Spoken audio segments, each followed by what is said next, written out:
Hey guys, something a little bit different today. I've compiled all the best malicious compliance stories. If you like this compilation style of video, let me know. I might release more with some of the best stories over the years.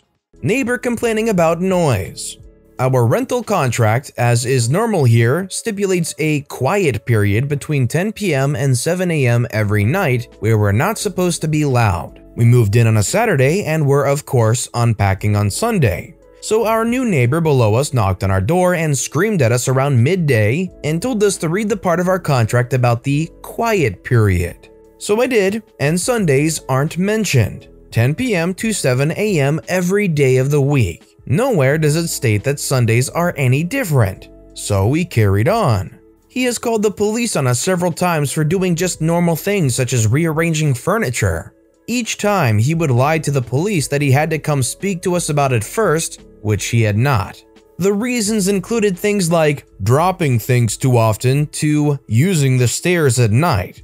These reasons are of course ridiculous, but each time I have just shown them the contract which all residents sign. If he has signed the contract, he consents to me making noise during these periods. We complained to the letting agency that he was harassing us for simply making the normal amount of noise people make from living in an apartment. However, nothing changed. I checked with our neighbors to see if they had any complaints about our noise level, and they all said no. After he called the police several times, I decided to begin malicious compliance. I went down to the neighbor with a copy of the house rules, which we have all signed, and told him to please read them. Specifically, the exact times which are the quiet period.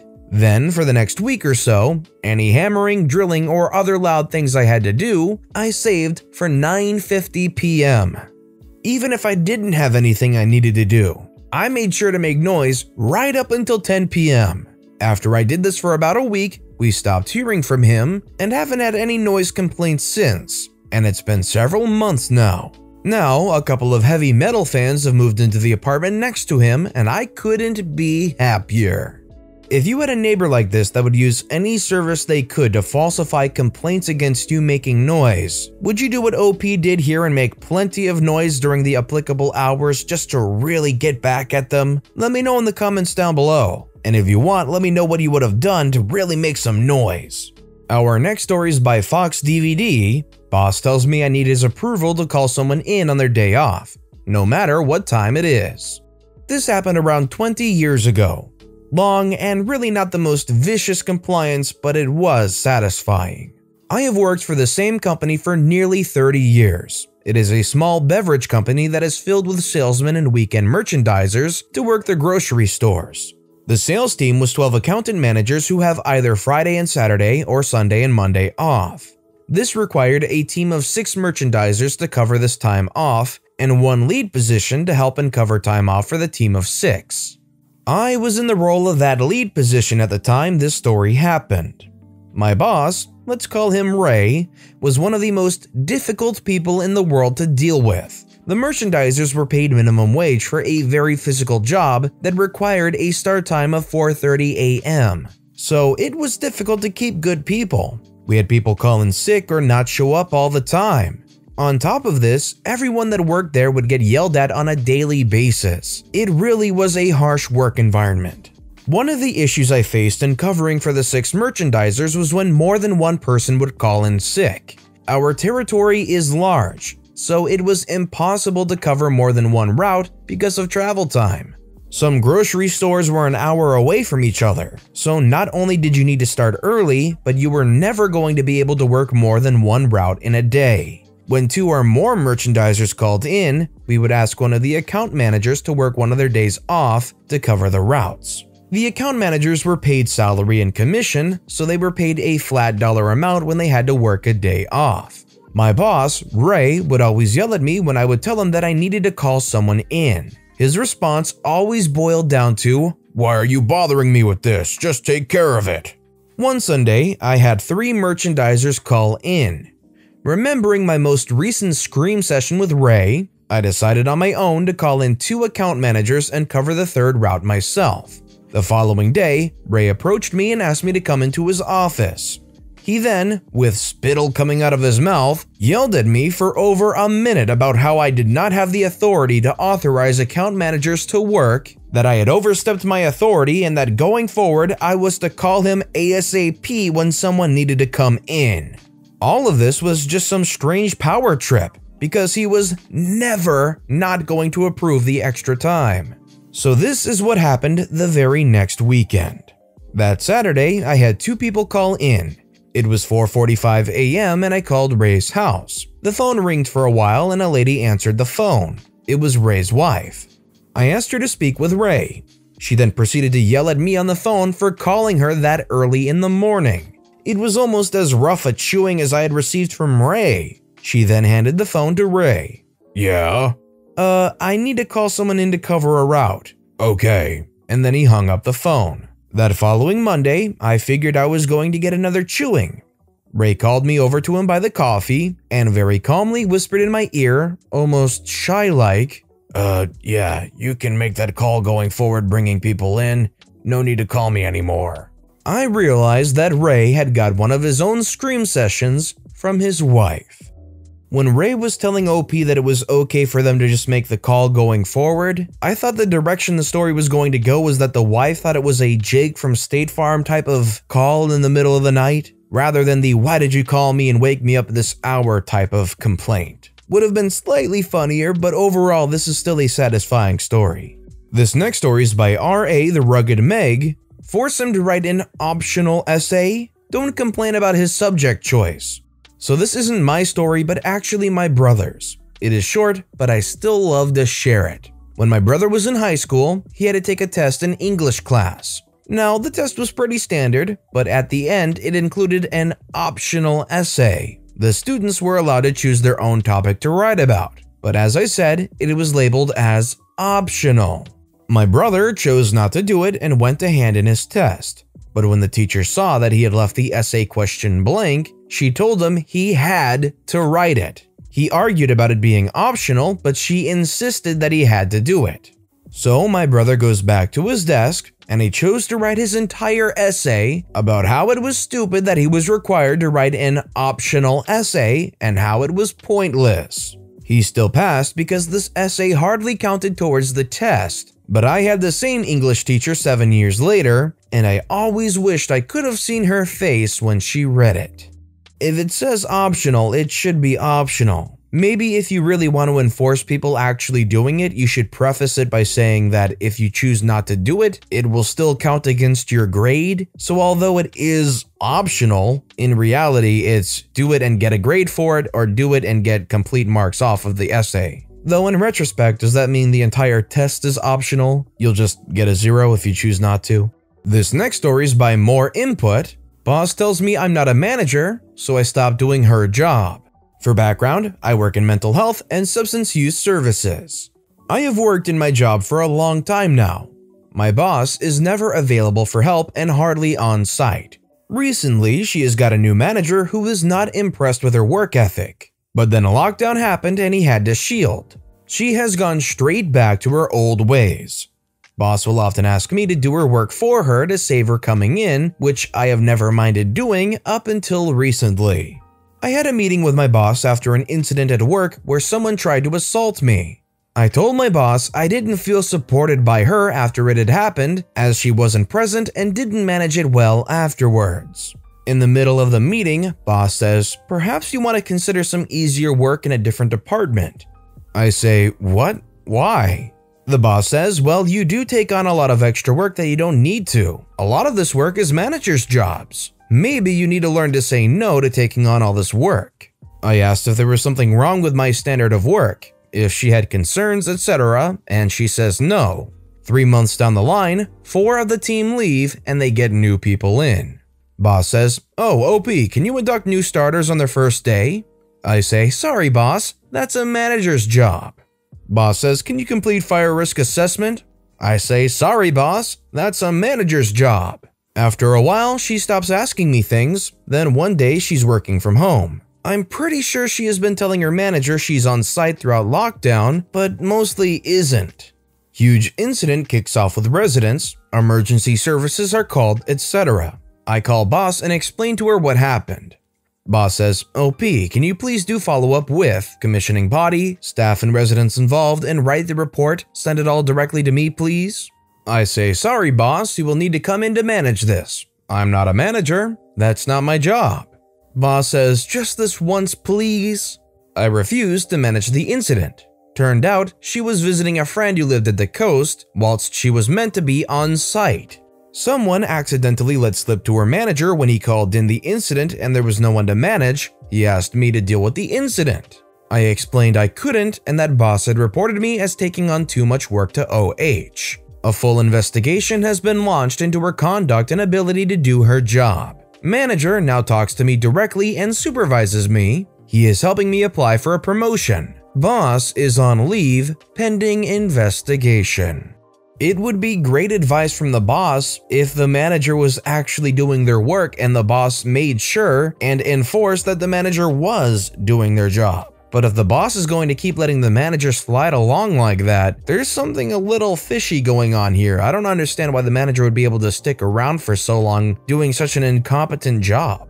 So quickly now, I want to explain just how to enter the giveaway. All you need to do is leave a comment on this video relevant to something you saw or heard or liked in any story in that video. That's it, you're entered. But it applies to every single video we upload this week. So to get the best odds at winning the $30 Amazon gift card giveaway, you'll want to leave a comment relating to any of those videos all week long. On Sunday, after the last video has gone out, I'll pick one comment at random and let you know on the following Monday who has won, and then it starts all over again. So make sure you leave a relevant comment on this video and additionally every video I upload this week for the absolute best chance to win. And while you're at it, why don't you go ahead and give the videos a like too, because it helps more than you could imagine. And our final story of the day is by Spatch Fox. You can have my programming, but I'd like some money towards the tooling I've paid for.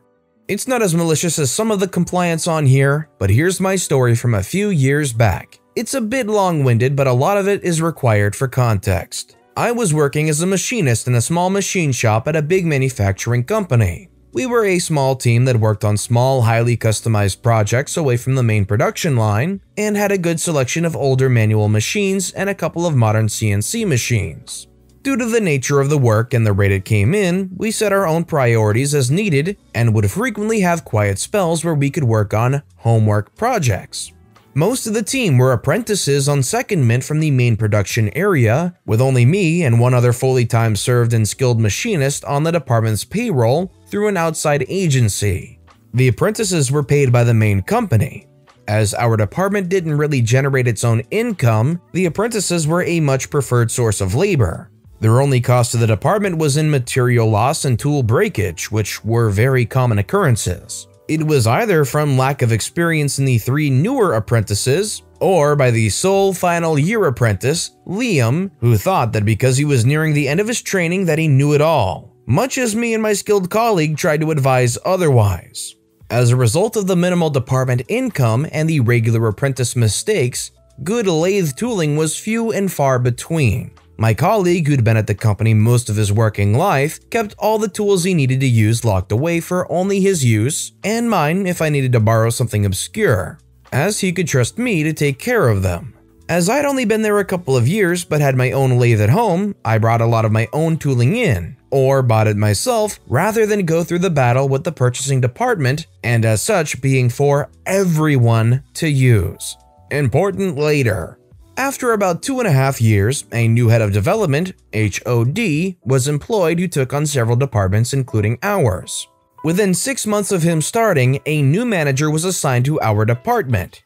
The old guy was great and ran the department to the best of his ability, but the head of department didn't like that we appeared to be a money pit, so off he went. My colleague had a bad feeling about things as soon as head of department took over and somehow knew that we wouldn't be too far down the list. I was more optimistic as we could be depended on to get things done in a clinch, and we had experience the apprentices didn't, and our contracts were pretty solid in that they'd have to find a really good and legitimate reason to get rid of us. My colleague didn't like all the changes, was already well past retirement age and decided to call it a day. As the company had gone through several ownerships over his time with them and his tools weren't documented, he gave a few to me and took the rest with him. With him gone, I thought there'd be little chance of them getting rid of me, as there'd be no one to supervise the younger apprentices or to do the work that was beyond their abilities. Liam had officially finished his apprenticeship in the summer and was now, at least by title, a fully fledged machinist. Anyone who's worked in the job should know that this doesn't mean much in the grand scheme of things. There's always more to learn and more experience to gain, but he was so full of himself that he felt he no longer needed any advice from me, and much to my amusement, the mistakes kept happening. If anything, they were more frequent by him trying and failing to prove a point. It was quite obvious he really didn't appreciate my input, so I stopped offering guidance and just let him get on with it, giving him the rope to hang himself, so to speak. Unfortunately, Liam was quite friendly with the new boss, and that would ultimately be my demise. The new boss was also health and safety mad, which I don't have a problem with in the slightest. I know and fully appreciate the importance when implemented reasonably, and that gave Liam an opportunity to do away with the only other person above him, me. In my collection of tools, I had 2 shop-made mallets, which the previous boss had absolutely no issue with, but they mysteriously made their way out of my locked toolbox onto my new boss's desk. The boss wasn't hands-on and wouldn't want to get his suit dirty coming onto the shop floor, so it was fairly obvious that the ex-apprentice was the one to break into my toolbox. There was nothing unsafe about the mallets. The brass faces were shrunk fit into a solid steel head with a welded steel handle attached. You could beat on them for days and not separate the brass faces, but they weren't proper equipment. In other words, bought from a tool supplier. So I was sacked pretty much on the spot. I had to gather all my belongings and leave, but I knew this would cause issues as the CNC programs were all written for my tools, and as angry as I was that Liam had broken into my toolbox and ratted me out, I still didn't want everything to go to crap without me. My boss was aware most of the CNC programs were backed up to my personal USB storage and asked me to transfer everything before leaving. I complied with the request, transferred all the programs even though I wasn't legally contracted to do so, but I knew he'd need more than that. Throwing him a bone, I advised that the programs were written for my tooling. In his eyes, that immediately meant that I should leave everything required for use, which I begrudgingly agreed to for a token payment towards their value. He scoffed, told me to take my tools and get off the site. It took a lot longer than I expected for them to realize that their very expensive CNC lathe was now next to useless without spending over £3,000 on new tooling. My £800 offer was now incredibly appealing after 3 weeks of it sitting idle. But of course, my boss was still trying to make the books look better and phoned me up offering £400. I reciprocated the scoff he gave me 3 weeks prior and hung up. Considering everything that happened to OP, they gave them more than a fair offer to purchase all of the tooling that they needed for those CNC programs. The way OP was treated and booted out of there was incredibly disrespectful. They should have felt lucky that OP was even offering to sell them the tooling. Now they have to spend nearly triple his offer just to make sure that everything works again. Not going to look pretty for that boss's bottom line. Today is by Draconian 1429. Bathroom policy? Nah. So I was around 8 or 9 years old in a class of about 30 other kids the same age. I'd like to think we were good kids, but there's only so good a group of bored children can be. We had some amazing teachers who were always great about us using the bathroom in class if we needed to, except Mrs. Karen.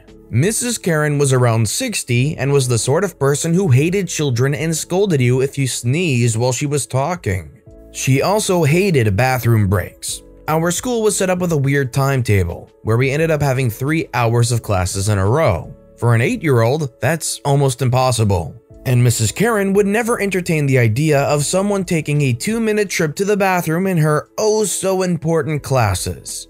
If someone had an accident from trying to hold it in, she'd openly mock them in front of the class and make them answer questions on the board so people could see that they had an accident. There were a good few of us who were unhappy about this, but what could a kid do? Mrs. Karen always denied any wrongdoing, most parents were on her side, and we all ended up being miserable. Until an amazing kid stepped up to the challenge. We'll call him Kevin. Kevin was the class clown, never did what teacher said. If he was told he couldn't leave class, he'd leave anyway. So when the day came that he was told he couldn't go to the bathroom and listened, we all thought the apocalypse had started. This was absolutely unheard of, and everyone was wondering what he was planning. 10 minutes later, he puts his hand up and tells Mrs. Karen that since he wasn't allowed out of the classroom to go to the bathroom, he'd gone in class. He held up a water bottle that definitely didn't have water in it, and everything went to heck. He got sent to the office, but he never actually went to the office, just walked around the school until lunch. At lunch, he tells everyone that this is what his big brother had told him to do. All the boys agreed to do the same, but there was an obvious problem for the girls. That's where quiet little me piped up. Mrs. Karen had been angry with Kevin because he went in a bottle, so why not just skip the bottle? Most people refused to take part, but 5 of us started the campaign. When we needed the bathroom, we would ask Miss Karen if we could go, and when she refused, we would go in our seats and tell her, "Since I am not allowed to go to the bathroom, I have gone in my seat." We were getting sent to the office every day, just the 5 of us. Because we got to go to the office, say we'd had an accident and stay in the nurse's office until the parent brought us new clothes, or were taken home because we didn't have a spare uniform, we basically got half the day off. More kids started joining in, until around 20 kids were doing this. I, finding I quite liked causing problems for Mrs. Karen, started leading everyone to the water fountain at break before her lesson so everyone could fill their water bottles and drink as much as they could before class started. Mrs. Karen refused to back down, but our salvation came from elsewhere. The cleaners got tired of having to constantly clean the chairs and sometimes floors, and told Mrs. Karen that they would no longer clean it up if we weren't allowed to go to the bathroom. Parents were complaining left, right, and center since so many of their precious angels were ruining their clothes. Finally, inspection day came around. Kevin, being the malicious genius that only an 8-year-old could be, asked to use the bathroom. Mrs. Karen refused. Kevin, in front of an inspector, then put his hand up and said he had to go to the office to get new clothes. After that day, we were allowed to use the bathroom whenever we wanted, and a few months later, Mrs. Karen announced she was retiring, most probably by force. When I was checking some of the details with my parents, they told me that on Mrs. Karen's last day, Kevin took in a bottle of drink for her to apologize, but hadn't forgotten to use it first. I would think most of you guys would agree with me that this teacher probably should have been let go way earlier when they don't let kids go to the bathroom, right? I understand being upset when kids fake it just to get some time out of class, but you really need to let these kids go to the bathroom when they need to go to the bathroom. So that said, do you think this teacher should have been fired or heavily reprimanded earlier? Let me know in the comments down below. Our next story is by Scoochie McNugget. Giggle during a baptism? Get out? Don't mind if I do. I was not raised in a religious family, nor was I exposed much to many religious people growing up. This all changed when I became friends with John, not his real name, who was a Mormon. The first I've ever met, as a matter of fact. He didn't seem to take much interest in the church like his mother, who was 100% all in and a bit of a Karen. I knew nothing of Mormonism, and being dumb as a kid, I never really cared to ask. Fast forward a year into being friends, and I'm spending the afternoon at his house, riding bikes and jumping on the trampoline, when his mom comes up in her normal spasmodic self, telling us we must follow her over to the church, we can't be left alone, and it's John's brother's baptisms. Cool, it didn't really matter, the church was 2 blocks from their house, so we raced her stupid minivan on our bikes and beat her. Score! We throw our bikes in the shrubs and are led into the church. It didn't seem odd and smelled very nice. John and I both got excited over the prospect of food. We are shown into another room with a TV wheelie cart that you would see in middle school in the 90s with a box TV and a VCR underneath. We both took seats, trained like seals to enjoy the chance to watch a movie from public school. Looking around, I noticed a little pool area at the far area of the room but thought nothing of it. Enter some guys in suits. John's mom with a big beaming smile on her face and a few other people. I was pretty distracted at this point, but the guy basically said we would watch some movie, then the ceremony would happen, and then snacks. The lights went down and they turned the TV on and started the tape. The screen flashed from the 03 blue screen to a desert scene. It was bright orange with a bright blue sky behind it, like you would see on old westerns, even with music that wasn't full-blown cowboy ditty but was rustic and fit the scene perfectly. Unlike westerns though, about 20 seconds when the cowboy would normally be walking up from the wavy heat ray distance, it was none other than Jesus H. Christ just strolling on across the screen. John and I darn near died laughing. We are doubling over laughing, we just couldn't stop. I tried to divert my eyes, but it was entirely too much to handle, and if I watched the screen for a second, it would be entirely new fits of laughs. John's mom went cherry red, trying her best from going totally ballistic, telling us to get out of the room while dragging us out. We giggle as we get out of the room, the show still going as the doors closed. Wild West Jesus still at it. We are now laughing in the hall to ourselves, reminding each other of how funny it was. I guess we were loud because we were told to get out of the church and go ride bikes. We wouldn't be asked to come back in. Fine and dandy. We spent the next hour or so biking like we normally would be anyways. The baptism goes off without any issues and they act like we were just horrible. Fast forward 1 week, I go over to John's house to play and his brothers both have their heads shaved. I ask what's going on with haircuts and he tells me everybody at the baptism, including his mom, the minister guys, and all the kids caught head lice. We were lucky enough to not catch it since we were forced to go outside. I'm not a religious man, but that day I felt like something was watching out for us. All I can really say about this story is that is a very unique story to tell. The head lice, the Mormons, the Wild West Jesus. Not too many people are going to be able to tell a story quite like that one. Our next story is by Dead Dower. Boss said I couldn't switch shifts to go to court sessions because of my contract. I complied. When I was in the last couple years of college, law school, not in the USA, I got a part-time internship in the state attorney's office in my town. I had an immediate boss who was as close as possible to a friend. He always complimented my work and taught me a lot. But his superior, the attorney chief, it's hard to translate these job names, I'll just call him chief from now on, was another case. He was a methodical guy who liked to boss people around just for the sake of being a pain in the butt. There were other interns my age and even younger ones from high schools, part of a program from the government. The younger high school interns would do activities such as printing, copying, and, the most annoying, accompanying the office's clerk to the courthouse in order to carry all the tax enforcement papers in a cart. This will be important later. The attorneys often came in late or went out early for court appointments, so I would be left working alone in my room for most of the afternoon, writing tax enforcement procedures. I had class at night and worked in the afternoon. Eventually, I had to switch my shift around so I could watch court sessions as a requirement to graduate. The court sessions were always in the afternoon. It would only take a few weeks of rearranging my shift whenever there was a court session. I would come into work on that Monday morning, then Tuesday afternoon if there were no sessions on that day, and so on. That's when trouble started. I was a good intern, I helped my immediate boss out a lot, never got behind on deadlines, but there was no way that chief could ignore an intern coming in on Monday morning and then on Tuesday afternoon. No. Just one more thing you should know. Around that time, all the high school interns suddenly left, so I and 2 other law school interns would take turns accompanying the clerk to the courthouse, carrying that cart all around like a high school kid normally would. It wasn't pleasing, but we complied. Then one day came Chief into my room while my boss was out. "OP," he said, "this switching shifts around cannot go on, it's becoming messy. I need you to only come in on the afternoon, as your internship contract says." I tried explaining to him that I was almost done with the court sessions, that I had to be there in order to graduate law school, that there were no sessions in the morning, but he was relentless. Later that day, the clerk came knocking on my room. "OP, will you come with me to the courthouse?" She asked nicely. She was a good person. But it wasn't my turn to go.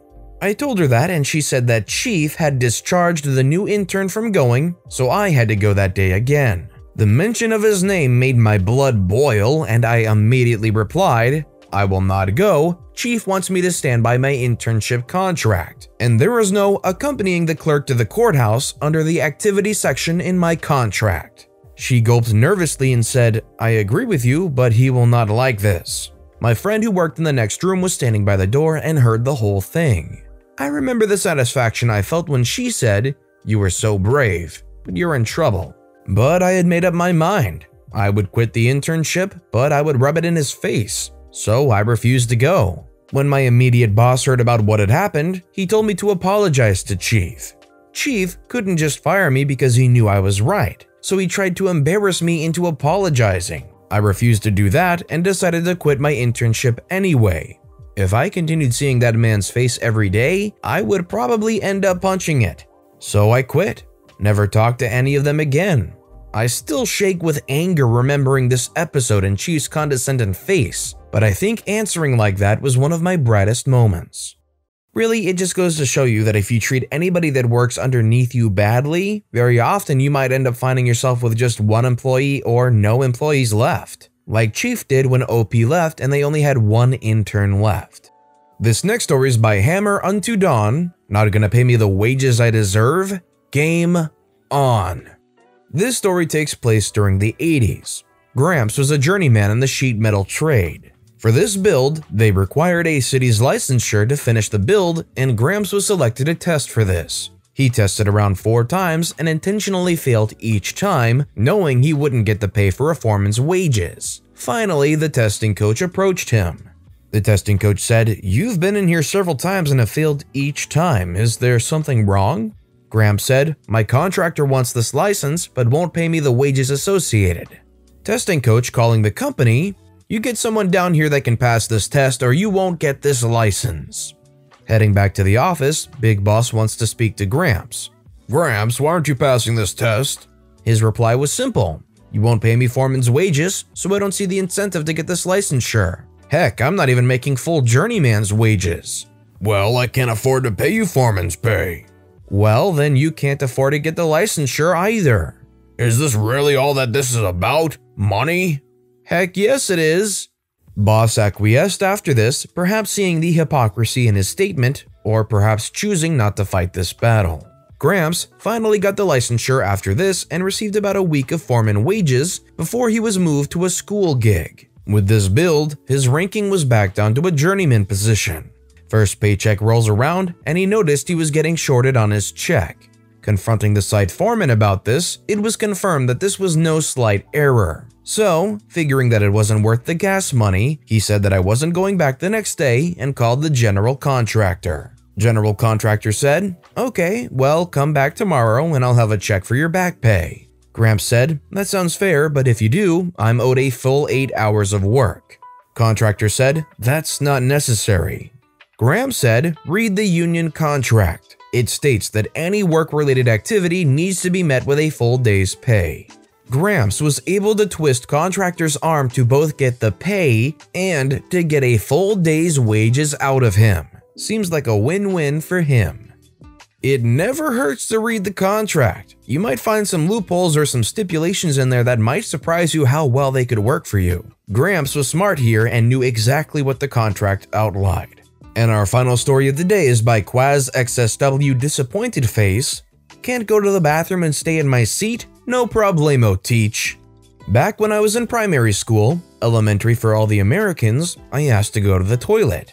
Now, my previous teacher had just broken her leg and elbow while pinning something on a notice board on the classroom wall. She was small and needed a stepladder, and we had a new sub-teacher in. The new teacher was really strict. Like, "Obey my commands, you filthy children," kind of strict. So I asked to go to the bathroom. Not a chance. She flipped out saying I should have gone at break or lunch, recess. Class time is learning time, I couldn't go and I had to stay in my chair. So I did what any rational 8-year-old would. I did what I was told. Slid out the door, on my chair. The screeches of the chair legs as I shuffled across the room, coupled by her newly stunned look, made for a good laugh looking back now. She ended up in conniptions of rage, but I was reveling in the cheers of my classmates for the first time in my introverted life. Hope you enjoyed my childhood anecdote. That's a really good form of malicious compliance. Taking the words super literally and, in all technicality, not being wrong. Good on an 8-year-old for coming up with that idea. Teacher won't let me into the classroom? I was in my last year of high school, year 12 in Australia, and back when I was doing school, it was very important that you physically attend class. Back then, I also happened to have severe major depression and a sister who was not good at getting organized and ready to leave on time. We had a teacher at my school who I'd always despised. He didn't encourage independent thought and spent our 70-minute periods writing on the board for us to copy down, just cycling back and erasing and writing continuously, no questions allowed until the last 10 minutes. He was also notorious for not listening to students and had an unspoken rule that he would lock students out of the class for 5 to 10 minutes further when they were late. Let's call him Mr. Richard for obvious reasons. Well, one morning I was 5 minutes late to his class, first period 8:45 a.m., due to my sister throwing a tantrum. I knocked on the door and Mr. Richard says, "Was the bus late?" Apparently his only valid excuse for running late to class. I say no, but "You can't come in," shuts door in my face. Well, after bursting into tears, I decided that his unspoken rule of being left outside the classroom for 5 minutes when one attended late never actually stated one was required to wait outside the door to enter the room when he deigned to let the student in. So I wandered off to the library to find something interesting to read. Apparently, after he opened the door and found me missing, the school had to call my parents and explain they'd misplaced me and why. I was eventually found, and Mr. Richard had the nerve to ask, in front of my parents and the principal, why I, A, hadn't told him the reason I was late, because he didn't let me say so, and B, didn't wait outside the door, because you didn't say so and I wasn't going to waste valuable learning time that my parents pay for standing and staring at a door. My parents ripped them a new one, and Mr. Richard didn't lock anyone out of his classroom for at least the next 7 years. So my younger brother tells me, it gave me great pleasure to get one up on such a hard-headed, infuriating teacher. Let me ask you guys, do you think waiting outside the classroom for 5 minutes when you're late is a valid disciplinary action of sorts? Or do you think that the teacher should just deal with it if they're late, bring them into the classroom, and maybe figure out some other kind of disciplinary action that doesn't leave them literally outside of the classroom? Let me know in the comments down below. Our next story is by Oscar Mendonca. Planning permission, you say? Behind my house, there's an area reserved for garages. Plans were drawn in 1968, and only 3 of the 18 allocated plots have a garage built. The remaining have a cement base, and we park there. As spaces are narrow, 2.4 meters wall to wall, and brick garages are expensive, I thought of having a pre-built one installed for a quarter of the cost. Someone on the same street saw me take measures and asked me if I was putting a garage up. Said yes, to which they replied if I had gotten planning permission. Confused, I said no, don't think I need. It turns out I do. To which he replied that he would then call them after I have the garage installed. After looking into it and confirming I do need to apply for planning permission at an extra cost, I was a bit annoyed. All I wanted was a place to use as storage, and here's this guy being kind of passive-aggressive with his comments. The reason is actually he wants to buy some of the plots near mine, but no one wants to sell them to him. I can be very petty, so I bought a rundown Luton van and had it parked there, sorn and using as storage. No planning permission required. Attached to this post is a picture of his beautiful Luton van used as storage that they don't have to get a garage constructed for. If people are gonna be petty, sometimes you gotta get creative with your solutions, and this one is. Our next story is by Funser HC. You need to call me whenever you finish these. I do contract database work for a handful of companies. Nobody pays me to be on call, so the general rule of thumb is if you need something done, give me a few days heads up. Unless someone specifies that something is time sensitive and calls me to ask if I can bump it up, I tackle things in the order they were received. I've been somewhat overwhelmed with the volume of silly little tasks being thrown my way the past few weeks, but I get by on little sleep in the first place, so it's not unusual for me to be cranking out spreadsheets well after 10 p.m. For the most part, everyone is understanding and cooperative, but there's this one person, we'll call her Lucy, who is simply not okay with me not responding to and taking care of her requests immediately. She'll send an email, a text after 5 minutes, and then call on repeat until I pick up if there's anything she'd like me to do. I started off with the impression that this was simply someone who's been ignored in the workplace before, and I didn't want to be the person who confirms who concerns. So I spent some time kind of bending over backwards with whatever nonsense Lucy throws my way. About a week ago, Lucy sent me a massive list of unrelated tasks she'd like me to do. This has been her move lately as she tries to cut in line, come up with anything she might want done and throw it out there at the beginning of the week. I gave Lucy a call to ask about prioritization as she makes everything out to be urgent. For context, anything being urgent means Lucy isn't doing her job correctly.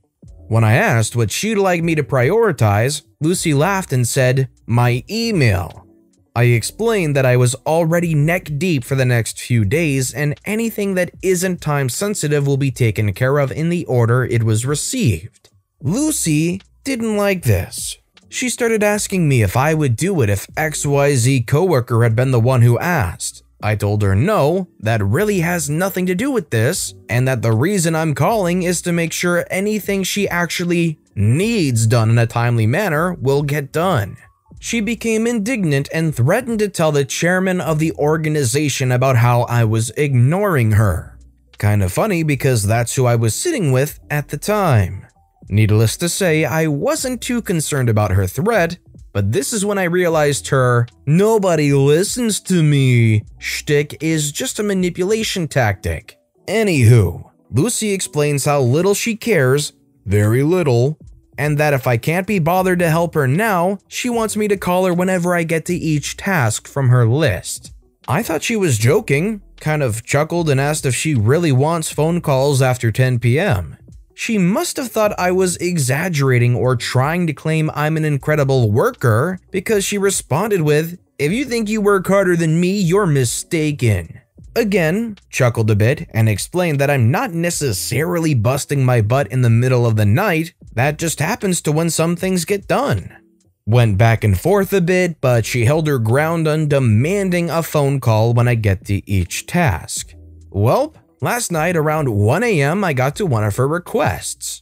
Lucy wanted me to add someone's middle name to the email platform they use. This couldn't possibly be less trivial. Certainly didn't have any follow-up questions about the task. I went back and forth about calling her, but I couldn't stop thinking about her attitude, belittling me, and most importantly, insisting she get a darn phone call no matter what time or how stupid. She answered the phone and said, "Never call me at this time again," and hung up. Deal. Lucy to me screams entitled. Something about the way she's acting makes me believe that everything was just kind of handed to her on a silver platter, and they've never really had to deal with people turning them down for whatever reason. So OP calling them at a weird hour and probably waking them up doesn't bother me too badly at all. Our next story is by Mr. Salty Spanker. "You are fine, go back to class." I was 14, maybe 2 months into high school and in gym class. Teacher has us doing suicides. Run forward to a point, run backwards to the line, run forward to the next point, backwards to the line. When I tripped running backwards and threw my hands back to catch myself. Since we were doing suicides on the rubber cement track, I feel instant pain and let out a cry. Teacher, without looking, says go to the nurse while I sobbed in pain. I walk by myself up to the school doors and try to open the door, and I can't move my fingers. Since I was sent back by myself, I sit on the ground and sob some more. A FedEx driver pulled up, sees me, asks what's wrong, and instantly went into a panic. He opened every door from the front door to the nurse. He explains how he found me and she asks what happened. After explaining, she briefly looks at me and says, "The bell is about to ring, you are fine, go back to class." When I asked her to just call my mom, she said no. She opens the door after me faking about not being able to move my fingers, and I make my way back to the gym. I decided, even though I had a phone and could have asked someone to call my mom, that if I was fine, I would go back to class. I managed to convince a friend of my cousin's to take my binder and books to my next class, where I couldn't take notes or participate because I was getting dizzy from pain and wanted to puke. Had one of my friends take my books from that class to the next one, my second to last class of the day, and my cousin is in there. She sees me silently sobbing, trying to pay attention, and asks what happened, and once I explain, she called my mom in the middle of class. Not even 15 minutes later, my name is called from the speaker to go to the nurse. My cousin takes my stuff and puts it in my locker. Once I get to my mom, she explodes when she sees my wrists. Yes, you read that right. Wrists are twice the size and purple. She is screaming, asking why she wasn't called and why I went back to class. I turned to the nurse and said, she told me there was nothing wrong and that she wouldn't call you and to go back to class. My mom lost it. She screamed at the nurse, who only said, I don't have X-ray vision, how would I have known?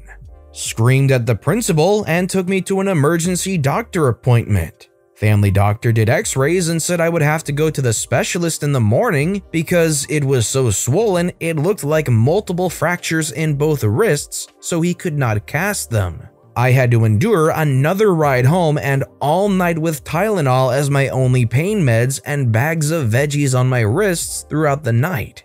Go to the specialist who looked at both wrists, took more X-rays, and came in asking what color I wanted my casts, since both wrists were broken and along the growth plate, so maybe permanent weakness and or pain for the rest of my life. Mother raised heck sued the school. They refused to pay any expenses and said to sue them. Demanded the nurse be fired. She was, and when the school was going to make me retake gym the next year and fail this year, she said no way was I being punished for their ineptitude. So that's the story of how I made my school my witch because of a stupid nurse and the refusal to call my mother. I know it's probably a common enough occurrence for kids to fake injuries or fake sickness, but if you're a nurse for a school, you really have to take that stuff seriously. You can't just be like, well, the bell's coming up, I know you're faking it, so just run off. It sounds like they didn't even check. If you as much as just touched the kid's wrist, you probably would have realized something's very wrong here. Either that or they're an A-class actor. What a terrible nurse. I hope they never got a job again like that. This next story is by Draconian1429. My granddad is a legend. Just a short one. My granddad spent close to 60 years in the building trade, starting when he was 16. This is a story he told me today of when he first started at 16.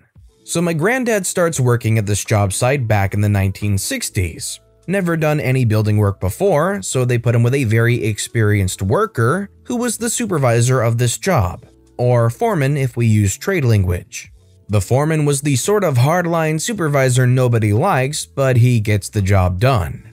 One day he gets my granddad to mark bricks on a wall with a pencil measuring for one thing or another. Now, foreman insisted on using a white pencil so it stood out from the red bricks.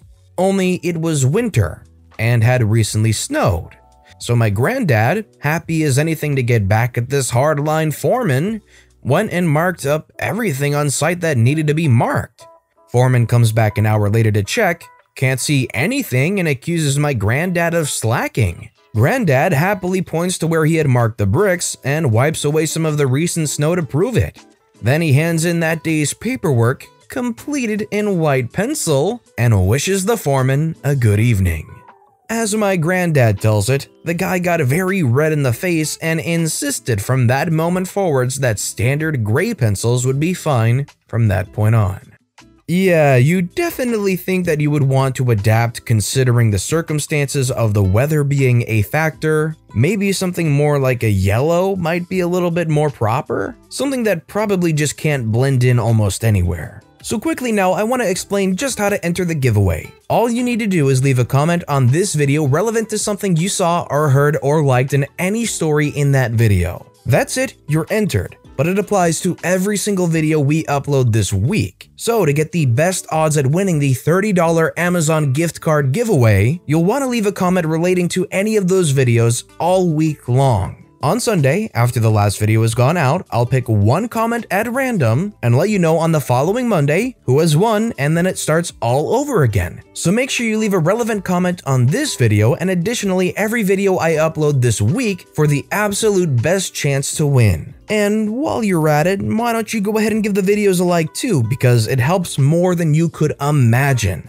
That said, our final story of the day is by Successful Medicine 9. Put the animal's health first? Okay. A few years ago, I worked at a big pet store, the one that people feel intelligent for shopping at. Part of my assigned duties were to come in every morning before opening and take care of the small animals. That meant feeding them, but also cleaning out their habitats on a weekly basis. The most difficult habitat to clean by far was the aviary. The store manager had regularly chided me and other employees for not having it done in time for opening. There was also a sick room for the retail animals that arrived or became sick and injured. Every closing manager was responsible for signing off on that room. Animal has water, animal has proper temperature variance and habitat, etc. And every morning manager was also responsible for this at the beginning of the day. On this particular day, I noticed a bird cage about 12 feet up on a shelf above the sink. I had seen finches in it the week before, but there were none I could see from the ground. There was no stool/step ladder, so I figured I'd get started on the aviary before I got chewed out again and ask my department manager about it later. 10 minutes pass and my department manager shows up in the aviary. I mentioned the empty bird cage to him, and he thought it was odd since he saw them the day before. Turns out, the finches died overnight because their water was not refilled by the closing team, and the closing manager signed off on it anyway. Later that morning, the store manager calls me and my manager into the office. She told me that I was irresponsible for not checking on the finches when I first went in there and that their death was partially on me.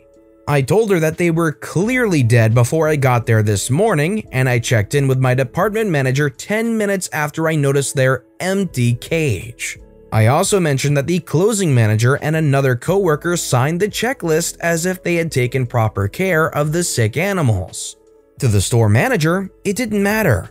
She would not let me leave her office without me signing a formal write-up.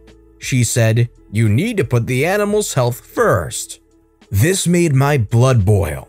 Just the day before, she couldn't tell the difference between an anole and a chameleon, and Steve Irwin was my role model. Enter malicious compliance. For the health of the animals, I sought a group of people who are for their ethical treatment. I told them all about the conditions of the sick room, including the birds that had recently died. They actually organized a gathering to picket the store that very weekend. It just so happened that that weekend was also a huge sales event for the store. I overheard the managers on that Thursday talking about how they were anticipating $10,000 to $14,000 in profits that weekend, and it turns out that they only got close to $4,000 thanks to PETA. Better yet, there was never a checked box in the sick room that wasn't actually followed up on again. Not while I still worked there, anyway. Now this definitely pisses me off. It is absolutely on those closing people for not giving the birds water and not checking and signing off on it. It's not OP's fault that they didn't check the dead birds when they walked in the morning. So the fact that they're even trying to force a formal write-up on them for that is ridiculous. Just the negligence alone is enough to just totally upset you. I think OP did the absolute right thing in having that picket show up. The professor asked me to share info that I did not want to share. ETA, a genogram is like a family tree but with extra symbols. An example, a beer bottle for my alcoholic father, and lines connecting each person. The type of line dictates the type of relationship: close, smothering, distant, estranged, abusive, etc. I studied social work in school. I found myself doing 3 genograms over the course of my schooling. One for Intro to Social Work, one for Sociology of Mental Health, and then another in my last year. I have some not fun family history and trauma, and so these assignments were never my favorite, but my teachers for the first two didn't pressure me to disclose, only what I wanted and be vague. One even said I could do a fictional family. The last one did not.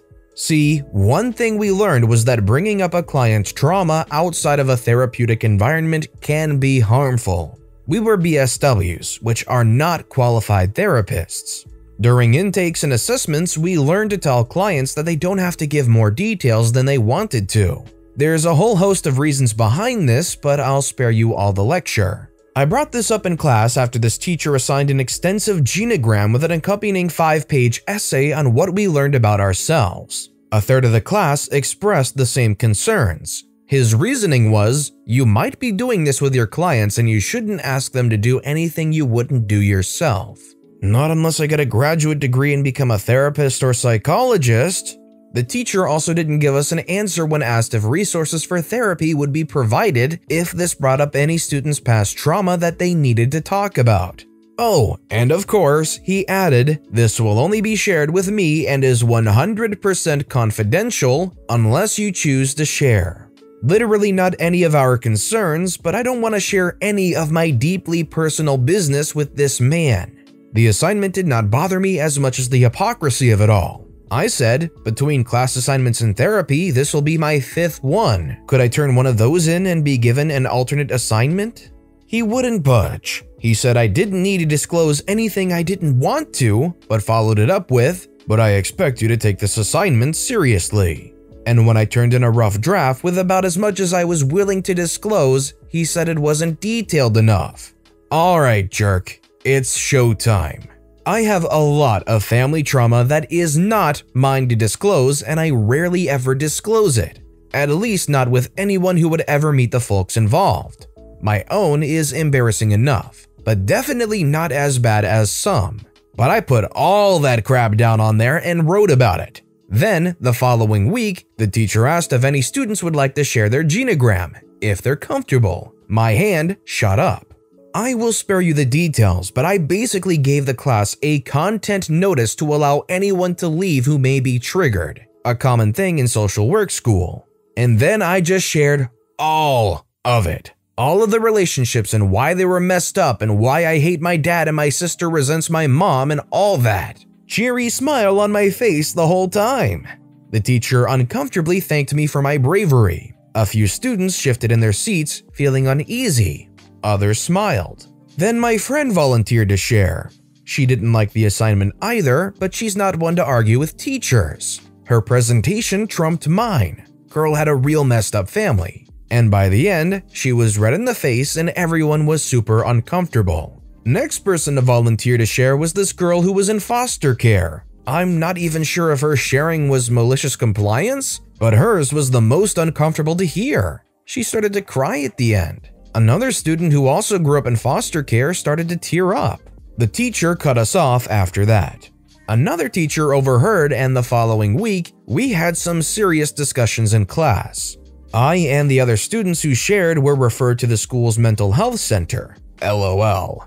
Another teacher I had a good relationship with checked in on me, and I told her what happened. I can't tell for certain what went on, but it created a stink in their department.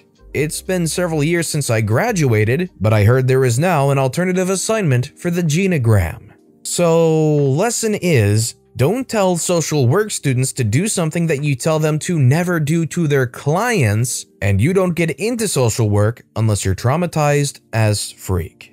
I think the one thing in the story that I feel is missing is somebody calling them out saying, is this what you wanted? You know what I mean? Like somebody just really trying to make it weigh on that teacher how bad of an idea this was. Not just sharing the stories because that can be construed as just bravery sharing their tales, but really like, this is what you made us have to share in front of all these people. Having heard this, do you think this teacher should have been punished? Let me know in the comments down below. Our next story is about Slaglicht. Take a few days to cool down? I can do better than that. Our story takes place almost a year ago, right as I was getting out of retail and into my career field. My job at that time was to pick, pack, and ship online orders from the store. I usually started my day between 6 and 7 a.m. and left by 3 or 4 p.m. As we got closer to my last days, management started adding new tasks to my daily workload. Keep in mind, this is as the holiday orders are ramping up and we are getting busy. First thing they added? Ship from store now also has to pick and pack in-store pickup and carry out orders. Next, it was the non-clothing reshop in the mornings that the night team wouldn't finish. Finally, it was adding a set of morning stock batches that I had to pull, push, and backstock by 10 a.m. I gave my employer a whopping 3 weeks notice to find and have me train a replacement. In that time, I trained a few people, but none of them could do the work as well or as quickly as I could. Understandable, I had worked there almost 4 years at that point. All of those people I trained were moved to new positions within the week, and I never got more than 1 day with them. That company requires at least 4 hours of training for a new task, not including the computer-based portions. I think altogether I got maybe 2 hours with each person. Anyway, 2 days until I'm officially out, I come in at 6:30 a.m. and grab the reshop for the entire non-clothing portion of the store. I finished that at around 7:30 a.m. Then I started getting the in-store pickup and carry-out orders that had to be done by 8 a.m. I got those done by 8:15. Morning polls done by 10:15 a.m. Then I finally got to start on my actual job. I checked the system to see how many ship from store orders I have. Almost 300 items and counting. It doesn't actually stop adding new ones until 1 p.m. At 10:20 a.m., the store director walks as happy butt on in and immediately asks me why ship from store isn't done yet. So I give him the same rundown that you just read. He was not happy. I do not remember his entire lecture, but I do remember that he covered varied topics, such as why my then girlfriend, now fiance, may leave me if I don't get my act together, how these orders really aren't that difficult, and he even explained that he kept pulling people away from this position because he knows that I can do the work and he looks forward to my continued service in this role. Hold up. Did he forget that I put in my notice? I tried to explain to him that I had started picking for ship from store within the last 5 to 10 minutes, but he didn't hear a word of it and simply said in his most sarcastic, passive-aggressive voice, "If you can't handle it today, I understand. Take a few days off and come back refreshed." So I took my last few days off. When they called me the next week while I was training for my new job, I did not answer. The HR manager at the store finally caught me by calling from his cell phone as I was on lunch. He said they never got my 2 weeks notice and that I was in serious trouble if I didn't show up for my scheduled shifts. I told him, "Oh, no problem, let me just add you to the email chain." And I forwarded him the email chain between me and the store director where I gave him 3 weeks notice and he acknowledged it. Good day in my book. So glad I'm not in retail anymore. I can't imagine how satisfying it is to go back to that old email chain from 3 weeks ago and just poof, pop that right in over to the HR manager and have the HR manager realize, oh yeah, they didn't give a 2-week notice. They gave a 3-week notice that got acknowledged. See you later, retail. Our next story is by Capricornucopia, just doing my job. I used to work for a collections agency. You see some crap there, but those stories are for another day. This happened when I got promoted to a special skills team. Background: there was no pay raise and you had to learn an entirely new skill set with no actual training. Fortunately for me, I'm a fast learner and I started getting tasks done quickly and on a pretty large scale. The company, for whatever reason, mismanaged the heck out of this team. Inconsistent bonus structure, unclear actual job description, and there was always some new thing that the team had apparently been neglecting for months/years, despite it never being brought up / we never had access to it. Because they were so bad at communicating the actual job requirements to us, besides about 4 of the 30+ responsibilities we had, management never knew which end was up. Those who were acquainted with us just let us do our thing because we were the only ones who knew how. Our 2 direct superiors left within 2 weeks of each other. We were temporarily managementless and were honestly as productive, if not more productive. Then they brought in a new guy. He had never done this job, had no idea of the requirements, and didn't understand our metrics. Once in a one-on-one, he got on my butt about just doing my job because he had seen a small dip in my numbers because I was working a project that didn't reflect in my metrics. At this point, I was already doing what had been laid out as my job, plus countless other things that were required but not officially assigned to me/my team. So I clarified with him that he just wanted me to do the job as written on paper. He rolled his eyes, said obviously, and that was that. I stopped doing the extra assignments, stopped tracking the new ones. I had previously been doing about 50 to 60 tasks per hour, but since there were much fewer tasks actually assigned to us, I had to slow down and not be sitting around for most of my shift. This ended up putting me at about 20 per hour, which is technically the requirement for the team metrics. In a team meeting after, he started fuming about how the tasks weren't getting done and name-dropped me for having such a rapid drop in productivity. I expected this, and on the way out of the meeting, simply handed him the paperwork outlining our technical duties. I told him if he wanted me to go so far outside of my requirements, I would be willing to negotiate a raise, but that I was meeting metrics and just doing my job. Ended up leaving for a job that pays more and lets me work from home. That whole place from top to bottom sounds like organizationally an absolute failure. If the pay is good, stick around, but definitely keep a fallback on the hot burner, because that place sounds like it could explode at any second. Our next story is by Infernals.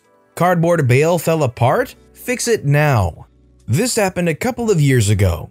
I was working in an upmarket UK supermarket sounding similar to Wait Bros. It was a tough job. At the time, I was a short and skinny teenager, and the 4-hour total commute didn't help. I was working on fruit and veg, but instead of the 2 people working there, it was just me moving pallets taller than me packed with produce.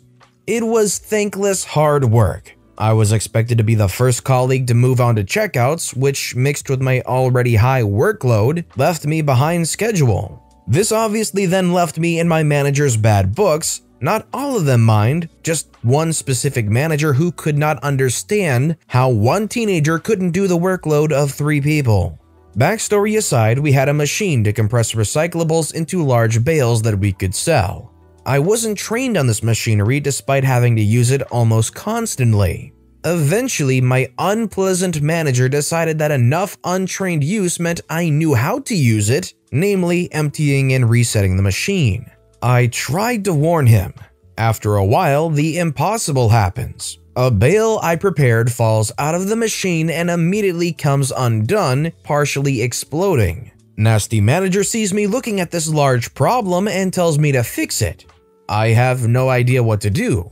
I ask him if he wants me to take the bale apart and put it back through the machine. He tells me, no, that would take too much time, just squeeze it back together using this metal bar. Oh boy, I knew he was asking a lot of me, but I disliked him, and the opportunity to stop grinding away with the fruit and veg seemed like a break, so I smiled and nodded and got to work. So I started packing the bale as much as I could with my hands and then wrapping the string around a metal bar and spinning it to tighten the bale. It took me almost 3 hours. The bale kept falling apart again, the bar would slip or the string would snap. Plus, I was taking my time. I knew that either staff were not working their departments to cover me or fresh produce, our busiest section, wasn't being worked. Multiple staff members and delivery drivers ended up stopping their tasks to help me. The manager kept checking up on me, getting more frustrated each time. Eventually, I finished and returned to produce with only an hour left on the shift and only half the work done. The manager didn't speak to me for the rest of the evening, and for the first time in a long time, I took the bus home with a smile on my face, knowing he finally learned a lesson on overworking his colleagues.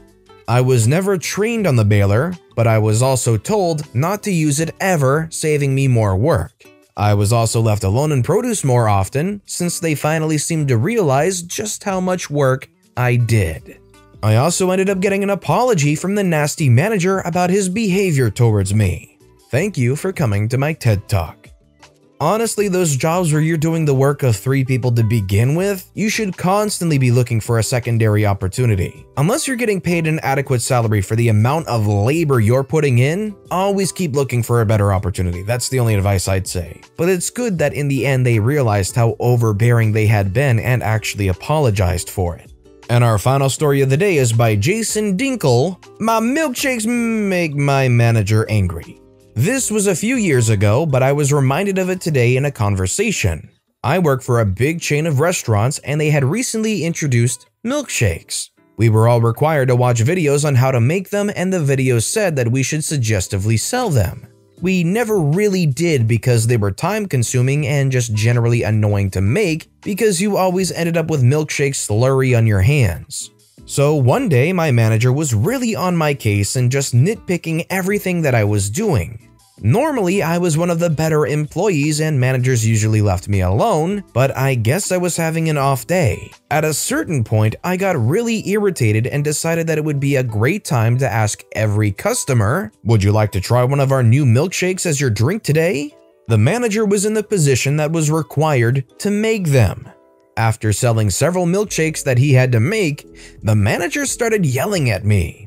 I replied that the training video said that I was supposed to. He told me to stop, and I did, but every time he annoyed me in the future, I'd ask the next customer if they'd like to try a milkshake. He usually got the point. What a great weapon. Nothing but beautiful compliance, and the manager can't complain that you're trying to sell milkshakes. Anytime that manager's getting on your nerves, don't worry, we got some milkshakes coming, buddy. No one can use the broom closet. Background: this was about 6 years ago now. At the end of high school, and for a couple of years afterwards, I worked at a higher-end grocery store chain in the Midwest. I had worked my way up to the service desk position where we sold cigarettes, lotto tickets, high theft risk items like baby formula, and settled coupon disputes and refunds. Quite frankly, I loved my job. All the coworkers got together great, but we had this terrifying HR manager who is the Karen of the story. She sported the classic Karen haircut, very intimidating presence, had a very forced cheeriness, and I believe she was a raging alcoholic, but that's neither here nor there. She basically was the only storm cloud at this job. Behind the service desk, we had a broom/storage closet. Karen was truly a force to be reckoned with, and everyone feared being in her line of fire. She would nitpick employees on anything she could. Myself and the other service desk employees had taken to using the broom closet to store personal belongings as it was safer than the break room. Things went missing sometimes, kids are dumb.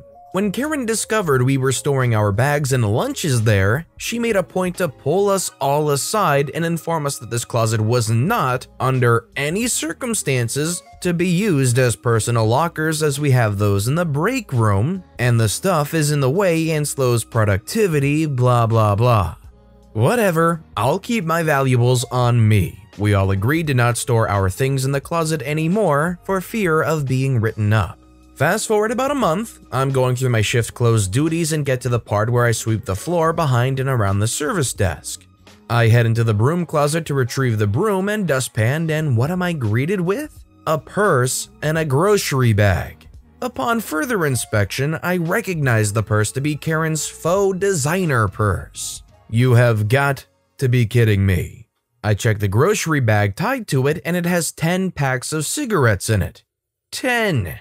Nobody buys 10 packs of assorted cigarettes, so obviously my snooping does not end there.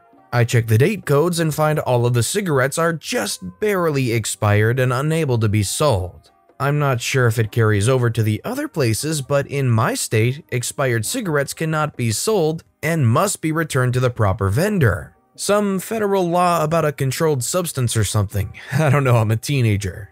I check the receipt in the bag and notice one line of general merchandise at $1 times 10. At my store, we used a general merchandise input with a custom price to charge for items with a damaged barcode and couldn't be scanned into the system. I checked the cashier ID at the top, and who else but the big K-Dog herself. So, she sold herself 10 packs of expired cigarettes at $1 per pack. Mind you, these cigarettes sell for about $8 to $10 per pack normally. Not to mention the crime of selling expired cigarettes. That just sounds like stealing but with extra steps. It's malicious compliance time. So I put everything back the way it was and start sweeping while fuming the entire time trying to figure out what I'm going to do about this, when my saving grace descends from the heavens. The sweet little front-end manager, who is basically a mom to all the cashiers, strolls over to have a chat and ask how my shift was going. I decide it's now or never. Not fully understanding the gravity of the situation at the time, I go through the small talk for a bit before I just casually lay it on store mom that I saw Karen's purse in the broom closet tied to a bag of cigarettes and thought it was kind of weird. All the while remaining innocent and curious while I wanted to scream about Karen being a thief. To my absolute delight, this comment immediately furrowed store mom's brow and she came around to investigate. She opened the bag of smokes and her eyes went wide when she realized what I had realized only minutes before her. She was obviously pissed at this point, but calmly and quietly told me not to mention this to anyone else. I had a crap-eating customer service grin on at this point and agreed. Almost an hour has passed when I see store mom, bag in hand, go upstairs to the conference room, followed by the bigwig corporate loss prevention guy, followed by a straight-up police officer. Oh my god. At this point, I'm sweating bullets for Karen. I hear Karen get summoned to the conference room over the employee walkie-talkie system.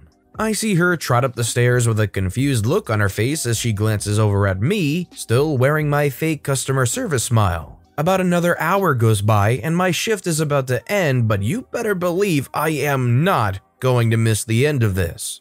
All of a sudden, I hear absolute stomping coming down the steps from the conference room. It's Karen. Her face is beet red, tears in eyes, an expression that is the epitome of rage. And she's looking at me, staring into my very soul. Let me tell you what, if looks could kill, I would have been splattered all over the walls of the service desk. She's coming right for me, maintaining eye contact, and at this point I'm genuinely frightened, but I keep my well-honed customer service mask on and stare right back. She comes behind the desk and stops a few feet from me, just menacingly staring at me. I can basically hear her blood trying to rip from her veins. We both stood there for mere seconds, but it felt like an absolute eternity. She turns, opens the closet, grabs her purse, and leaves the store. That's the last time I saw Karen. She must have even moved away because this town ain't exactly big enough for the two of us, if you catch my drift. I pestered store mom about what happened, but she didn't want to disclose much information about the situation, but did mention she was at least charged with retail theft and made passing comments about how she would never be able to work in a retail setting again. Meh, good enough for me. The grocery store was a happier place. So considering OP opened the closet and saw it attached to their purse, do you think OP was justified in looking around a little bit through it and seeing this and also reporting it? Let me know in the comments down below. Our next story is by Aylin3. Can't slap? We'll see then. When I was about 10 years old, I went on a school camp to a sheep and cattle farm. One night, while we were winding down after singing songs at a campfire, some of the boys from my class decided to run around and bother us girls. This one boy, Mahamud, would always run up to me and call out, "You're sure a pretty lady, but you sure can't slap," as he would tap on my shoulder, then run away. He did this to me almost every day of that camp, and it started to really get on my nerves. In hindsight, he probably had a crush on me. Finally, it was the last day of camp, and I was very exhausted and ready to go home. After having our breakfast and getting ready for our final activity, Mahamud came around and started teasing me once again. "You're sure a pretty lady, but you sure can't slap." This time, I was over it. Nope, no way, not having it. So I raised my hand and slapped this boy on the thigh as hard as a 10-year-old girl can. Mahamud was in a momentary shock, then started to cry. On his leg was a white hand mark surrounded by red. He ran off crying and found a teacher to tell on me. Now, I'm usually a good student. A goody two-shoes in fact, never violent. I do, however, know how to fend for myself due to having two extremely rowdy older brothers. The teacher was very disappointed with me and I got a very strict talking to. I was then told that I would get a detention when we were back at school. I was in shock and thought it was the end of the world. Oh no, my first ever detention! The rest of the day went as planned and we arrived back at school to be picked up by our parents at around 7 p.m. on a Friday. Nothing was said to my mom about the incident. All weekend, I was nervous about going to school to receive my first detention of missing out on 30 minutes of my lunchtime. The absolute worst consequence at school for a 10-year-old. Monday came, nothing. Tuesday, nope, no detention. Then came Wednesday. My mom previously got a new job about 2 hours away, and that day just so happened to be my last day at school. And guess what? No detention. I can officially say that in primary school, I never ever had a detention. So that is the story of how I slapped a boy and technically got away with it. Did he deserve to be slapped? You be the judge. Looking back, I guess it was a jerk move to slap him back, but a girl shouldn't have to put up with the classic line of boys will be boys. He asked to be slapped, so I just gave it to him. So you're telling me for days this boy would come up, tap you on the shoulder and go, "You're sure a pretty lady, but you sure can't slap," literally inviting you to slap them. And then all heck breaks loose when, surprise, the person actually does slap them after days of experiencing that. OP is not guilty at all. Our next story is by Growlin' Wolf, and for my next trick, a disappearing act. Back when I was in high school, before I could drive, my friend and I were getting a lift from his older brother. We were headed to a mutual friend's place to play cards or a board game or something like that. And of course, we were teasing the older brother because it was our duty to be annoying little punks. Well, I pushed it a little bit too far and he pulled over and shouts, "Get out!" I soon found myself standing on a curb looking at a long road lined with concrete walls. Not even a store in sight, just the occasional entrance to a trailer park. I don't know what was said in my absence, but it was pretty clear he soon realized that someone 19 or 20 could get in a lot of trouble for abandoning a 15-year-old off in a random part of town. But this section of road was nearly a mile long with no place to turn around until you reached the end. When he returned, I was gone, just vanished. The road was more or less straight, and again, there was nowhere to turn off it until you reached the end, unless I backtracked to the previous intersection. So he loops around again so he can check those roads, but still no sign of me. His panic rising, probably not helped by his younger brother, he finds a payphone to call my house. Now they're pissed at him because I'm still nowhere to be found.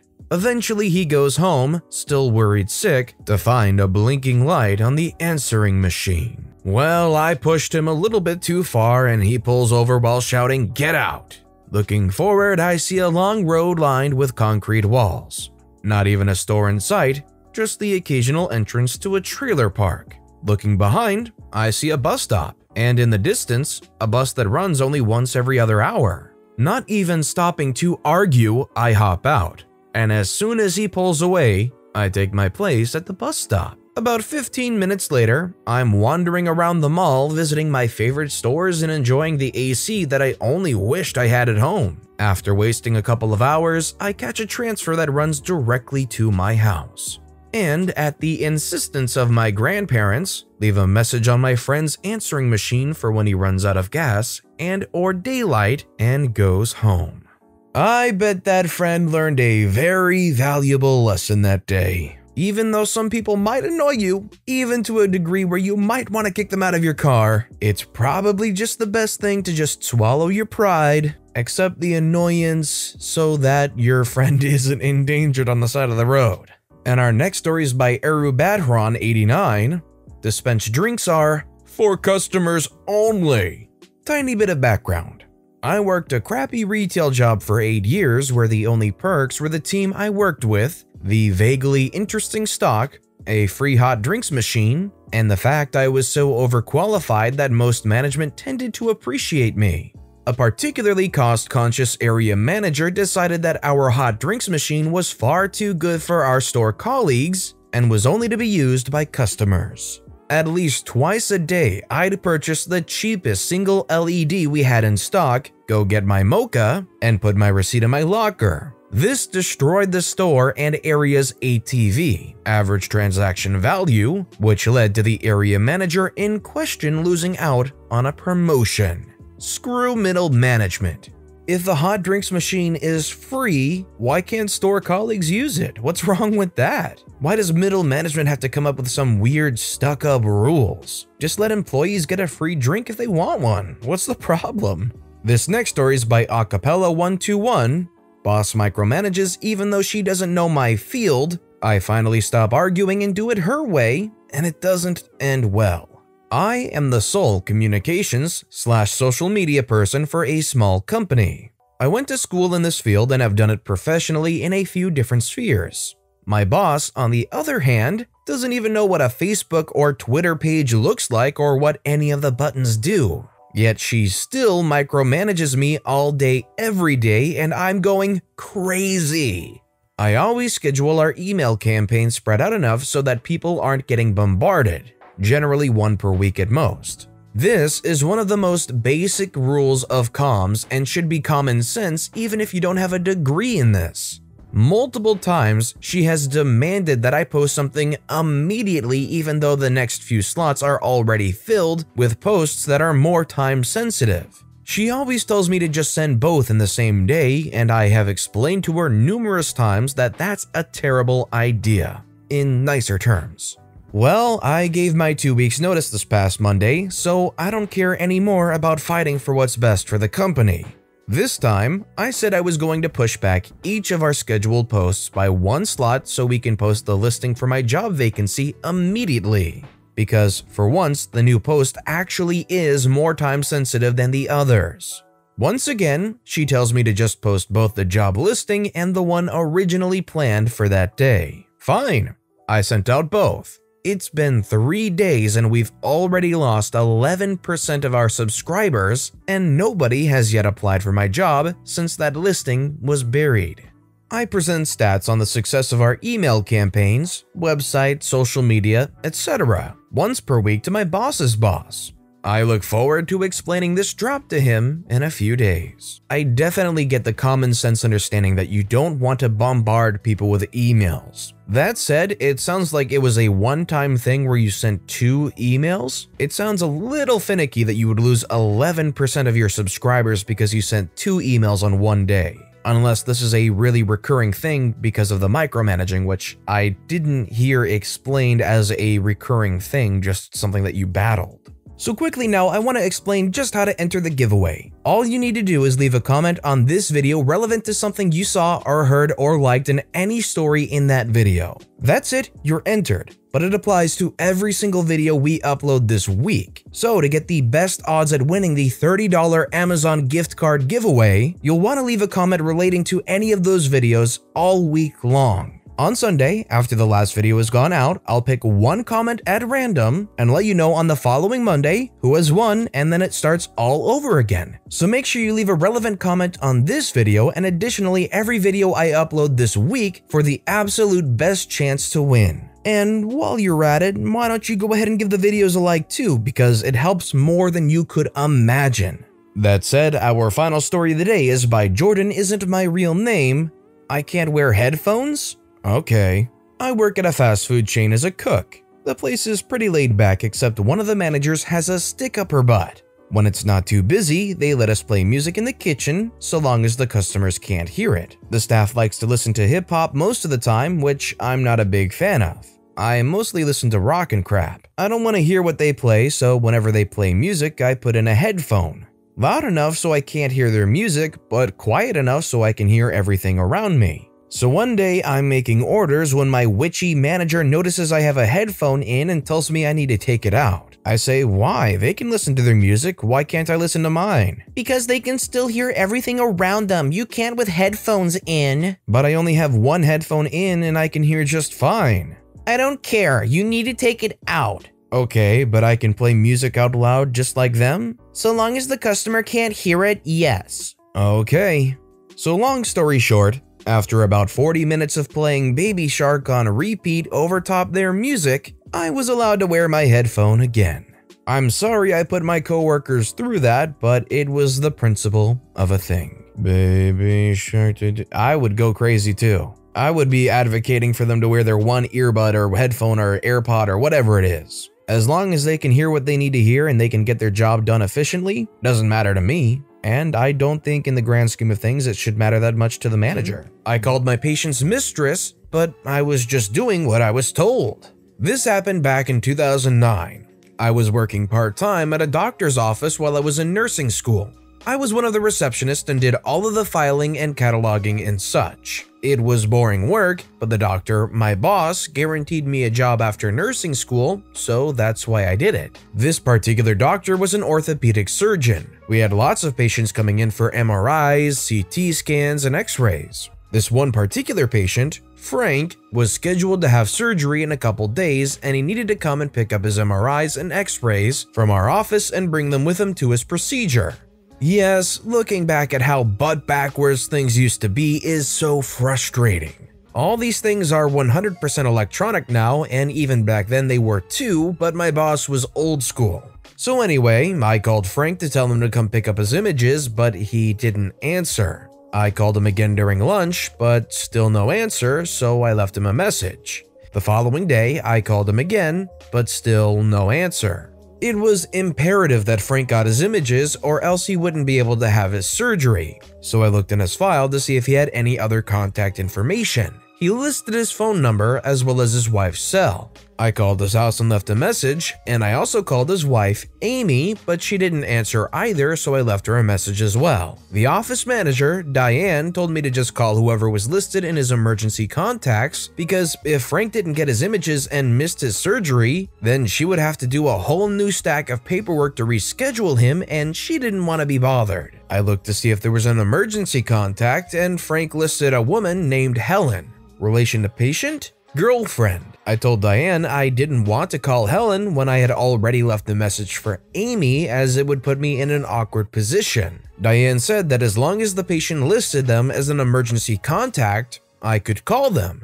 She also said that it's not uncommon for couples to be separated, but still legally married for insurance reasons, and that this could possibly be the case for Frank and Amy, which I guess made sense. I really wanted to believe that no one would be stupid enough to put their secret lover as their emergency contact. I didn't want to get fired for being insubordinate, so I called Helen and she actually answered her phone. I was secretly hoping she wouldn't, and told her Frank's images needed to be picked up prior to his surgery. She came by during lunch, got the images, and then left. I immediately called Frank again to let him know that Helen picked up his images and to not worry about it, but this fool wasn't answering his phone, so I left him another message. A couple hours later, Amy called back and said she wasn't able to answer before because she was teaching, but she got our message and was coming to pick up Frank's images now that school was done for the day. I told her that the images had already been picked up. I tried to be as vague as possible.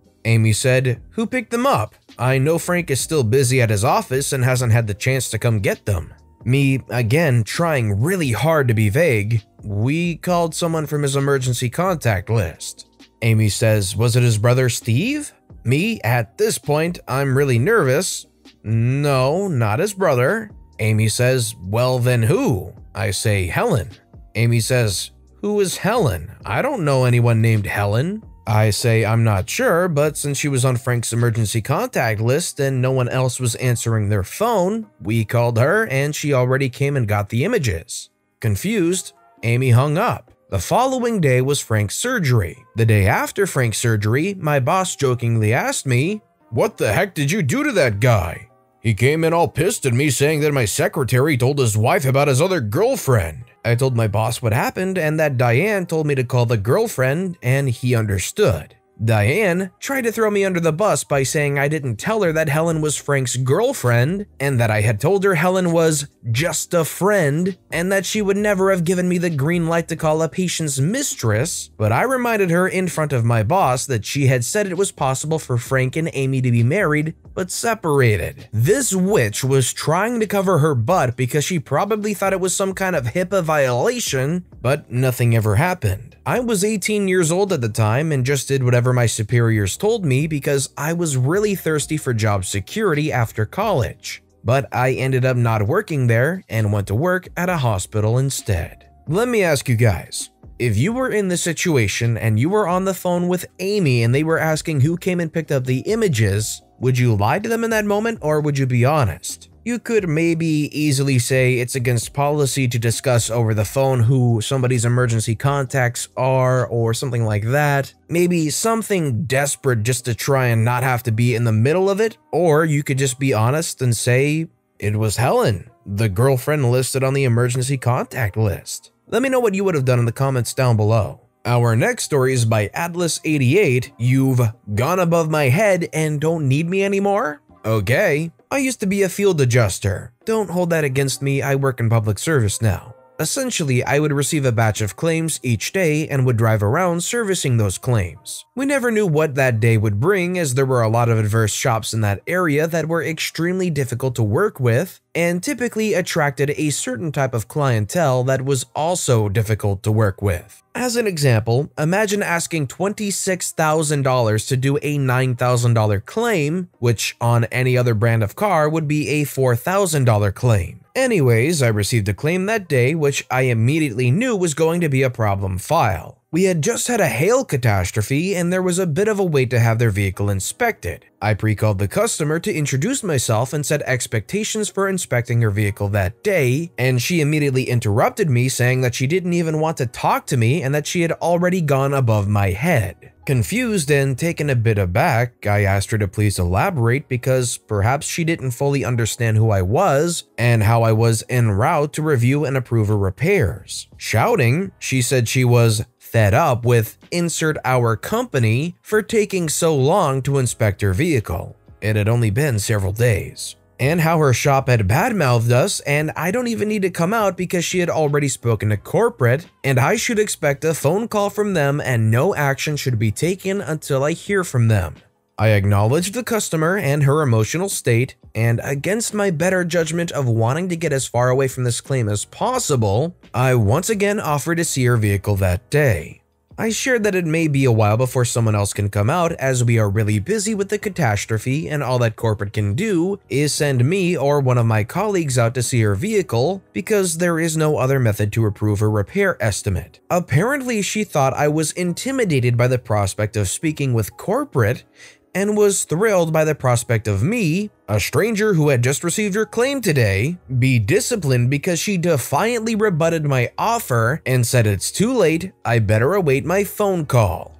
I said, okay ma'am, just to be clear, you are refusing an inspection of your vehicle at Insert Nightmare Body Shop at this time. Is that correct? She says yes. And with that, I gleefully but politely ended the phone call and thoroughly documented the file with the customer's wishes and details of our conversation about how I reiterated several times my willingness to perform the inspection that day and how she declined, stating that she had gone above my head. Then I canceled the inspection and returned the claim back to the void where claims go when they wait to get reassigned. I never got a call from corporate, and her claim undoubtedly got delayed by an additional week or longer. As time goes on and everything seems to get a little bit more instant and very quick satisfaction, people often lose the ability to have a good amount of patience, and although it probably is a dramatic or a stressful situation, you have to exercise some level of patience. They said they were literally coming out that day to take a look to move you along in this process, and you turn it all down because you thought they were going to get chewed out? Doesn't make much sense to me. Our next story is by Kirara. You want to take the aggressive patient for a walk? Be my guest. A little backstory, I'm a nurse now, but at the time of this story, I was a nurse assistant and close to being done with nursing school. This was about 6 years ago. I worked on an oncology floor and the manager, we'll call her H, was brand new. Not only to this floor, but she'd only been a nurse for about 6 months before she was promoted to manager. She was a manager who had favorites among the staff, and if you weren't one of those, she would find ways to make your life more difficult. On the day of the incident, I was assigned to be a patient sitter, which just means watching over a patient to make sure they don't pull on tubes, drains, IVs, etc., or get out of the bed and fall. The patient I was sitting with happened to be a very aggressive and confused woman with dementia. She had been on our unit for a couple days, and we found that she was less aggressive and more manageable if she was allowed to walk around in her room, but if the door was open, she'd make a run for it. So I sat, or rather stood, in front of the door and made sure she didn't get out or hurt herself. She would have bouts of aggression and would sometimes scream or yell at me. No big deal, this is common behavior for her and not really dangerous. Until H arrived. Again, H was not very experienced in floor nursing, but she liked to come onto the unit and tell everyone how to do their job. It was rarely good advice. So she walks into the unit and she hears a patient screaming. So she opens the door and walks in to see me standing in the room with the patient. She asks me what's wrong, and I tell her that the patient has dementia and screams at times, but we're all good here. I have a work phone to call the nurse if I need help. She says that with dementia patients, it usually calms them down if you allow them to walk around or wander a bit. I told her I was aware and that we had tried, but she's aggressive and it isn't safe to have her out in the hallway. H insists that it will work and that she will personally walk with the patient. So I just smiled and said, "Okay, if you say so."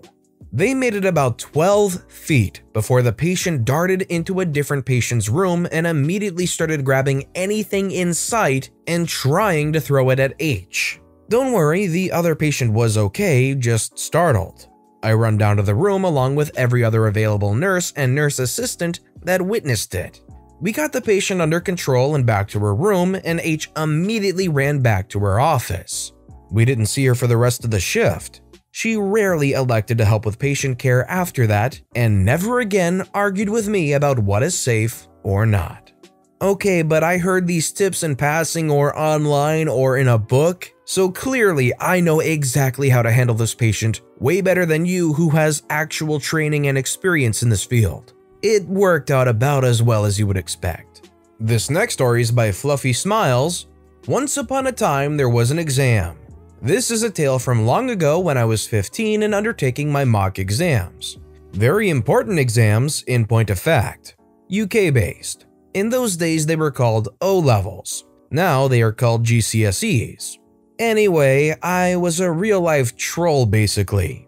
The internet had not been invented back then, and real life was all we had. Any opportunity that came my way to maliciously comply, I took it. I discovered early on the joy to be had in cultivating a pedantic mind whilst searching for loopholes.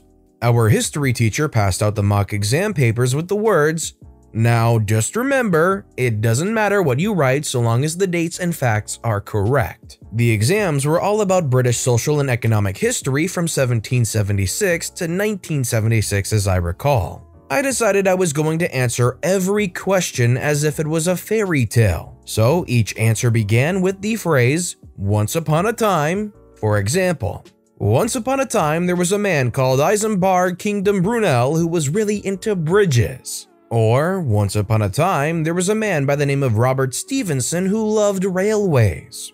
And I made the Battle of the Narrow versus Broad Gauge railway lines into a majestic epic of wizardry.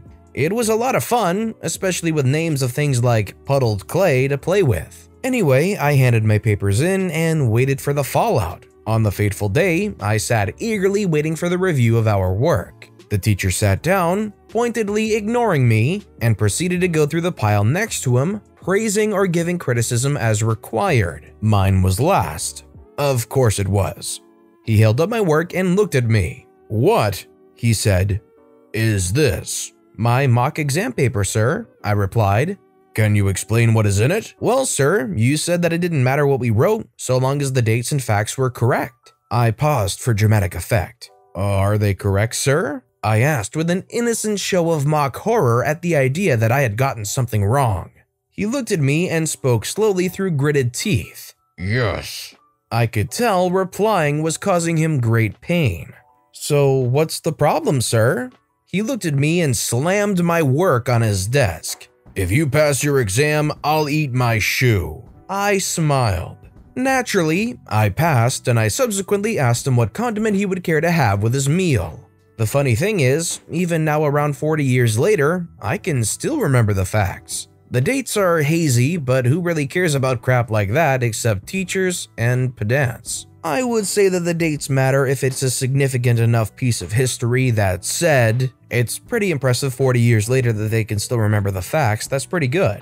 And we all know that teacher's a liar and wouldn't eat that shoe. Delicious, tasty shoes. So quickly now, I want to explain just how to enter the giveaway. All you need to do is leave a comment on this video relevant to something you saw or heard or liked in any story in that video. That's it, you're entered. But it applies to every single video we upload this week. So to get the best odds at winning the $30 Amazon gift card giveaway, you'll want to leave a comment relating to any of those videos all week long. On Sunday, after the last video has gone out, I'll pick one comment at random and let you know on the following Monday who has won, and then it starts all over again. So make sure you leave a relevant comment on this video and additionally every video I upload this week for the absolute best chance to win. And while you're at it, why don't you go ahead and give the videos a like too, because it helps more than you could imagine. And our final story of the day is by Kitsune Faye, Why I Should Never Be Allowed Glitter.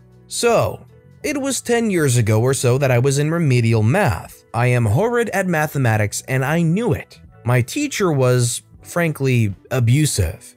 He screamed at us, openly called students stupid, wouldn't let anyone go to the bathroom or get water. The list goes on. Well, our final project came.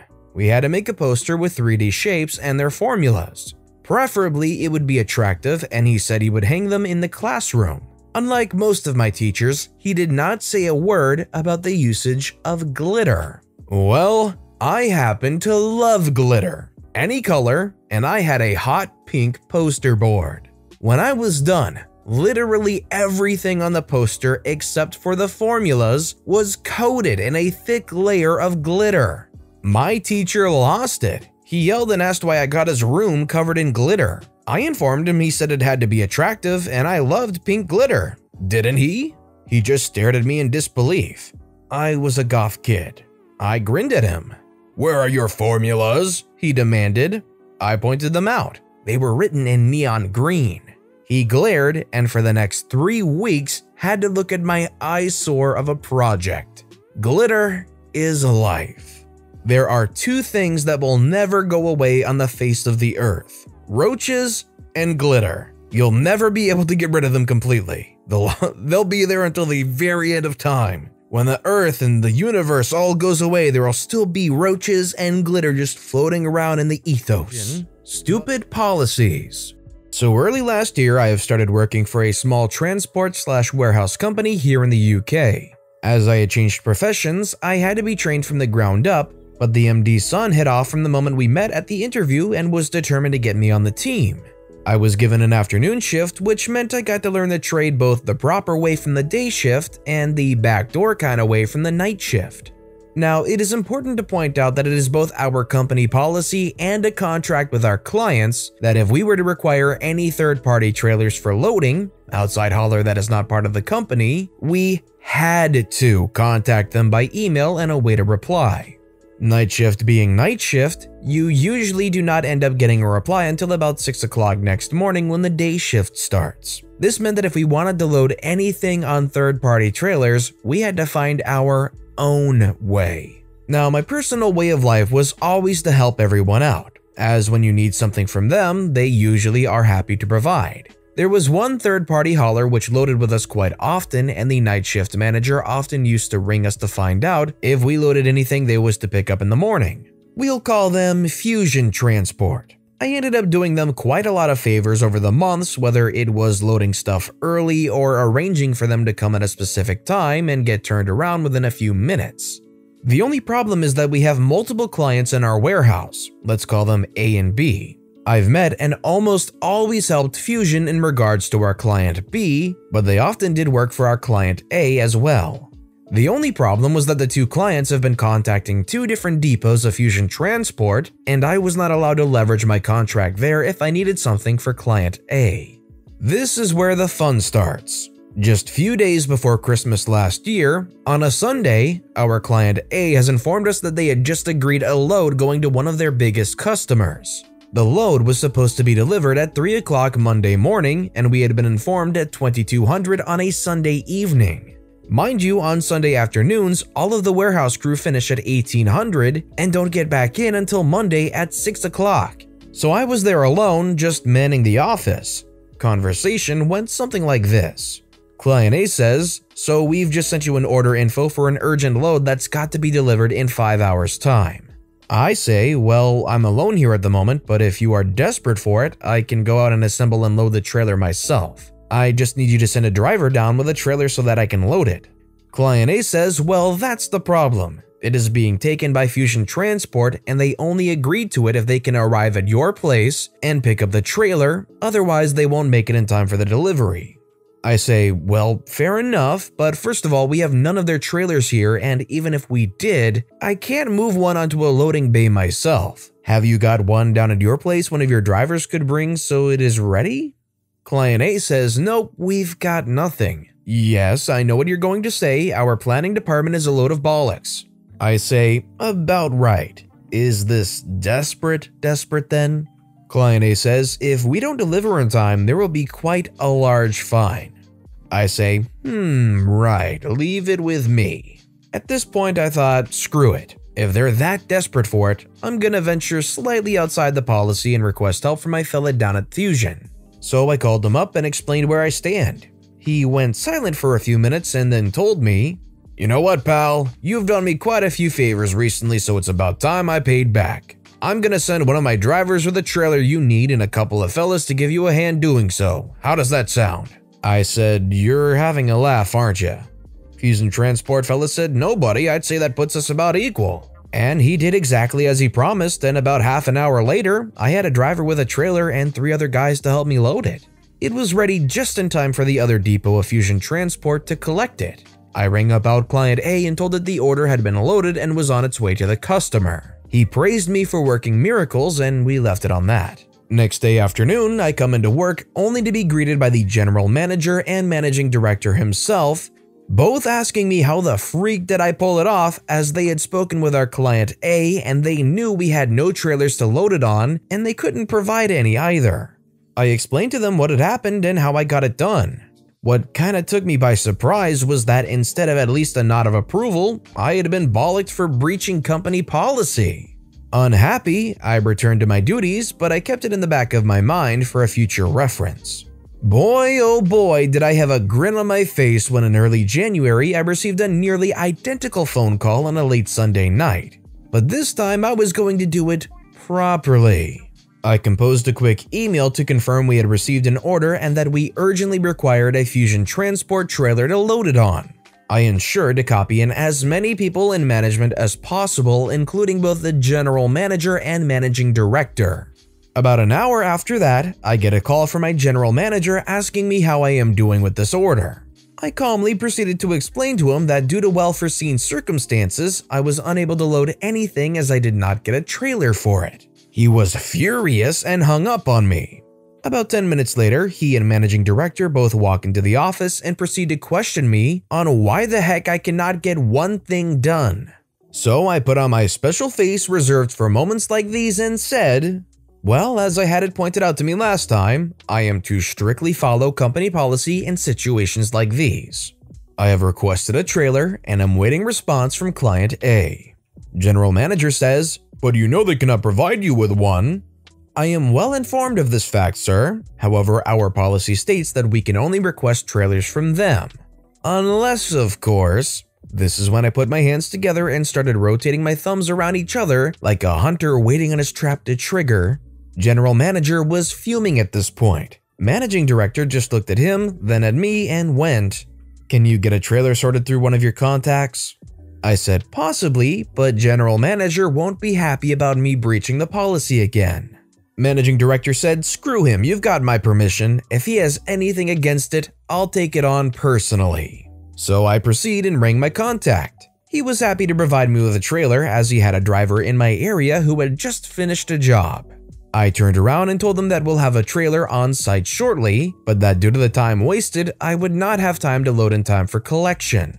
General manager just looked at me confused, but the managing director started to understand what I was hinting at. I wanted them to load the trailer with me. The best thing was that we use electric pallet riders, which you need to be qualified to ride.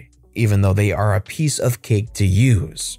This meant that my so-called helpers had to use the old-fashioned pump trucks to move the pallets around, which is not fun when the pallet weighs just under a ton. I will never forget the struggle faces they pulled as they were pushing the pump truck around the warehouse, and I was just zipping around them on my electric pallet rider. To this day, I was never questioned in how I do my work and what backdoors I use to get it done efficiently. So let me ask you guys, if you're doing a job and there is some kind of contact backdoor that will easily make sure you do your job as efficiently as possible, do you think it's okay to bend the rules to allow these kinds of things? Let me know in the comments down below. Our next story is by Pocketful of Uranium. Santa doesn't like selfish brats. As a HR manager at a manufacturing company, I had the pleasure of working with some of the true salt of the earth lads. I bloody love them. It's rare to have this sort of relationship with HR, I know, but I didn't start in the position. I worked my way up and in doing so, always kept my main ethos intact. Be open and honest and communicate. It's simple, but changed the way the company saw itself. With my job and part of the open and honest structure I believe in comes my policies. In my experience, when people have defined policies, it helps them know what will happen and limits any what-ifs. One of my policies is on gifts. We are a manufacturing company, we don't get a huge amount of gifts. Come Christmas, you do see a lot of companies trying to buy your interest though. It had appeared to me in the years I'd been there that most gifts came to myself from recruitment agencies or to the purchasing manager from potential stockists. My policy stated that all these gifts would be put in a pool and every employee would be eligible for them. It was nothing great, a few bottles of wine, some chocolates, once there was a stay in a local hotel, but it was important to me that everyone got to be eligible for them. And it's always fun on our last day before we shut down for Christmas to have this raffle. It's a happy end to our busy season. And so I've been there for a few years and our sales director is off on holiday in December. I have a call transferred through from one of our customers and I'm thinking I'm about to hear a complaint. Instead, he asks for the address to send the whiskey to this director for this year. Say what? Apparently, the sales director received 2 bottles of expensive scotch every year from this customer. I told him he was off on holiday and asked him to send care of me. I then had my assistant email every customer our gifts policy. You know what happened? That year we had a butt ton of gifts. Whiskey, hampers from fancy stores, weekend retreats. The sneaky but stingy sales reps were just accepting these gifts and not following the policy. They all played the, "Oh, this is the first year they've sent gifts that I know of," or "I didn't know the policy" cards. I wasn't having that. I showed them the signatures of them having received the brief on the policy and reminded them that if they were found to be in breach of this, formal disciplinary action could be taken. Here is where I maliciously complied with my own policy. I had written in that you can be removed from the Christmas gift raffle should you be found in breach of said policy, accidentally or otherwise, to prevent this exact situation. I didn't state how long this removal would last for. None of them faced disciplinary action as it would be too hard to prove. It was 4 years last Christmas, still no sales reps in the raffle. 4 years is a lot of time, but if you're gonna withhold all that stuff from all of the other hardworking employees, I wouldn't be losing any sleep on it. This next story is by Stresso Espresso. Don't hang up. Gladly. First, some background. I am an 18-year-old college student who got a temporary job as a cold caller for a proxy company. I know I am the worst type of person, but we all have our faults. This was in June, so smack dab in the middle of lockdowns in the US, and I was very fortunate to get any job I could. I had recently been hired to work for a proxy company, which essentially meant I would call people's homes and try to get them to vote on company policy for corporations they held stocks in. People hate it when you call. They will curse at you, threaten you, guilt you, and scream. Apparently, the group I was working for was pretty crappy because people would say we called multiple times a day. No matter what happened or what they might say to us, we were told explicitly we were not allowed to hang up under any circumstances on a client. This was generally pretty crappy. Many people would get personal with you and threaten physical violence or try to make you feel really guilty saying you had woken up their baby or something.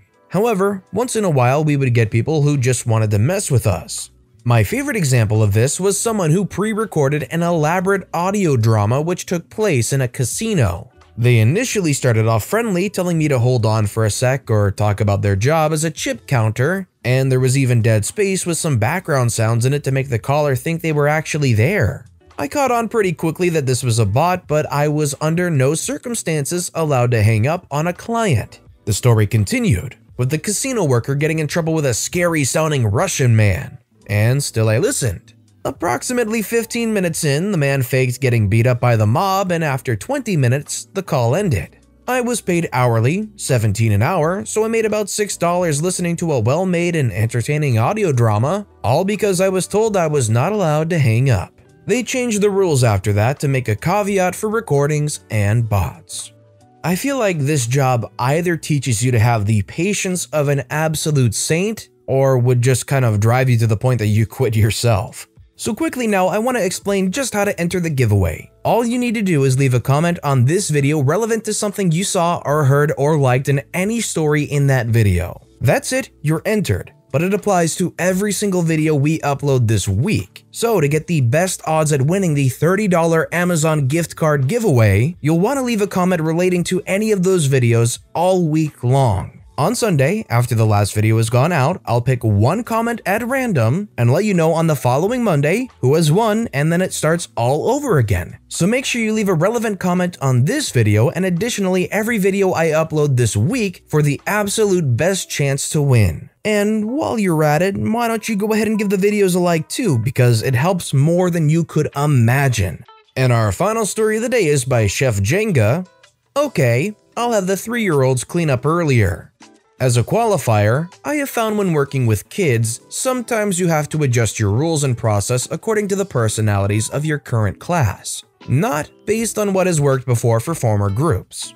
I work with preschoolers. My current class, I let them play right up until I'm plating lunch, then I say clean up because if they clean up too early, they have to sit and wait on the carpet for lunch to be on the table, and this group doesn't sit well unattended. See wrestles, hits, and basically annoys each other in a sometimes we just knocked heads and are now crying kind of way. I've been doing things like this for over a month now and it works fine. A few days ago, I was sitting with a child who was sad. The plates and things were already out for lunch, but the food had not arrived, so the children were happily playing. My boss walks through my room and tells me, "Why aren't they cleaning up? Lunch will be here. They need to clean." I say they will. I typically wait a bit because it takes so long to serve lunch, and they don't sit well. "Well, this room is really messy. It will take them a long time too. Have them clean up." Okay, I clap my hands, tell them to clean.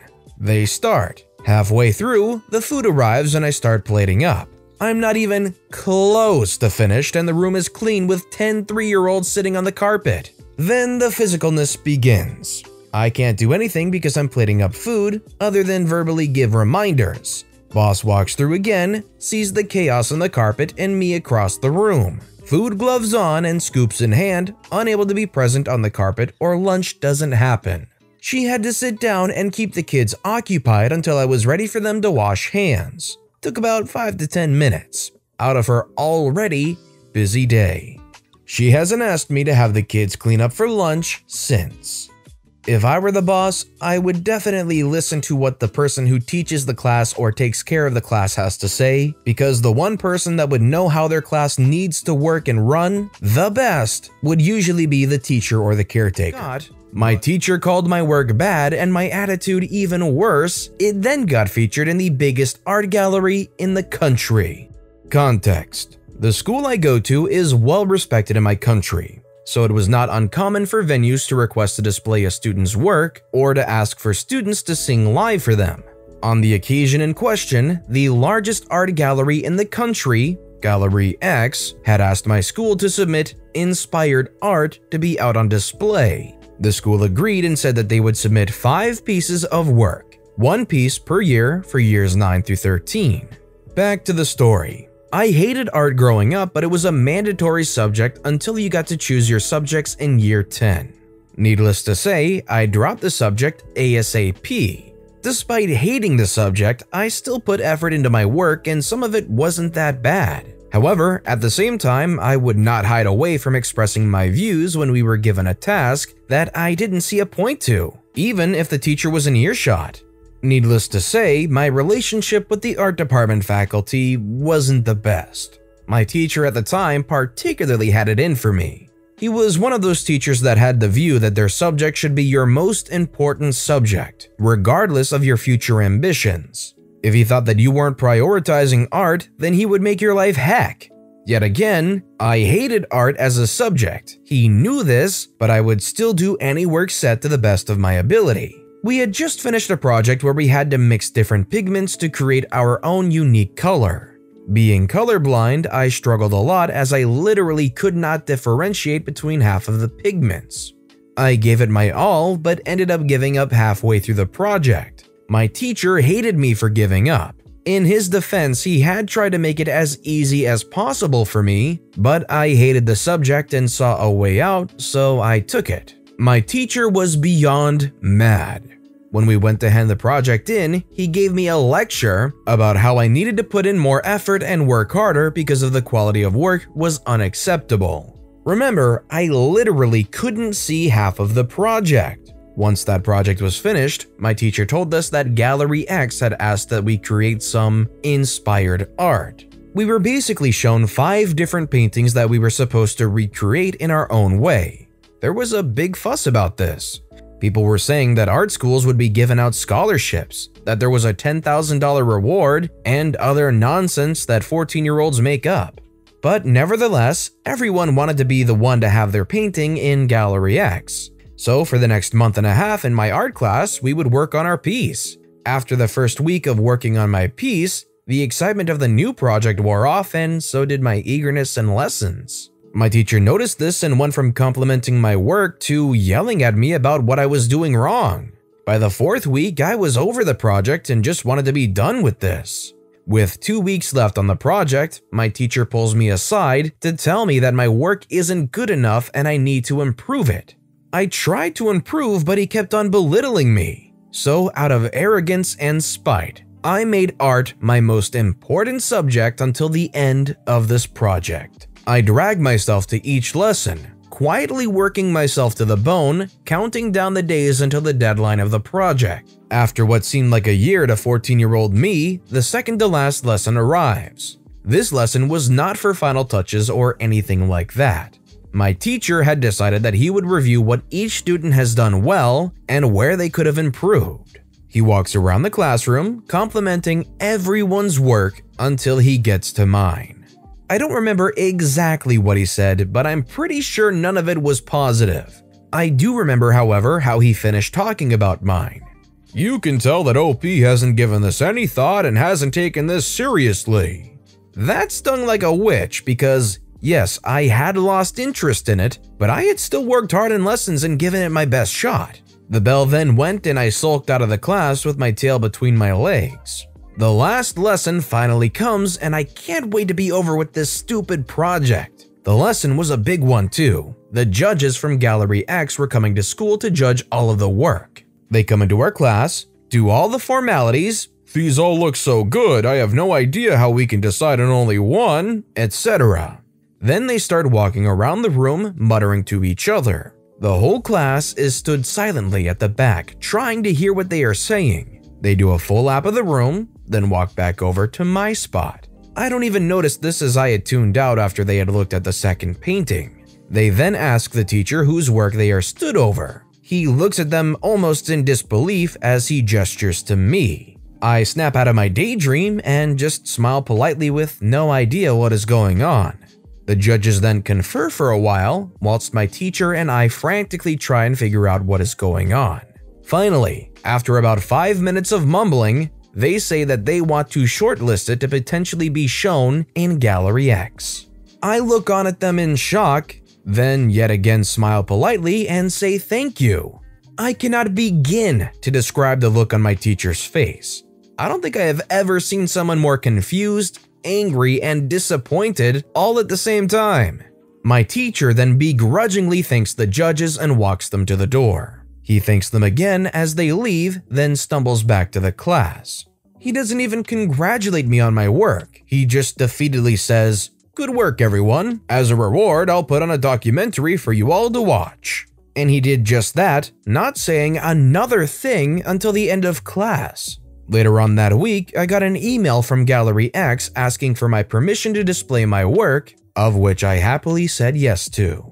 To sum it up, the work that he disrespected and said that no effort was put into was selected from 192 others and got featured in the biggest art gallery in the country.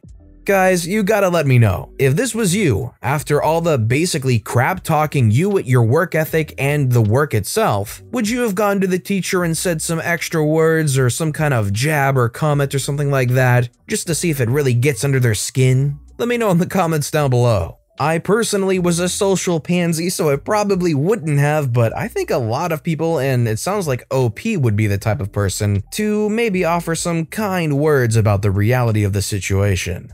Our next story is by Jikin Nougat. Mother-in-law insisted she wanted a drink, so I gave it to her. Mother-in-law never really liked me, because I got her adult son to move out of their home and have a good life. She's the type to question every success you have, all the while downplaying anything in your life. Honestly, I don't know why father-in-law is still with her. Yesterday was her daughter's birthday. I love her very much like my own sister, and although she can't have an extravagant 21st birthday, we planned a nice dinner at their home. We brought everything we needed as well as drinks. She is 21 after all. She requested we get some soju. Now, for those who don't know what that is, it's a popular Korean alcohol drink. It's in these bright green bottles packaged within this bright green box, usually plastered with portraits of cute girls looking like they love this drink. At a glance, it does not look like alcohol since American beers and such are more bland looking than this. Since their home basically had nothing for us to use for the meats we brought over, we had to go to the store a lot of times, including the birthday girl herself. We really tried to make the best of the situation, but the entire time, mother-in-law was running her mouth. "What? There's no soy sauce? What the heck?" says the woman sitting and playing on her phone, not helping us look. "Why would you move to a cheap place? What did you expect? Of course it's going to crap now," says the woman who never paid for her house. Father-in-law pays for everything. "Don't cook there, it's going to smell like meat," she says while we're cooking in the kitchen. What's the kitchen supposed to be used for? These are only a few examples of everything she said that night. Father-in-law was nowhere to be seen since she usually runs her mouth until he's had enough. I was mixing my concoction of soju, Yakult, and Sierra Mist. By the time she hovers over to the kitchen, she asks me what I was doing with a grimace on her face. I say it's a Korean drink. "Why are you not making me one?" "Are you sure this isn't just a normal drink? It's..." "Stop excluding me, I want one," says the woman who basically sat through everything and complained the whole time. We did try to include her, but all we got were sarcasm and complaints. I roll my eye and start making her one, until I realized we got a flavored soju, meaning it literally tastes like juice.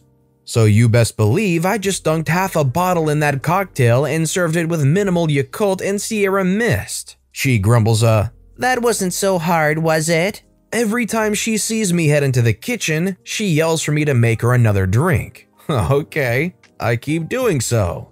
Father-in-law joins me in the kitchen and was reading the bottles. He looks at me with a raised brow, just in time for mother-in-law to yell for another drink. In her mind, she's asking me nicely, but really all we hear is screeching.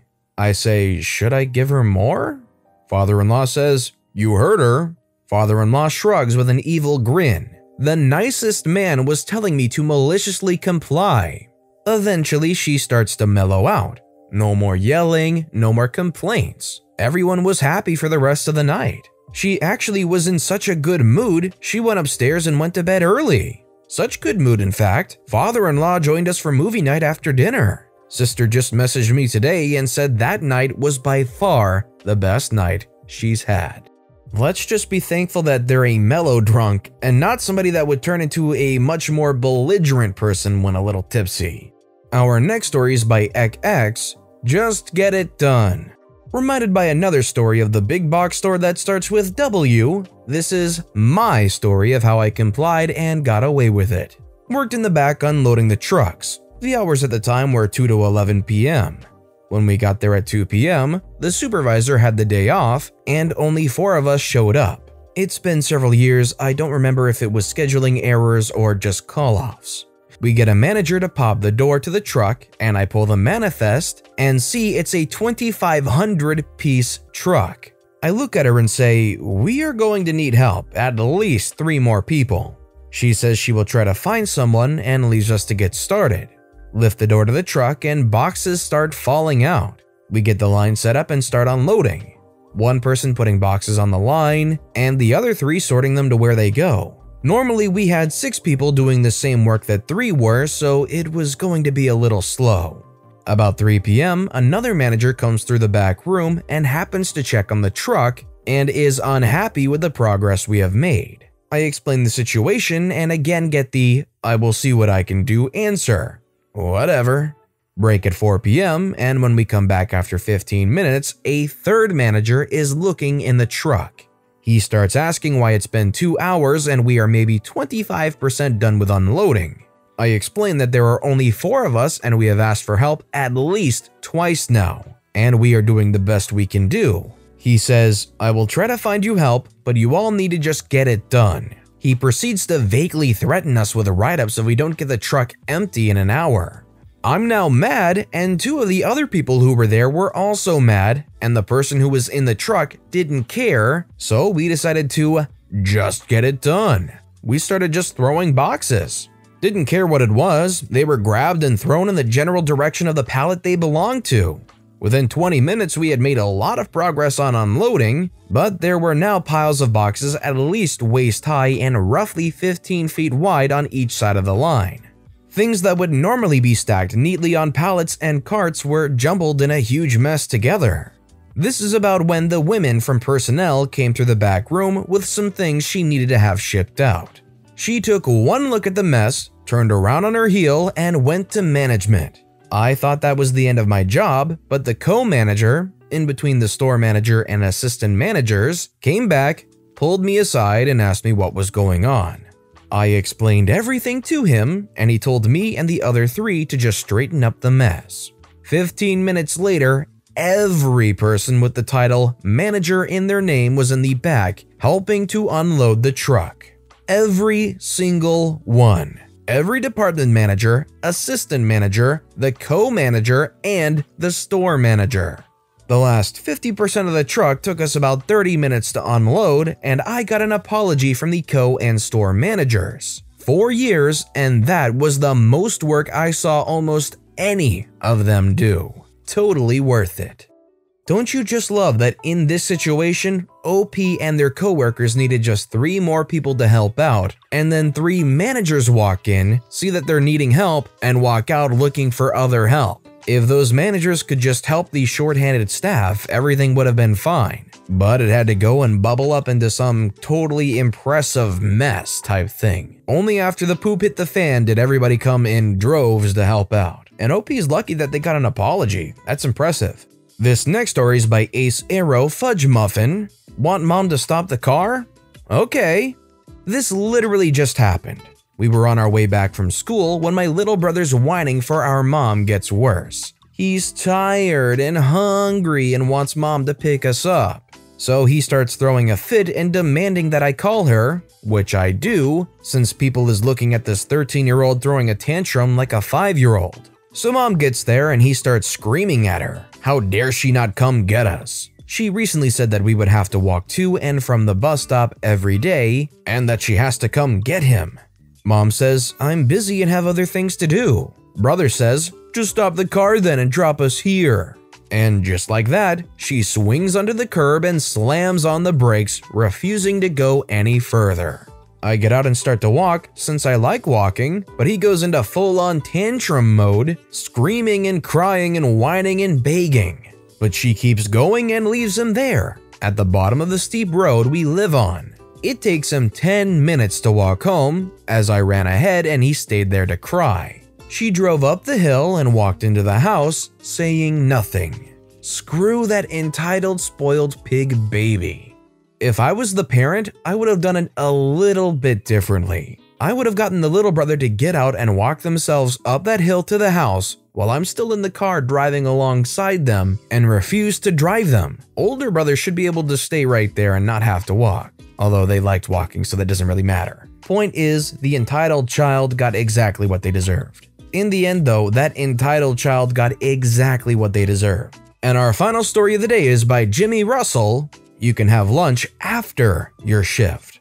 Happened today, not that big. I'm a volunteer in the National Reserve, and due to the resurgence in SARS-CoV-2 cases, I've been recently activated to assist in tasks of national interest. We work with exactly the same work as permanent employees. They are also on contract from the reserves but have been so since March, and on more or less the same terms. One exception is that our pay is by the hour and made to match the pay of the permanent employees if we work the same hours.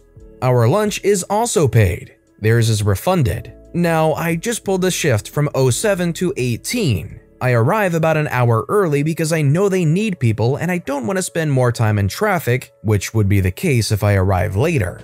So today, I was lucky enough to also get free dinner at the cantina because I've been working longer and more shifts than anybody else from the recent call on reserves. The self-declared team leader today was very adamant about me not going ahead of our appointed time slot of 18 to 18:45, even though the kitchen opens at 1700 and my shift ends at 18. Well, fine then. After I'm done working, I walk over to the cantina and have my dinner before checking out at the HQ. If I can't have my dinner until my shift is over, I might as well get paid for the overtime. Next day, I arrive early again. After checking in, I walk to the new building. Previous day, the shift manager had told me to go there instead. I only got around to making some tea when some guy with seniority calls me and the other emergency service people back. The deal is that we start work at 9. So we're staying for a briefing which is targeted at people who haven't been there before.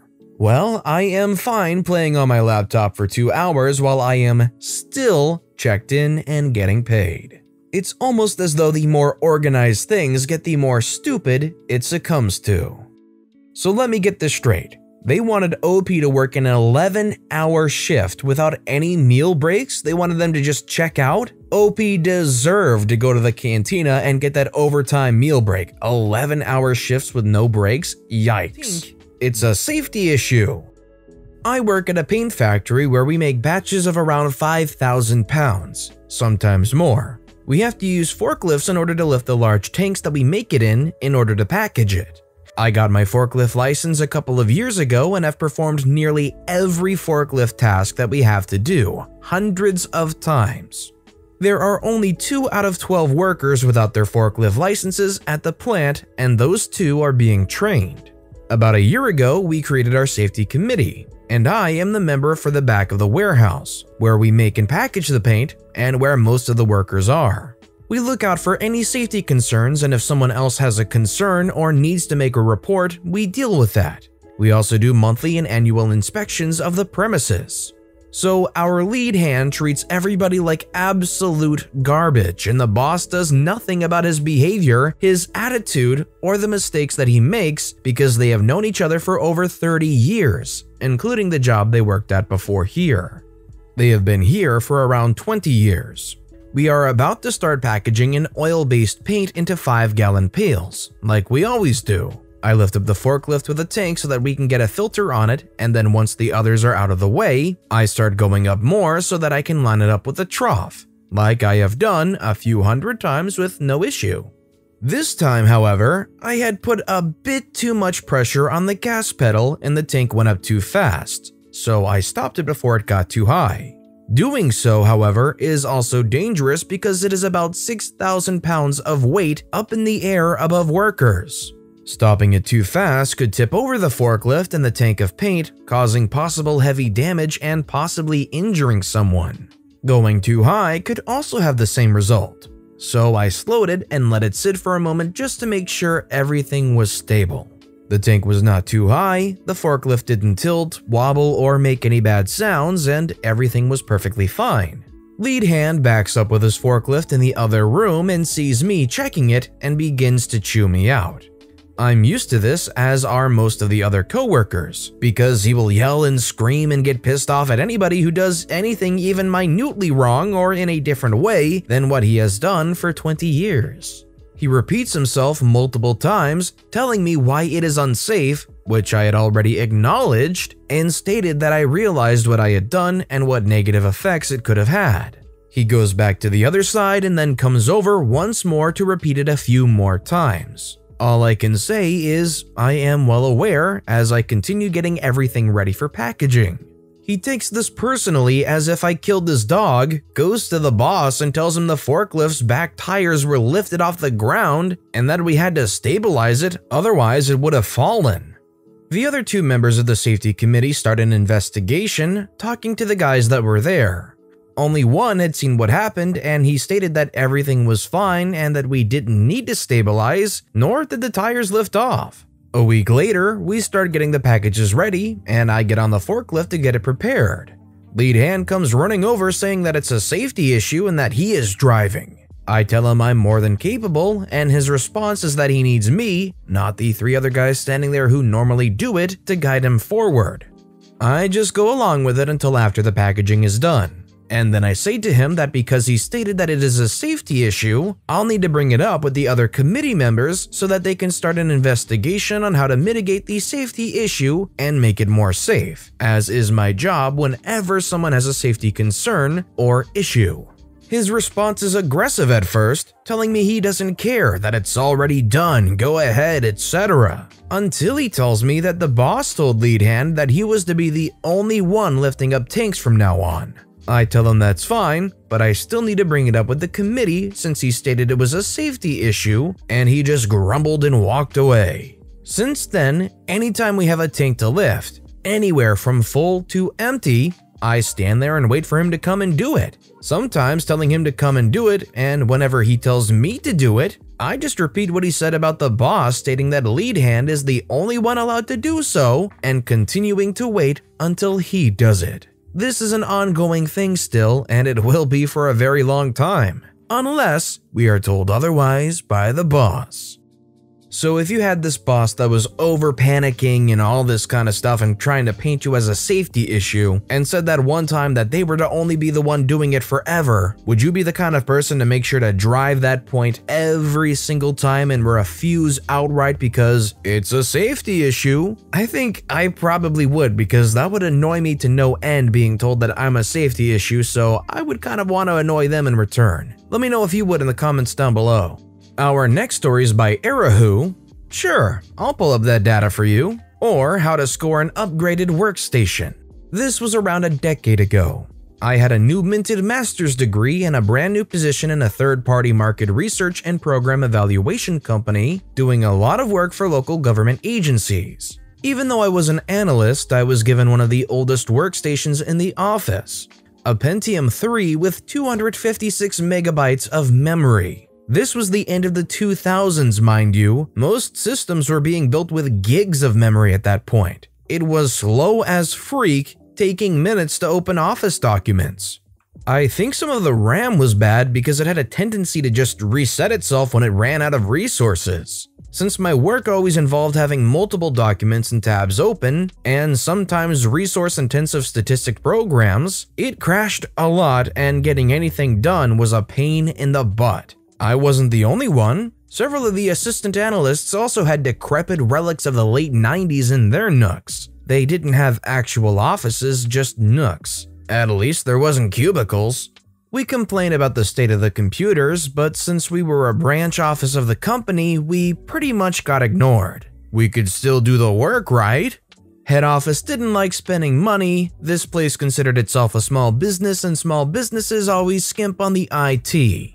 We could get most of our work done, it was just laggy and slow and occasionally resulted in rework because of crashed systems. They were going to use those relics until they died. Well, at one point, me and one of the assistants got put on a major project. For us, working with one of the managers from the main office several provinces away. It was a continuation study, something that was run once every couple of years or so.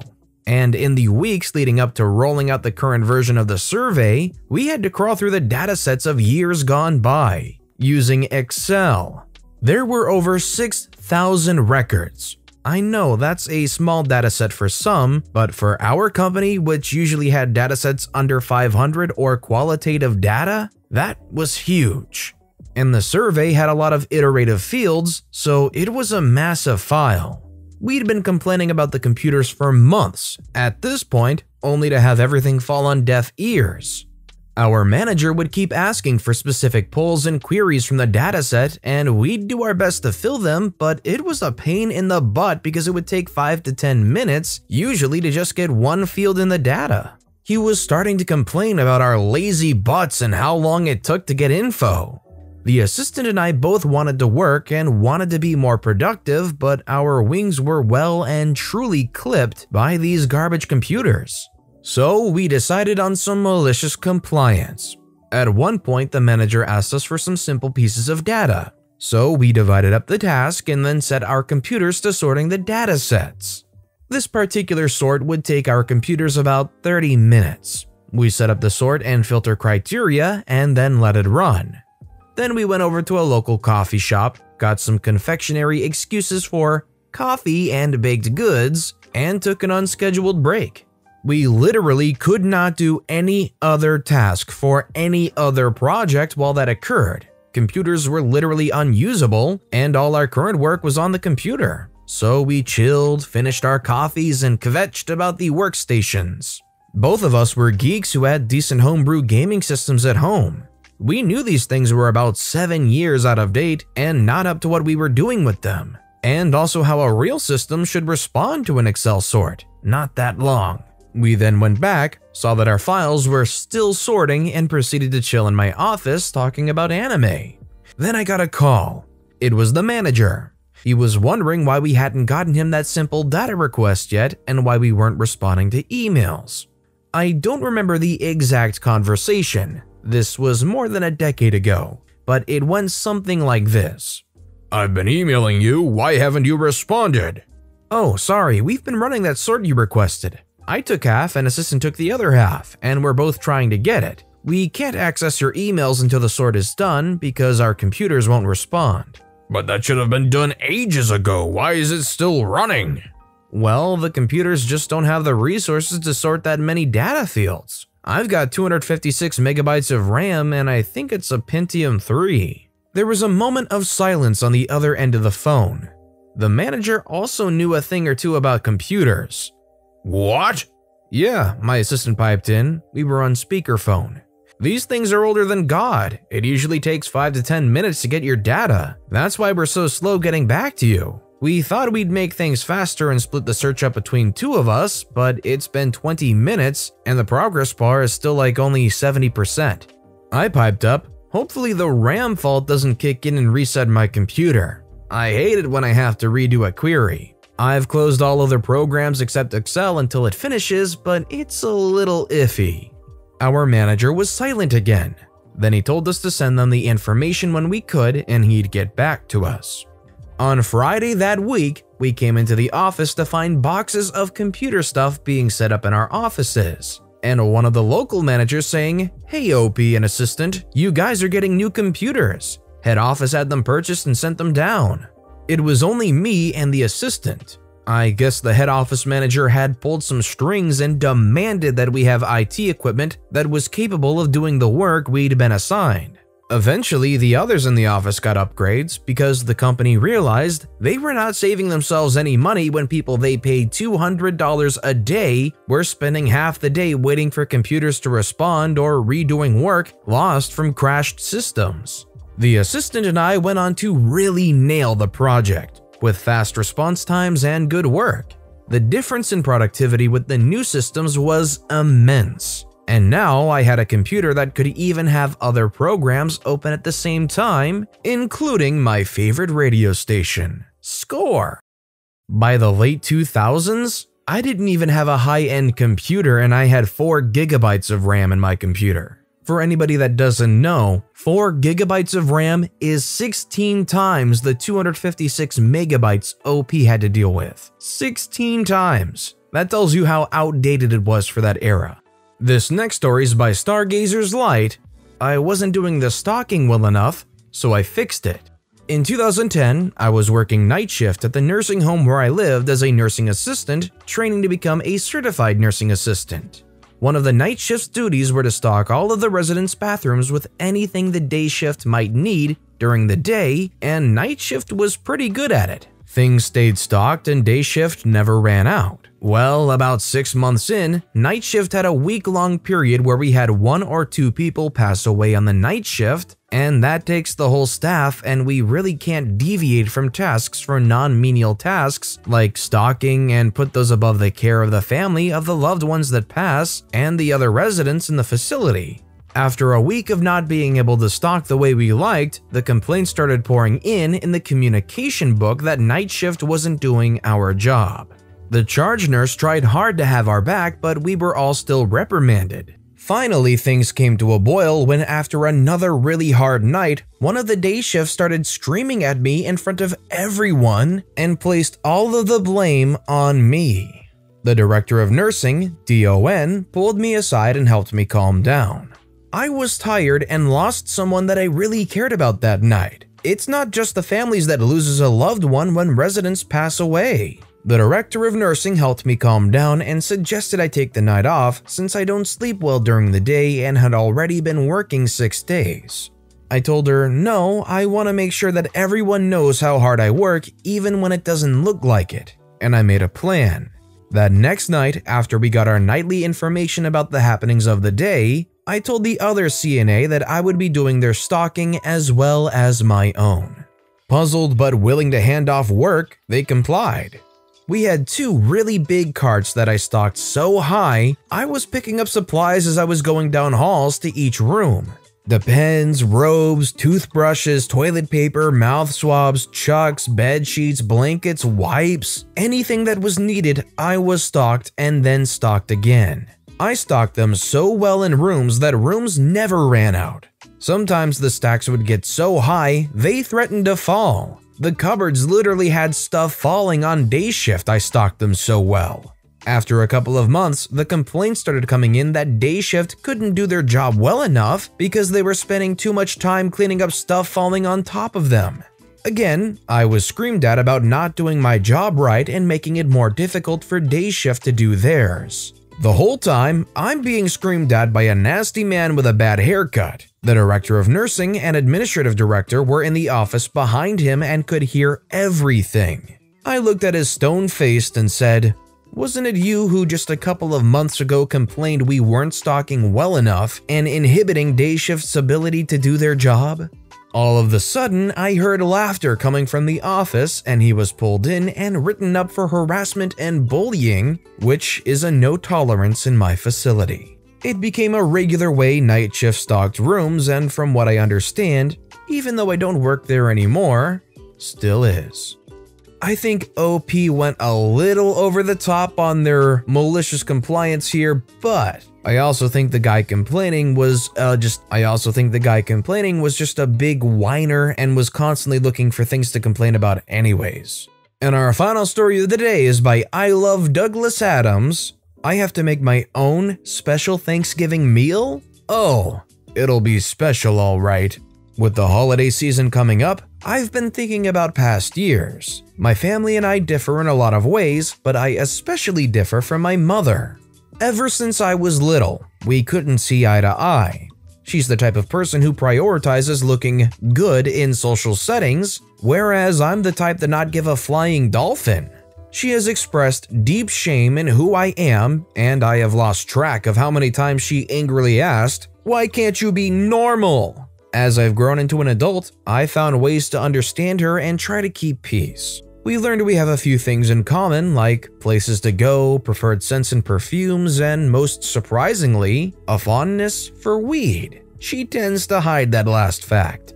Now, one of the things my mom has been very bad about is tolerating that I'm vegan. I started as a teenager, but my mom wanted no part of it. She immediately stopped cooking anything for me, including plain side veggies that she would normally cook for everyone. Whatever, I learned to cook. Whenever family get-togethers happen, such as during holidays, birthdays, or any other event, my mom and her family deliberately offered nothing for me. I would have to bring my own food or go hungry. Again, whatever. With their attitude, I don't think I'd trust anything they offered me anyway. One year, my parents were hosting Thanksgiving. As per usual, I expected to make my own mini Thanksgiving meal, while she and my dad prepared the real Thanksgiving meal. Now, normally I prepare a veggie roast, gravy, several sides, and a dessert. I make more than enough and always place my stuff on the same table with the rest of the food in case anyone wants any. Every year before, nobody else wanted anything. Weeks before the holiday, my mom did her annual tradition of reminding me to make my own food because she won't make anything for me. I already had recipes lined up and, until she said something, was feeling pretty stoked about what I had planned. Her unnecessary reminder only served to piss me off. I made a new, more maliciously compliant plan. Fast forward to Thanksgiving, it's going pretty normal. Annoying relatives, loud TV blaring, my parents and I trying yet again to somehow share the oven. Just before the meal was to begin, some last-minute guests arrived. 2 of my dad's cousins had traveled a few hours to get here. I barely knew them, but that was about to change. Shortly after, we were bonding up a storm. We had some overlapping interests, agreed on politics, and they wanted to try my food. Sure, but I had to warn them, the gravy is a bit special. See, what my mom doesn't know is that when she reminded me to cook, it actually reminded me that I had made some canna butter using vegetable oil just the other day. I figured, screw it. If nobody's going to eat any of my food anyway, I might as well get high off it. So I looked into vegan gravy recipes and used my special oil. When I explained the situation to my new favorite relatives, they thought it was hilarious. They also immediately wanted to try my gravy. We ended up chilling around the fire, laughing like old best friends. They promised to never tell anyone what I did. We now look forward to seeing each other every year. I haven't added any special ingredients to my big meals since then, but they still make space on their plates to try everything I make.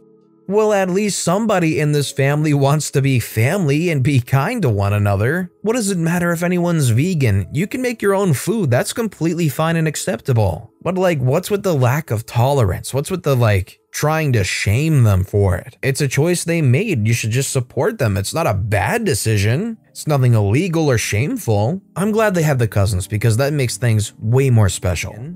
Gets fired, ends up with promotion instead. This story comes from when I used to work for a global big box store that may or may not start with a W. As an aside, they also aren't known for how well they treat staff either.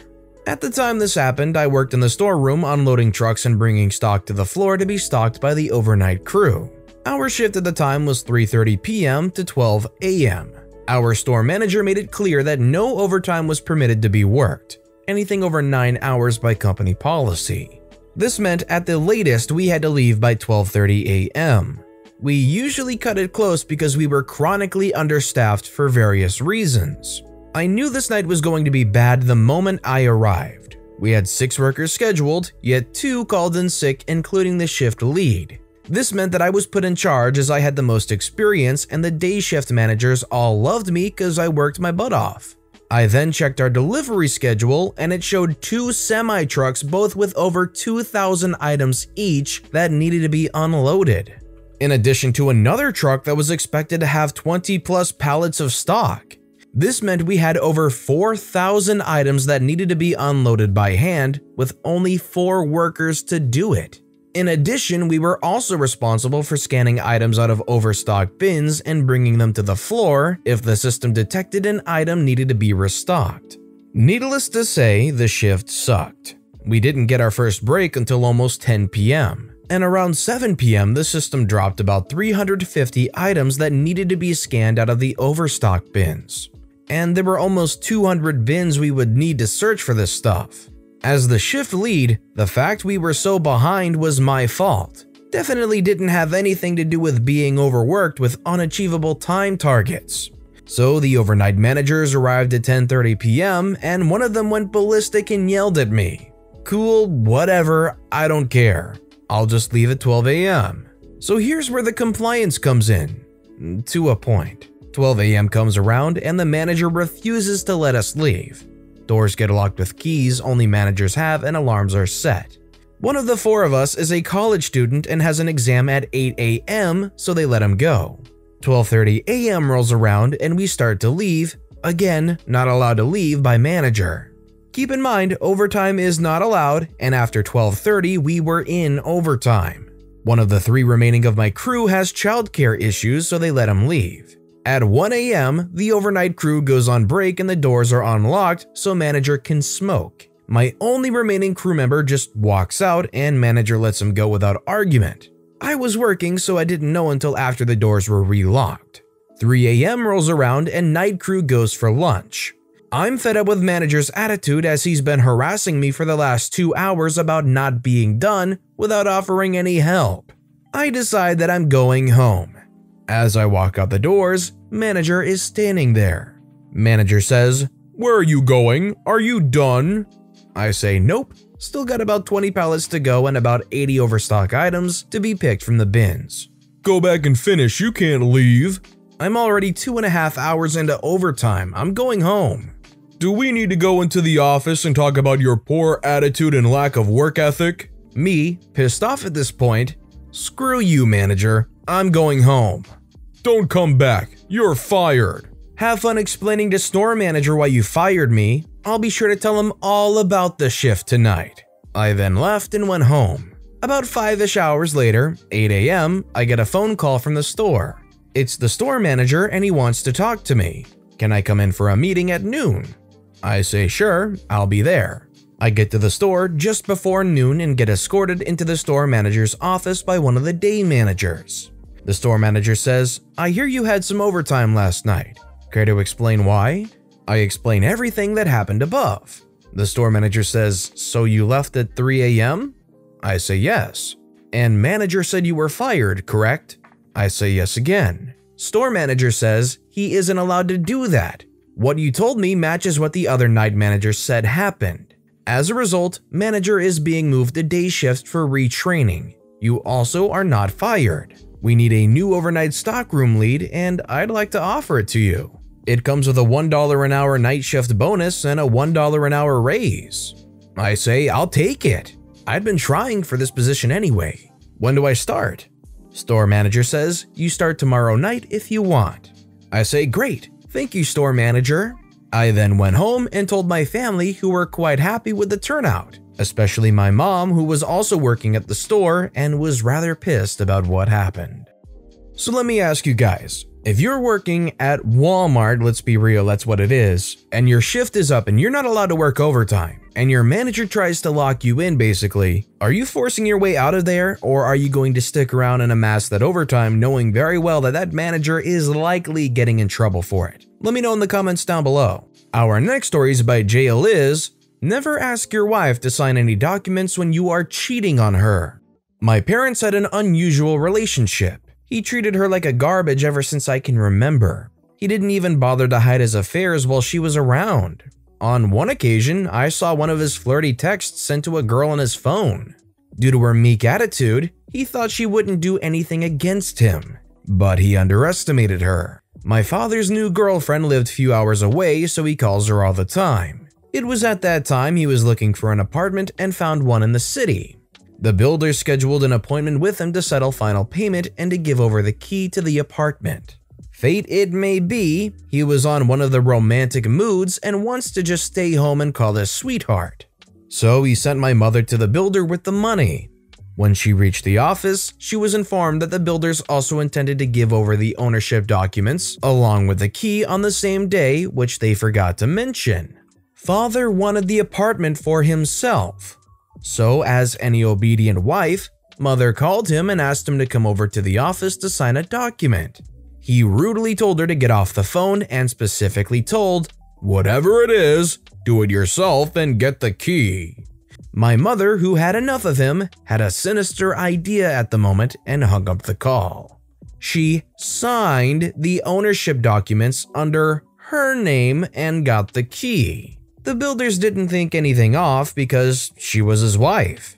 She also made a duplicate of that key without my father's knowledge and kept it for herself. My father had no idea what was going on as he was busy with his girlfriends. He always sent my mother to the new apartment to clean it up and furnish it. Not long after that, my parents divorced and it was time my father asked her for the documents to the apartment. She just replied, "Why should I give documents of my apartment to you?" My father was shocked when she explained she signed the ownership documents under her name on that day and she is the legal owner of that apartment. All thanks to his girlfriend. If you're going to be blatantly cheating on your spouse, you think they would be a little bit more careful when acquiring property, because they should have had it in the back of their mind where if this relationship blows up, which it likely will because, again, they're blatantly cheating, they want to be sure that they have sole ownership of whatever property they're acquiring, right? This guy was a dodo. Our next story is by Adequate Husband, Well-Hung Compliance. The hero in this story is a gentleman I work with called Roger. Roger retired from his career job a few years ago and works part-time on my team to keep himself busy. We work as part of a small team providing a vital but niche service and are part of a larger department. We used to work in a large open-plan office with the whole department, but when recent events happened, we were moved to a small office room a short distance away to continue our shift work with less exposure to other employees. Unfortunately, our new room is quite small and lacks a coat rack, so we put our coats on the back of our chairs.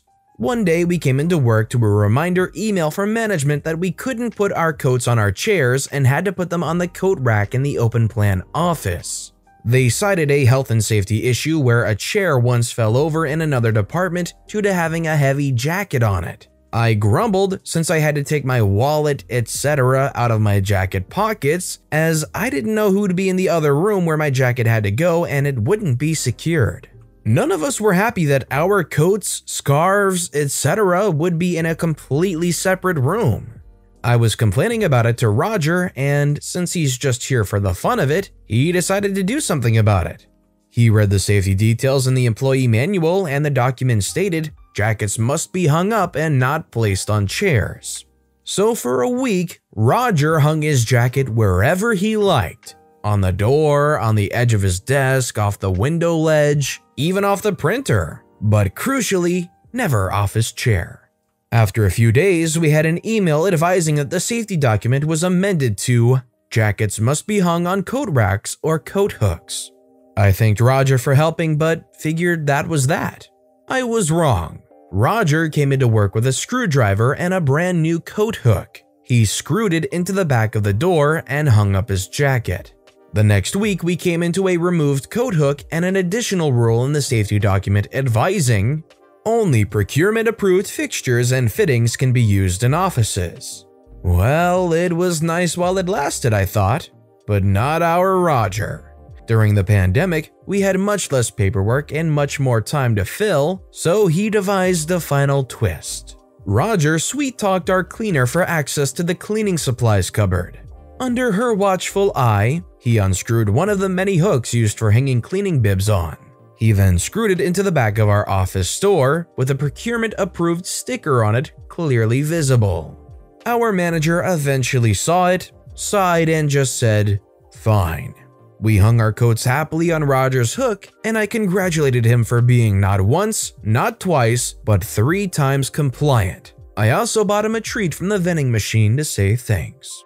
Oh, old man Roger always up to his no-good compliance tricks. I'm sure Roger made for very fun memories in a place that might not have been so known for its fun memories. Good on Roger for not letting up. Our next story is by Miss Acedia.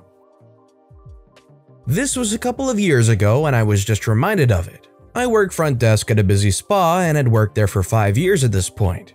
The last few months or so, we were getting these random robocalls where we would pick up the phone and get an insanely loud beep in our ear and nothing else. This beep was so loud it made our ears ring. We couldn't block the number since the number always changed, But we at least had caller display, and these specific robocalls always had a long button number that started with an R. We would get about 10 a day for a few days in a row, then nothing for a month or so.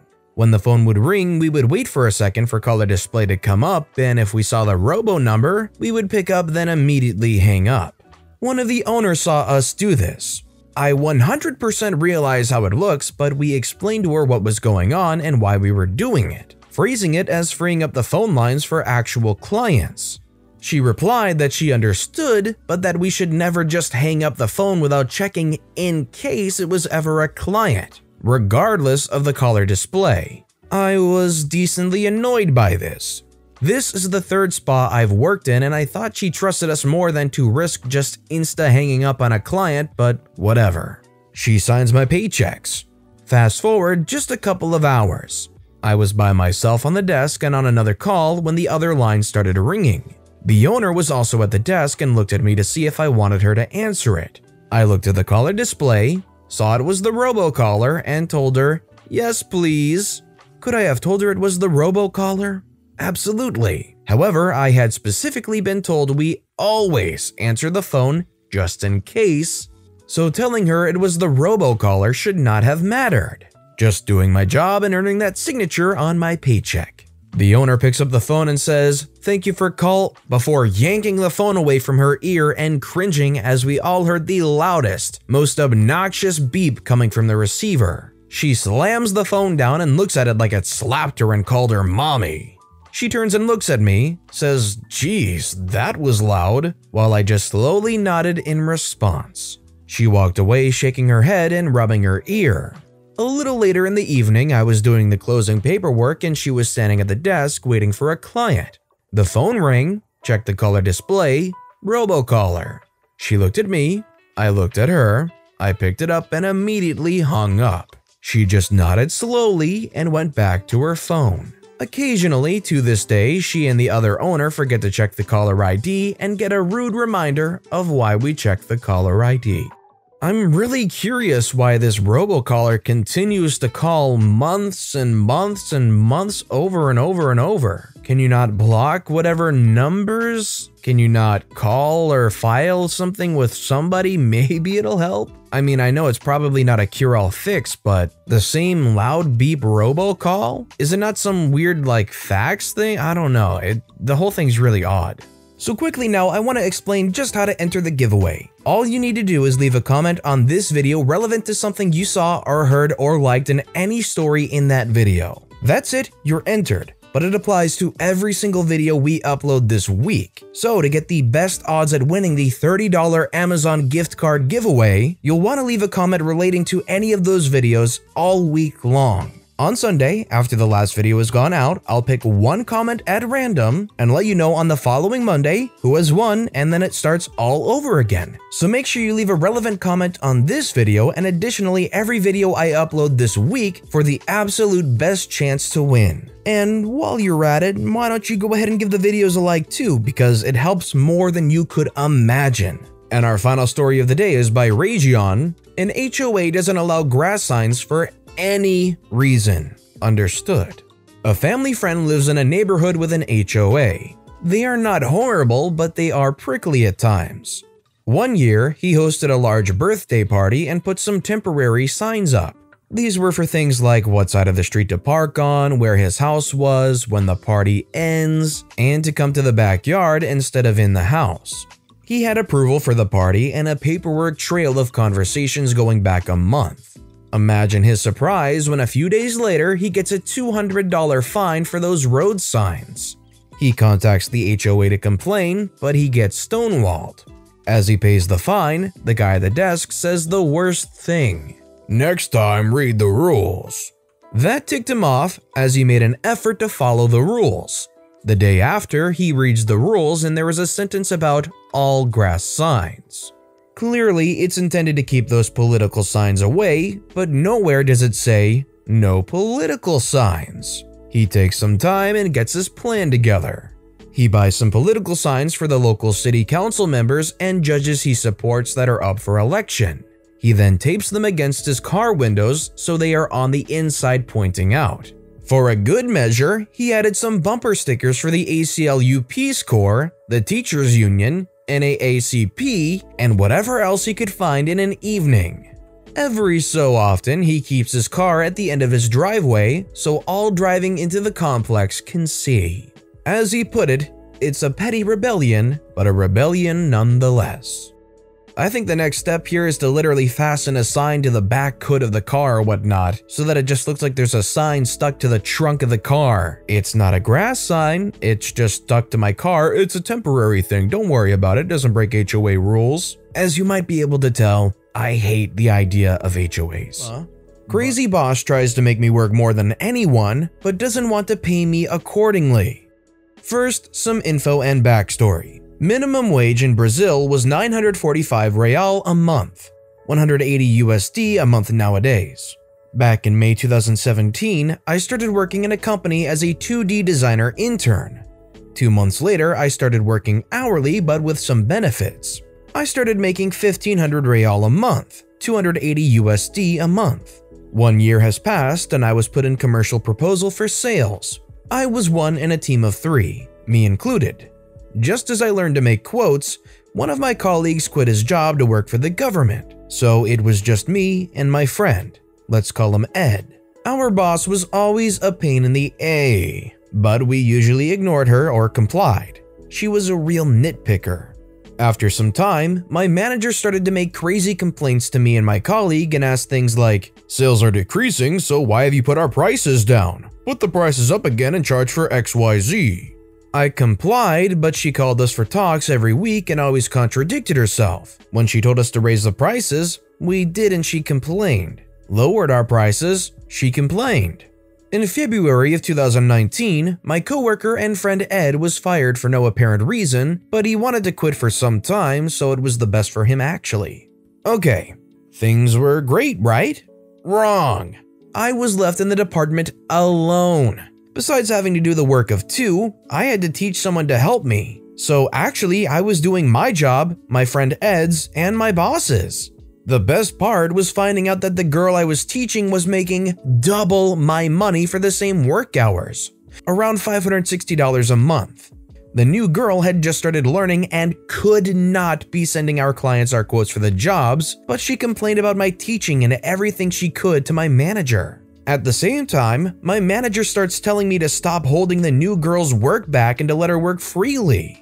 I was pissed, but here is where the fun starts. Cue malicious compliance. I now allowed the new girl to talk freely with our clients and do her work as I did mine. She insisted on asking for my advices on all matters, emails, doubts, projects, and many more. Most of the time I helped, but it started to be so frequent that I started not helping anymore. Like, wasn't she being held back by me? FYI, my contract was about to end by May 2019, so there was only a couple of months before it ended.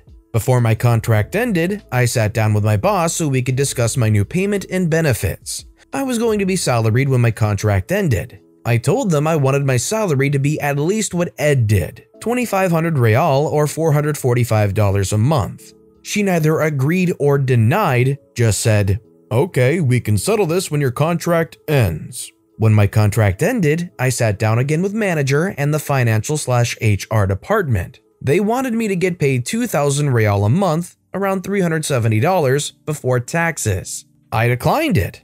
This was the following conversation. Boss says, "Why are you refusing the payment? It's more than enough for someone your age," 19 by the time. HR says, "Why are you declining our offer?" I say, because I am the only person in the department that knows how to work in every other department. Plus, both boss and new girl don't know how to do my work. "That's not true. I know how to do your job. I'm better at it than you." I don't think so. And if I'm going to get paid because of my age, not my knowledge, I'm not going to work here anymore. HR says, "You have a point, but why not just comply with our offer?" I say, "New girl makes double my payment. She is 3 years older than me and knows not even half of what I tried to teach her." Both HR and boss have a surprised Pikachu face. "If you don't accept what we are willing to pay you, you don't have to keep coming." I say, "Okay, then I will bring my uniform and my papers to you tomorrow." Wait, you can't just go out like this. I can. I don't have to work here if I don't have a contract and if I'm not going to get paid properly. HR says, you can bring your papers tomorrow morning and we can discuss this later. Thanks, OP. The boss says, Okay then. The next day, I brought my papers, uniform, and told my now ex-coworkers that I was leaving and got my messages and emails to be forwarded automatically to the new girl's email and phone number. I had approximately 150 negotiations ongoing and was responsible for 6 out of 8 affiliated factories that constantly sent me emails. I went to RH, gave them my papers, said goodbye to all the factory, around 150 employees, and finally went to my ex-boss and said my goodbyes. You know you're letting us down, don't you? I do. That's why I'm not coming back. Just freak off. Gladly. The defeated look on her face made me smile for weeks.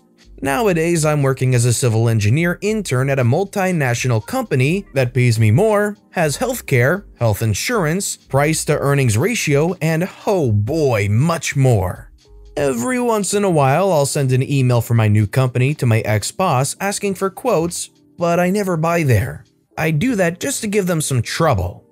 Maybe I'm a bit of a jerk for doing this, but I don't care. Last month, my ex-boss called me asking for some advice and joked about me coming back to the company, and I gently refused. We laughed, but she was really anxious about it. I know that the company is doing okay, but many people were fired due to bad client services, bad prices, mistakes in quotes, and flaws in executions. I'm happy and I'm expected to finish my college next year. Maybe I'll get hired by the place I'm working now, but who knows? So let me ask you guys, if you were in this situation where you know you would get slightly underpaid and paid only to your age and not your knowledge, but you do have a secure job offer, or you have to start again and find an all-new job somewhere else with no guarantees, would you be able to pass up the guaranteed job to go out and try and find a place that will hire you appropriately for your capabilities? Let me know in the comments down below. Our next story is by Either Nugget. I don't care that your mom is hurt, get your priorities straight. So this happened about a year or so ago, but I was reminded about it earlier today while speaking to my old boss on Facebook. Before I get started, I want to apologize if this doesn't qualify as malicious compliance. It starts off weird, but the compliance is definitely there. So here are the people involved. Me is me, of course. Dan is my old boss, name changed of course. Karen is his boss, again, name changed. So, now that the rules are laid out, here we go. I used to work as the residential manager of a house for people with special needs. I had previously worked in direct care and managed a house with a different agency, but moved to this new agency for a variety of different reasons. I've always worked in this field. I still do, and consider it my calling. It's very difficult work managing the house, as not only do you have to remember everything about each of the residents, referred to as the guys, but you also have to set the staffing schedule. Now, according to Karen, I had been hired to fix this house up. For a bit of background on the house, it had only been open for about a year, and the guys had just met when they moved in, so they didn't know each other very well and were constantly making each other angry. Most staff members weren't sure how to work with them due to the lack of training and lack of understanding of their unique personalities, so they just kinda let the guys do whatever they wanted. Beyond that, there was no accountability. For example, there was a house credit card that was to be used for food and another to be used for items like soap and cleaners. There was no way to keep track of purchases because staff hadn't been trained on how to sign the cards in and out, how to store receipts, and what to do with the card logs. Needless to say, the house was a mess from a managerial standpoint when I got there, and they had gone through 6 managers in the 1 year they had been open.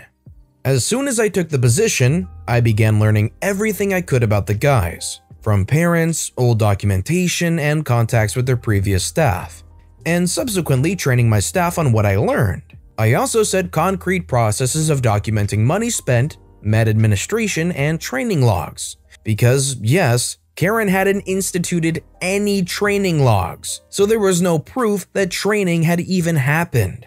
All of this work helped the house out a lot and set us up in a good place. but it came at the price of almost all of my free time. Between all of the work I put in setting up systems in the house and all of the forced overtime I had to work, when someone calls out or doesn't show, someone else needs to stay to fill that spot, I ended up routinely working between 70 and 100 hours every week without any overtime pay.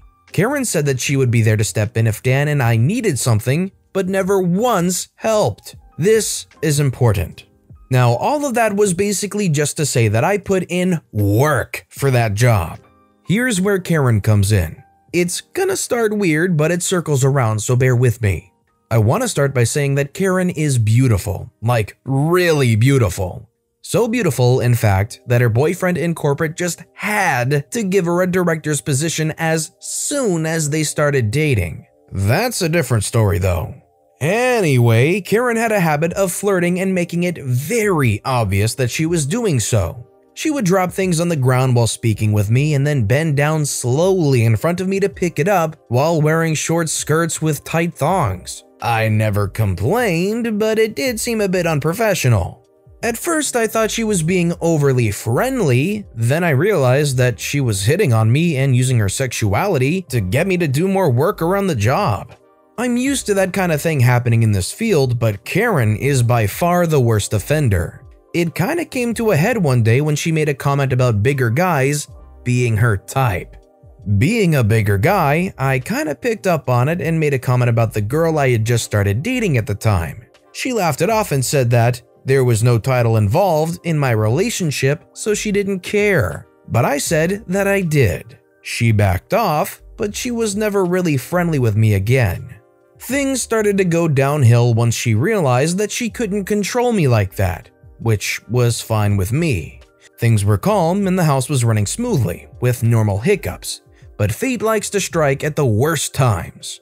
I got a call from my mom basically as soon as I got to work one day at like 8 a.m. saying that she had tripped over my ridiculously hyper dog and fell and she was having a hard time breathing. I called Karen to tell her I was leaving and then rushed home. You'd think that someone would respond with empathy, but I was met with a cold, "You'd better be back later today." Okay, whatever, she's probably having a bad morning. I take my mom to the walk-in orthopedic clinic about half an hour away, and after a 2-hour wait, they finally saw her and ordered x-rays. Problem is that they don't do x-rays on site, so we had to go to another orthopedic clinic to get them done and read. I called Karen en route to the second clinic and filled her in. She told me that I had work to do and that I'd better get back as soon as I could. After another half-hour-long drive and another 2 hours waiting for the x-rays to be done, we sit and wait for them to call us back in to have them read. This is where it goes south. Karen calls me and I run outside to take the call. Here's an approximation of the conversation. Karen says, "Where the hell are you?" I say, "I'm at the doctor with my mom." Waiting for x-rays to be… Karen, cutting me off, "You said you would be quick." I had no idea it would take this long.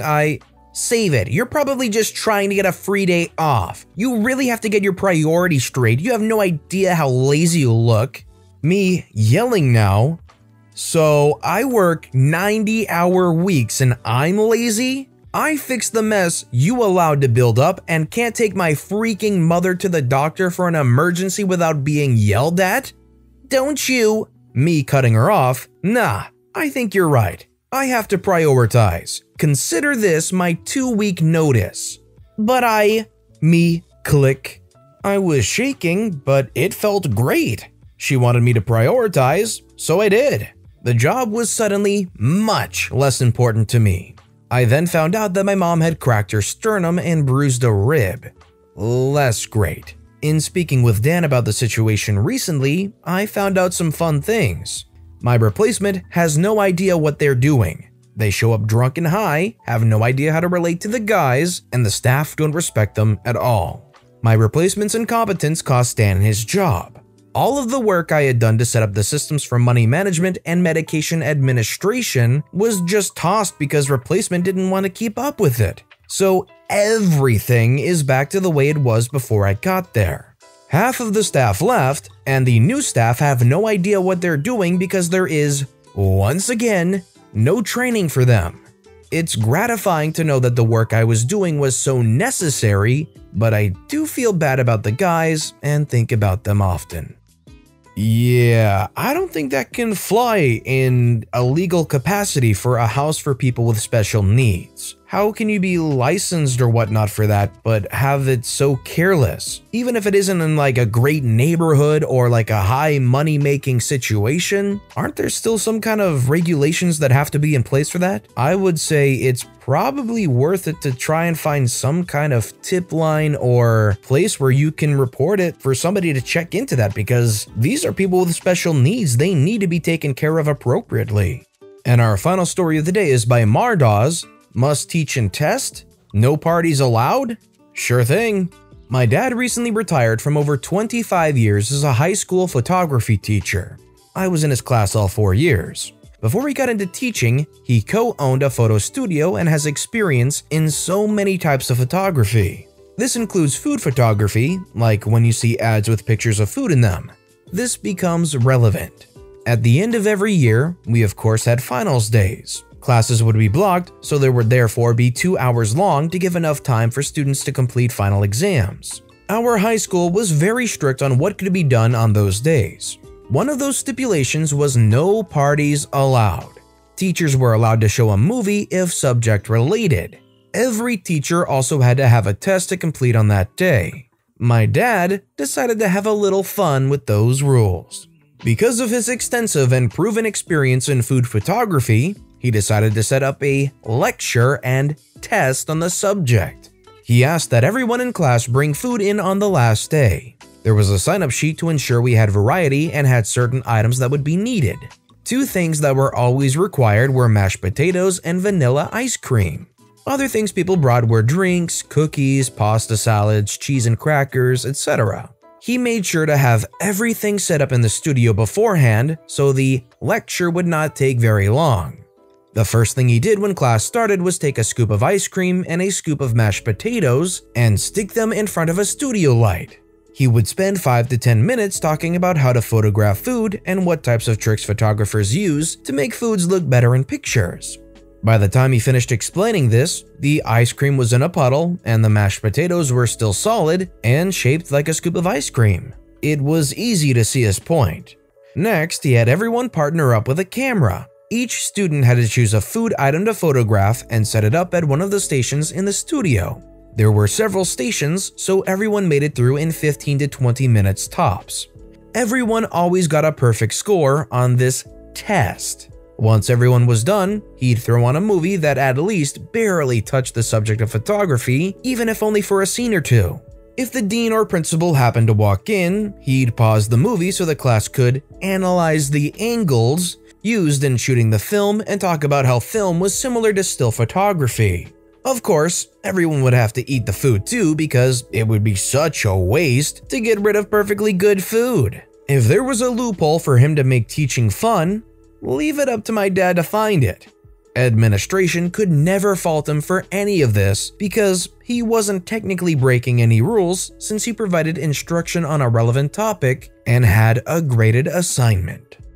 And I bet all of those kids were better off for having this system. I always cherish the moments in school where they embrace fun. Even if it isn't the most productive thing, it's basically a waste day for anybody that's not doing these final exams. So yeah, you could put on some boring movie or whatnot, but I like to see these moments at least on the teacher side where they embrace the fun of the moments and leave you with a lasting memory that you'll always cherish when you think back of high school or whatever school you're in. Those are the things I cherish. I didn't know being sick was first come, first serve.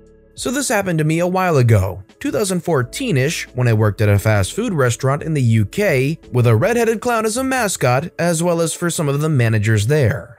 I have tons of malicious compliance stories from this place, and one day I will get around to posting them all, but for now, here is this one. Now, being an eating establishment, hygiene is very important, as you can imagine. The policy when I started there, and as far as I'm aware is the same to this day, maybe even more strict considering the whole pandemic thing that's happening, was that if you were sick, you had to have 48 hours off from the time you call in sick to ensure that you are better for returning to work so you don't poison the customers. Makes sense, right? I'm ill, I'm handling food, I'm going to get others sick. I'm not feeling great at all this shift. I was feeling a little off in the morning, but thought I might be able to get better by the evening when my shift is. Over the day, I started to get a cough, fever, runny and blocked nose, headache, full-on cold. The policy also states that if you are going to call in sick, it should be no later than 2 hours before your shift starts. Fair enough. It gets to 2 hours before my small 4-hour shift and I feel dreadful, so I call up the manager on the shift that day. Hi manager, it's OP. Cough. I feel awful, I shouldn't be working today. Sniff. Manager says, you can't be sick, we need you in today. I say, I really am not well, I'm coughing and my nose is running everywhere. Deep, heavy cough. The manager says, I have already had 3 people call in sick for today, so you need to be here. See you in a couple hours. Hangs up. So here I am, dripping with sweat, looking like death could take me at any moment, so with a small smirk on my face I think, okay, guess I'm gonna go to work tonight. I proceed to get ready, get in the car, and drive to work. Now, there is no back door for employees to slip into at this place, so we have to use the main entrance and walk through the dining area to go into the back of the kitchen. So step 1, make sure I am seen by as many people as possible looking like something out of a horror movie. I shamble through the front door, making sure to have a fit of coughing complete in my uniform so all the customers can see I am unwell. I make sure to wave and say hi to my colleagues on the counter in the huskiest voice I have before wandering through to the door that leads to the kitchen. At this point, I would like to say that I was in fact very sick that day and I should not have been working, but I wanted to teach my boss a lesson, so I might have exaggerated my symptoms just a little bit to make sure the point stuck. I make it to the break room where 2 of my crewmates are and immediately both ask if I'm feeling alright. I tell them no, but I have a point to prove, which is why I'm here. I check the rota in the break room and bingo, I'm on the register, front of house. Everyone can see me. This is perfect for step 2. Ensure each person I serve questions if I'm fit to work. I wander through the kitchen to the register and start working. My first customer places an order and they look a little wary. I get them their food, they go and sit down to start eating. My boss has seen this exchange and you can see the gears turning in his head. Can't be having a zombie serving food. I know, let's put them in the kitchen where they can't be seen. I get told to swap with a person who was working grill, so yes, I am no longer seen by anyone, but they have moved me from working with wrapped food which I couldn't contaminate to working with creating the food from scratch. Great idea there, boss. FYI, I never intentionally poisoned someone's food, I was trying to be very good and stepped out of the kitchen every time I needed to cough and blow my nose, washed my hands and then got back to it. I have been working for an hour or so now, still 3 to go, and by this point I'm feeling lightheaded and unable to focus on what I'm doing. I'm not exaggerating anymore. I am not good at all. It's not very busy, so I'm just trying to keep myself on my feet. In walks the night manager, who happens to be the acting store manager too. Night manager says, "Evening, OP." I grunt and sniff. Night manager says, "Are you feeling alright?" I slowly shake my head. Night manager says, "Why didn't you call in sick?" I say, "I did. I was told that others had already called in sick, so I had to be here." She looks around at the pretty empty restaurant and plenty of staff, including the manager who had me come in, sitting in the dining area pretending to look busy while being on his phone. Night manager says, "Clock out, go home, get better, and don't worry about your shifts for the next 2 days." I nod, and just before I go to get my stuff, I see her storm to the manager in the break area before dragging him into the office. I go back to work after a couple of days like I was told, feeling 100%. I am greeted by the night manager who checks on me, which I'm grateful for. I start to work and get caught up on the workplace gossip. Turns out, the manager who made me work that day was given a right bollocking that night and he turned in his resignation the next day, or so the rumor goes. So if you were noticeably sick and your manager told you it doesn't matter, come in, are you going in and trying to do some kind of malicious compliance, or are you outright refusing and staying home? Let me know what you would have done in the comments down below. Our next story is by XO Revan. Obnoxious manager tells me I might as well go home with my attitude. I comply. This story happened to me a few years ago when I was working in a cafe as a cashier/waiter. Side note, my job was to work the bar and handle till, but I was expected to help out waiters when I had the time, and they were swamped. Fun times. The place had 2 managers, one of which I'll call Awesome because that's what she was, and the other I'll call Witch, no points for guessing why. Awesome manager was a 40-something woman that took no crap from people, but was always willing to help if it was needed. Witch, on the other hand, was an entitled brat no older than 23, insisted that everyone referred to her by her full name, and generally spent her time at work berating people and chatting with 1 or 2 friends. Either way, due to some sort of scheduling shenanigans, it turned out that for a weekend, we would only have myself and 1 waiter working in there. I still have no clue how that happened or why would everyone be okay with it, but we ended up having half the necessary workforce for a weekend. Saturday comes and the place is utterly packed. I'm talking full seating packed here. Awesome manager helps me and waiter out. We are exhausted but managed to pull through. I was hoping Sunday would be less stressful. Boy, how wrong I was. Sunday comes and it's Witch who is on shift. As it goes, around 1 to 2 p.m. the place starts getting filled in, and both me and waiter are running around like headless chickens trying to serve a full cafe. Witch is sitting in her office despite me walking up to her and asking to help us. Okay, whatever. The rush dies down a little, but I have several orders for tea and an empty boiler, seeing as how I didn't have time to refill it. Water goes in, I go behind the bar and wait. Witch enters the stage. Seeing several empty teacups and me standing there, Witch asks me why I haven't made tea yet. I, as calmly as one could be after such a rush, tell her that I haven't had the time to refill the boiler and I will get it done as soon as it heats up. Witch says, "Well, why hadn't you refilled it earlier? It's your job, do it properly." At this point, I was already stressed out enough for me to slam my fist down onto the bar and point at all the tables seated. I said I didn't have enough time. And I told you we needed help half an hour ago. I'm doing my job as well as I can while being understaffed. This has definitely struck a nerve as she looks me in the eye and goes, "If you can't control your emotions, maybe you should go home right now." I say, "Sure, I'll be on my way." And I headed to the dressing room. She naturally decided to follow. "I will make sure to fine you," an amount of Russian money nobody here would get, "for leaving this shift early." I said, "I don't care, feel free." And just like that, I left my shift not even 5 hours in. I honestly felt so relieved this day. It made me realize that it's not worth it to put up with abuse on your work just for a paycheck. As an added bonus, next time I came on my shift, Witch was going out of her way to not talk to me, and I haven't had any fines for leaving that day. Though I did apologize to waiter, but he was understanding. A few days later, I had a talk with HR who told me that it's pretty hard to find a job these days, so maybe I should be more reserved. I told her that I was planning to move cities and this was my second to last month of working there. She didn't have much else to say. For this story, you don't really have to look at it too hard to realize that it's all just a bad manager. Bad manager doesn't care, willing to throw you under the bus. Even in this economy, OP's probably better off looking for another job than dealing with that. This next story is by Koto LSR, a literal ton of salt.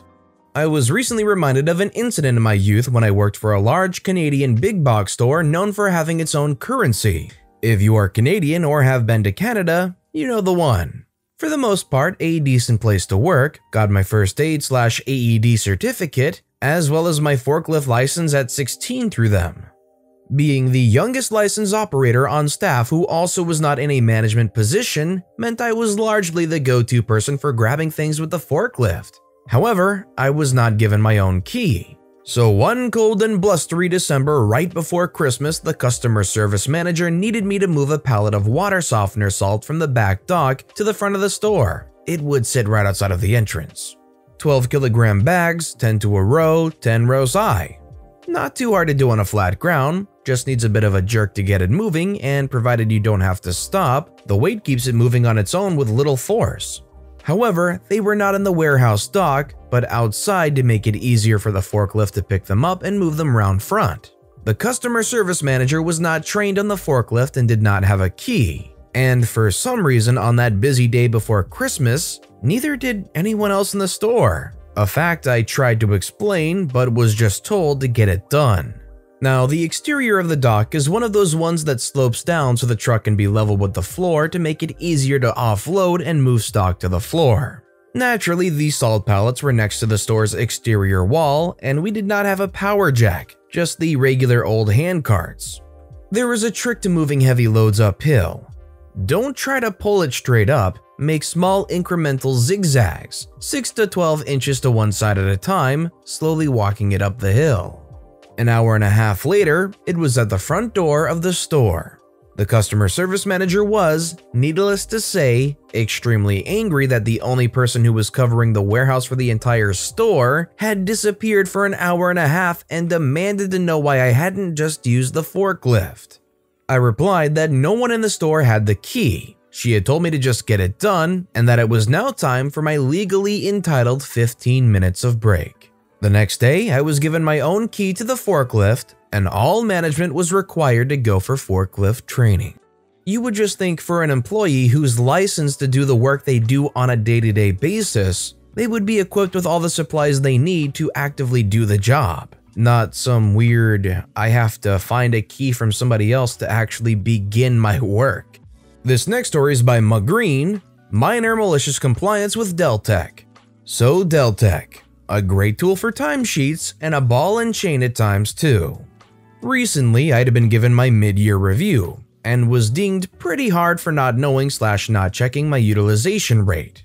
I knew I was to be at 85% or better, but not what my exact number was. I knew I was good though. So since then, every Monday, I'm checking my numbers, usually floating about 90% or so depending on various meetings not billable to projects. Last week, however, I had about a day's worth of work that was for projects, but I wasn't given a project number. I had to stick it all on admin, which crushed my weekly rate to like 82%. Cue the emails to my PM and my boss. I need a number for this work. We will get you one. No problem. By Saturday, still no number. Fired an email off to my boss, no response. Monday, however, we have a hard deadline that all timesheets have to be done by 8 a.m. 8:10, I get a reminder email from the timesheet guy. Hey, where's your timesheet? Emailed him the short version of what's going on. 8:30, I get an email from my boss. Why is your timesheet not done? Pointing back to my emails about needing a project number and how it's crushing my utilization. I can't have this unbillable time on my sheet. 15 minutes later, I get an email that a new project number is open for me. Timesheet submitted. And look, I'm at 97% for the last week. I'm not saying nobody is to blame, but even in the most perfect of systems, sometimes there's cracks in it that can slip through. And it might have been a legitimate error that took them until more than the last second to correct, but it didn't hurt OP in the end, which is great. And our final story of the day is by Vengeance058. Well, I gave what you wanted, right? Any video professionals? I work for a collegiate athletics department, where one of my many duties is creating intro videos for teams. The thing that plays on a video board ahead of games. Our baseball coach was of the type that believes they know what looks best on video instead of the guy paid to do it. He wants old highlights, footage of pro players, a voiceover, text, etc. All of which looks bad and very, very cheesy. Music choice was less than stellar. I tried to change his mind, but as the deadline grew, I eventually decided, okay, I'll do it how you want. Cue its first showing, the team laughed at him. Loudly, not at the video, but at him, cause they knew it was his idea, and you could hear it throughout the stands. Several opposing teams did as well when they saw it. Next season, much more conciliatory when it came to do the new one. Some people have the absolute best eye for these kinds of things, and some people think they have the absolute best eye for these types of things. We all know which one this coach landed on. The peanut gallery, a math teacher, and how we all earned an easy A. Hello Reddit, come back with me back in time to 1982. Michael Jackson was dancing with the zombies, E.T. was setting the world on fire, and I was in grade 10. I was never what you would call smart when it came to math. English, great. Art, even better. Set me down in front of a package of numbers, however, and I promptly turned into a gibbering, panic-stricken dum-dum. After a summer spent in remedial summer school, it was decided by those in authority that insisted of the UP Math, University Preparation Math I had been signed up for, I would instead be moved into the general Math for Dum-Dums classroom at the start of the school year. I was very happy as my friends were also dum-dums and were already signed up for that class, so the first day of school, I skipped blithely through the door and sat down with my class of fellow dum-dums. Standing at the front of the room was a tiny little man in a rumpled suit and a receding hairline. Once we had all settled into our seats, the fellow introduced himself as our teacher for the year. Teacher, I will paraphrase his wonderful accent. Seriously, I loved his accent. Hello students, I am Mr. Moshi. You will call me Moshi. This is math for dum-dums. He really said that. You are here because you are not so good at math, so Moshi make deal with you. Every day you will come to the class. You will sit, talk to friends, play games. Moshi will read newspaper. Every day Moshi will ask one question. You try. Only try. Moshi give you an A. This class is the peanut gallery. Only have to try. You get an A, Moshi read paper. Deal? We looked at each other, grinned, and yelled, deal! Math quickly became my favorite hour of the day. Each day we would spend the time chatting with our friends, playing games, and Moshi read his paper and ate jelly beans. Before the end of class, he would fold his paper, stand up and put a simple problem on the chalkboard for us to answer. This went on for about 2 months when one morning, Moshi came into the class looking completely panicked. His hands were shaking and he was white as a sheet, which for a man from India was impressive. Moshi said, Moshi is in trouble. Someone, rat teacher, tattled on Moshi. Tomorrow the school board is coming to review your class. Moshi might lose his job. I make a deal with you. You are Moshi's favorite dum-dums. Tomorrow when school board comes, Moshi will teach. You will pay attention. Ask smart questions. Do work. Moshi teach. School board will be impressed and Moshi will keep his job. Oh, how I love that man. After that, Moshi will go back to reading his newspaper and you can go back to talking with friends. Deal? We looked around at each other. We had to protect our favorite teacher. Deal. The next day when we got to the classroom, there were 2 men and a lady in very dapper suits scowling in the back of the classroom.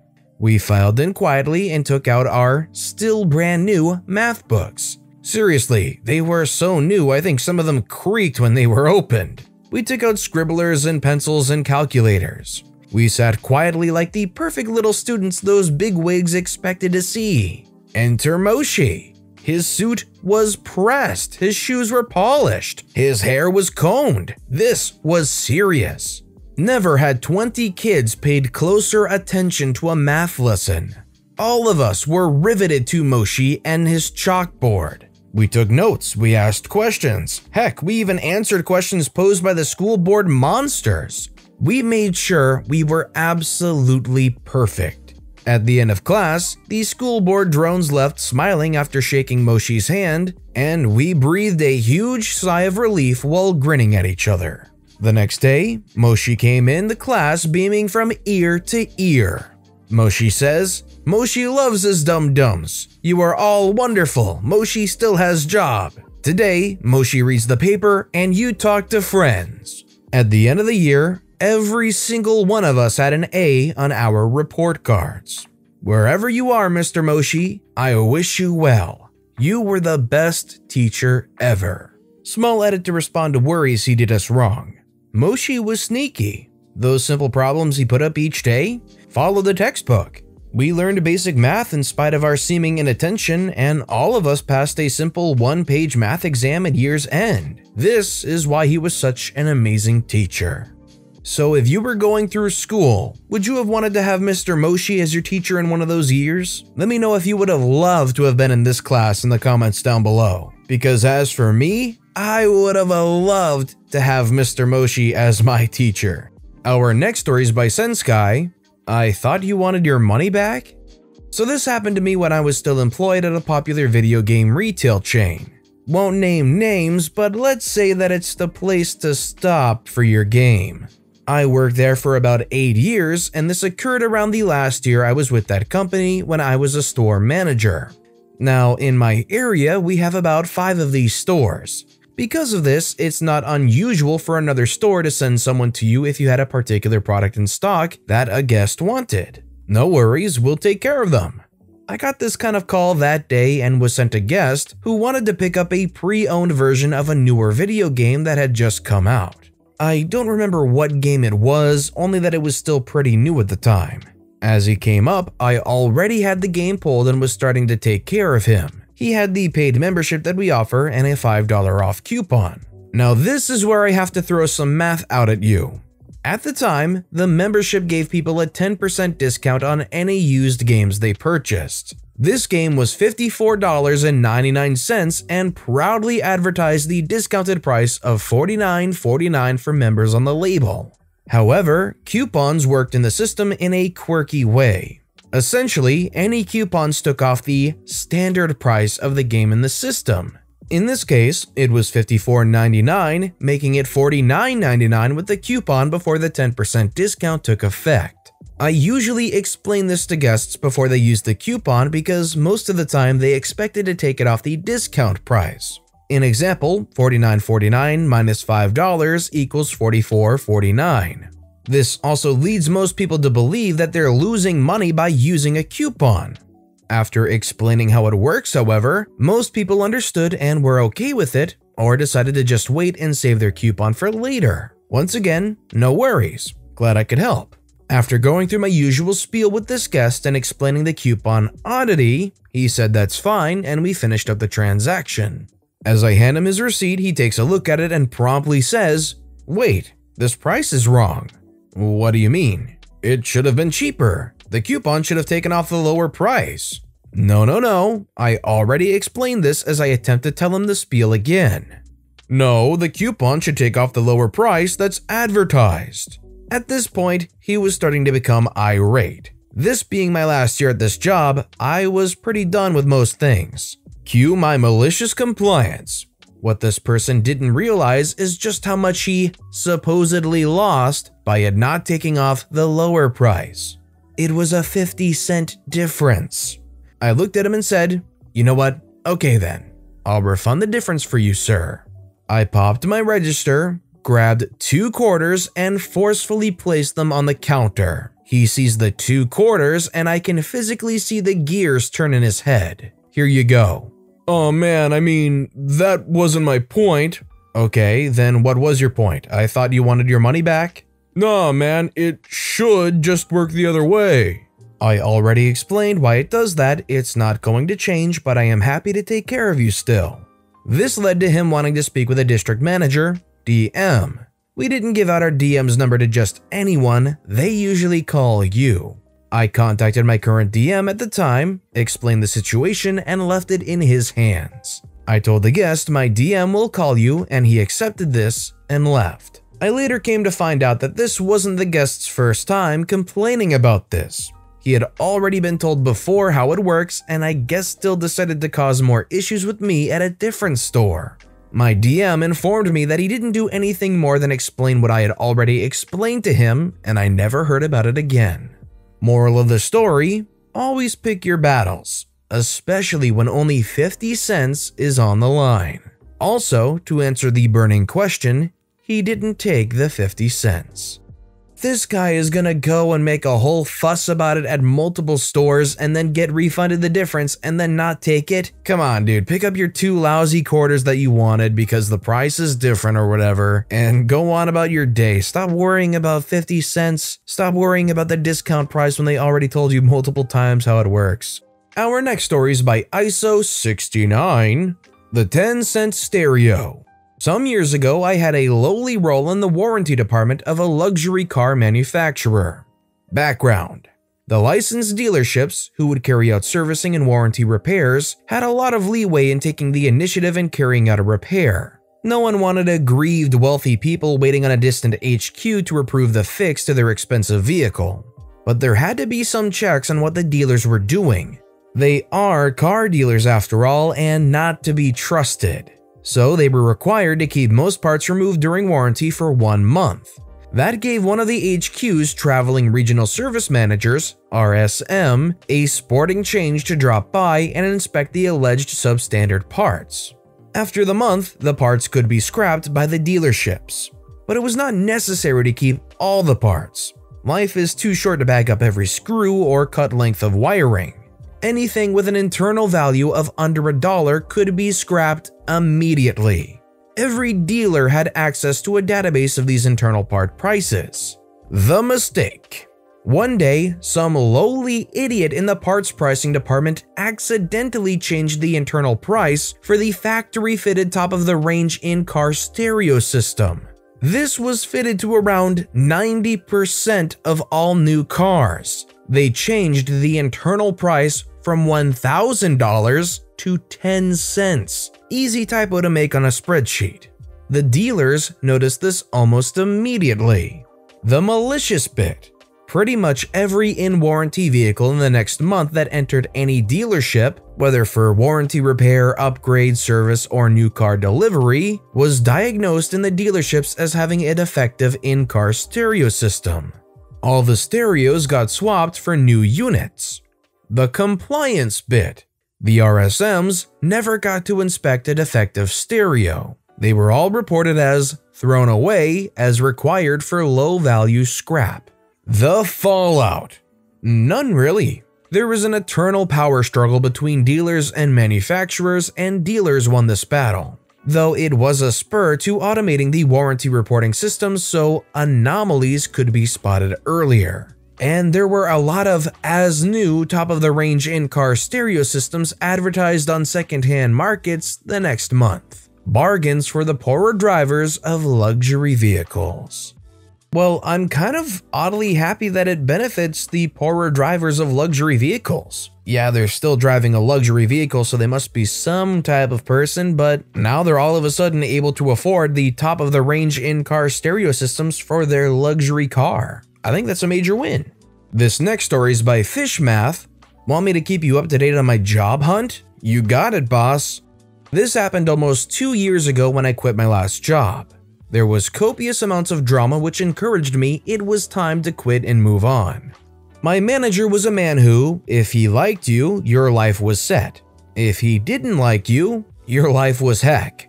After I put in my notice, he told me I could stay until I found a new job, that I could take as much time off as I needed to interview, etc. In his mind, he thought he could convince me to stay by being overly nice after the fallout that had transpired between us. I started putting in job offers that night. The next morning, I gave him all the details. He smiled and listened. I got my first interview scheduled for the following day. I let him know that, thanks to his generous offer, I'd be taking the following afternoon off to go interview. He smiled a little less. The following day, I gave him every little detail of the interview, about how it was a 20% pay bump with a yearly 10% bonus and 20 vacation days a year. He wasn't smiling anymore. I also let him know I had another interview at our competitor the following day that I need to take the afternoon off for. Come that Friday, I gave him all the details of how that interview went. He looked frustrated at that point. He lowered his glasses and told me, "You don't have to give me every detail, okay? I don't want to hear any more of this." I pretended to act surprised by hearing that. "Oh, I'm sorry, you said you wanted to hear about all the details of the job hunt, so I thought you wanted to know."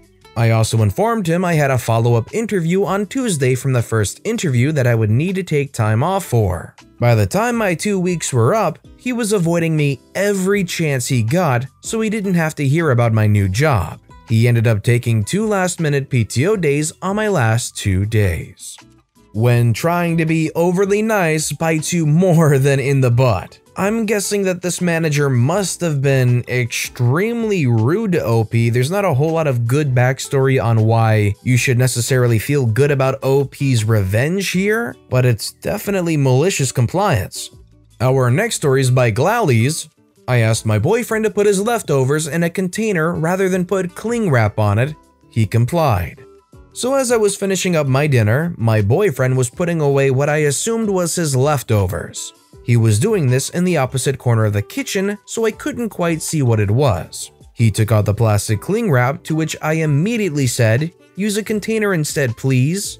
He ignored me and began to tear off the piece. So I repeated my request. He turned around and said, "Okay," got a pretty large container and started pouring his leftover beer in it while looking me dead in the face.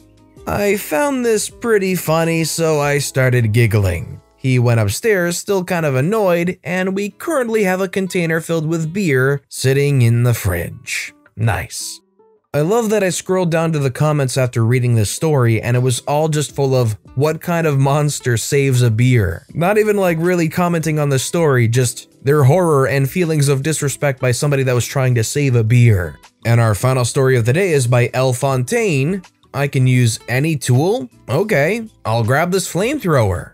So many years ago, I was in the army, stationed at a base that was built in an American desert. In front of our company, about 150 to 200 soldiers building, they used rockscaping to make it look nicer. It had been a while since any maintenance had been done, so intermingled in the nice marble chipped rocks was scattered a ton of weeds. As a junior enlisted soldier, first few years of enlistment, it was our job to do the maintenance around the building.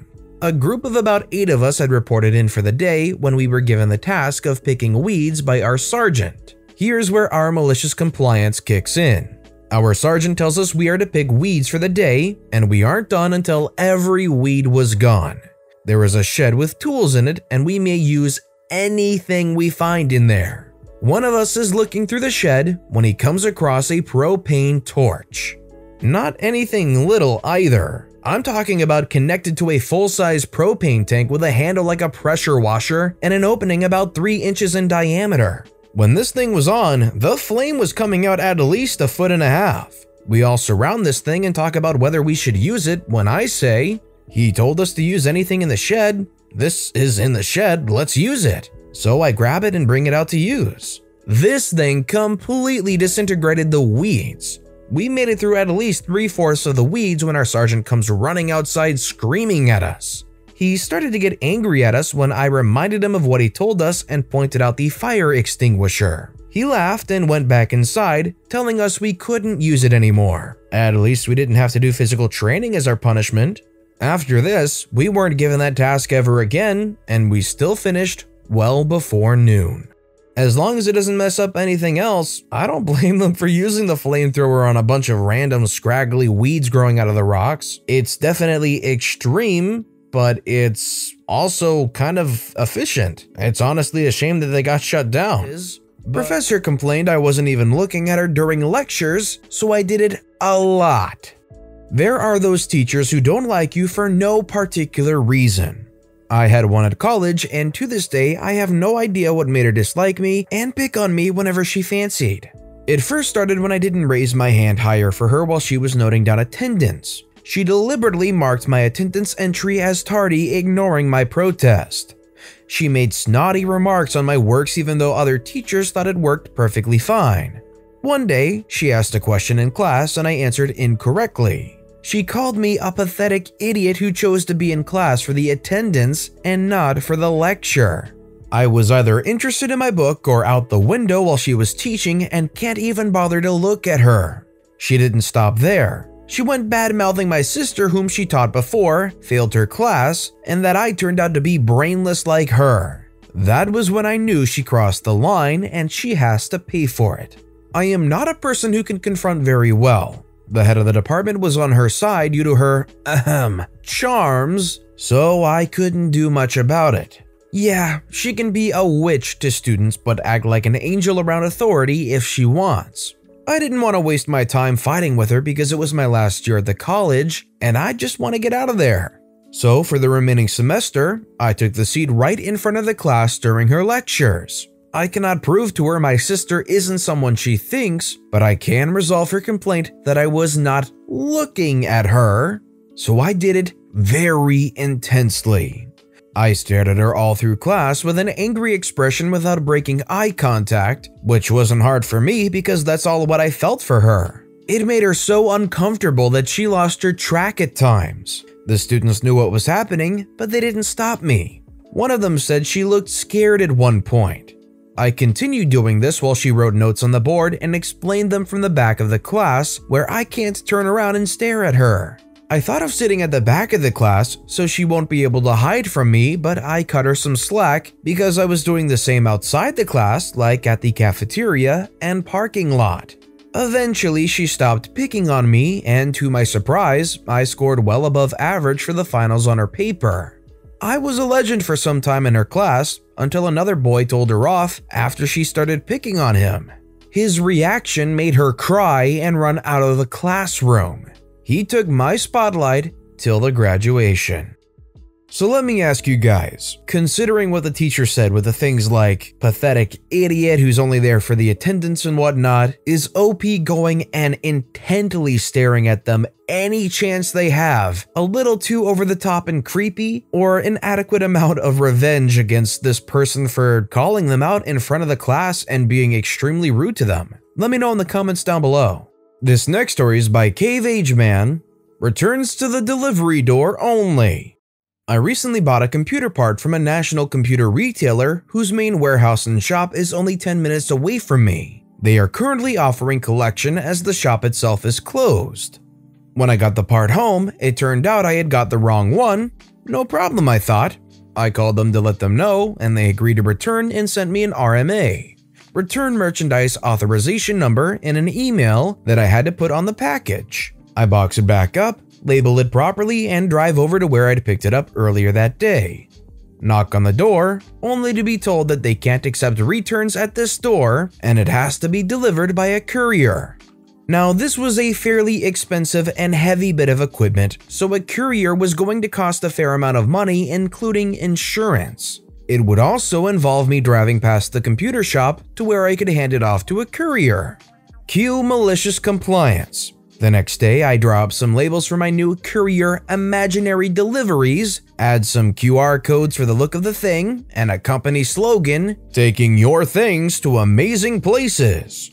I also included a couple of other labels that helped it sell otherwise, including a Comic Sans label that says, "This way up," and a chaos arrow that points in all directions. I put on my best courier-looking outfit, see a cap, baggy jacket, and matching face mask, drive over to the computer retailer, go around the back to the delivery bay, and parcel under one arm, just wander in. I find an office to knock on and say, "I've got a delivery for computer shop, this is Unit 7, right?" I then make a show of scanning one of the QR codes and take a photo clearly showing the parcel delivered in their office. I leave feeling like I just pulled off a major heist. A couple of days later, I get my refund and the job was done. OP even went above and beyond and attached photos of their boxes with the labels and whatnot. This is actually a pretty smooth malicious compliance, especially considering that you would have to probably wait at least an extra day just for them to process and basically walk it over to where it would be delivered. It's pretty cool to see somebody just do that and actually get so blatantly away with it. Our next story is by Green Egg Page. You must actually teach on the last day before Christmas break. This story comes from my favorite teacher in high school, Charlie. The time was the 80s. He was a chemistry teacher. Mild, short man, but devious. If he tried to take a nap during his class, he would just keep talking, walk over to the ammonia bottle, wet a rag, and drop it beside your head. All while acting like nothing was going on. Charlie, for quite some time, would let students have fun on the last day before break. Until the principal told them that he had to teach the kids something, so he complied. He set up an experiment for that day. The ingredients included sucrose, glucose in solution, protein pellets, and I had to look it up, 4-hydroxy-3-methoxybenzaldehyde. As the students happily performed their experiment, the principal sticks his head in the door to ensure that Charlie is actually having them do something productive and is happily surprised.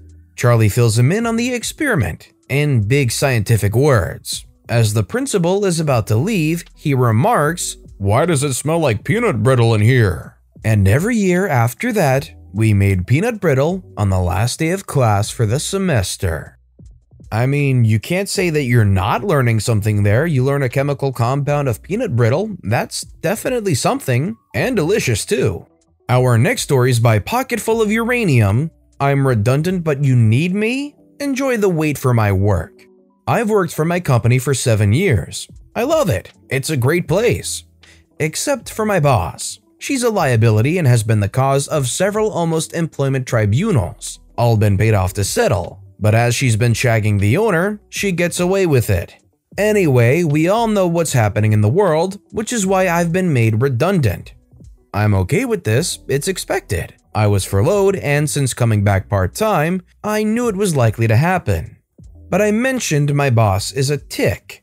Well, she told me that she wouldn't be able to pay my notice out because she needs all my help while she has it. Well, that to me was a kick in the teeth. Why am I redundant, but you need me? I'm only working 2 days a week, but as it's my notice period, I'm paid for the full week. It's agreed I work Tuesday and Friday. Fine. I allow all my emails to build up from her with requests for things. She doesn't know where things are. She needs this information immediately. Nope. I'm working from home and don't have a company-issued mobile, so she can't force a call. Here is where my malicious compliance comes in. I get the work done as soon as she sends it over, but I don't send it back until the last 10 minutes of my working day.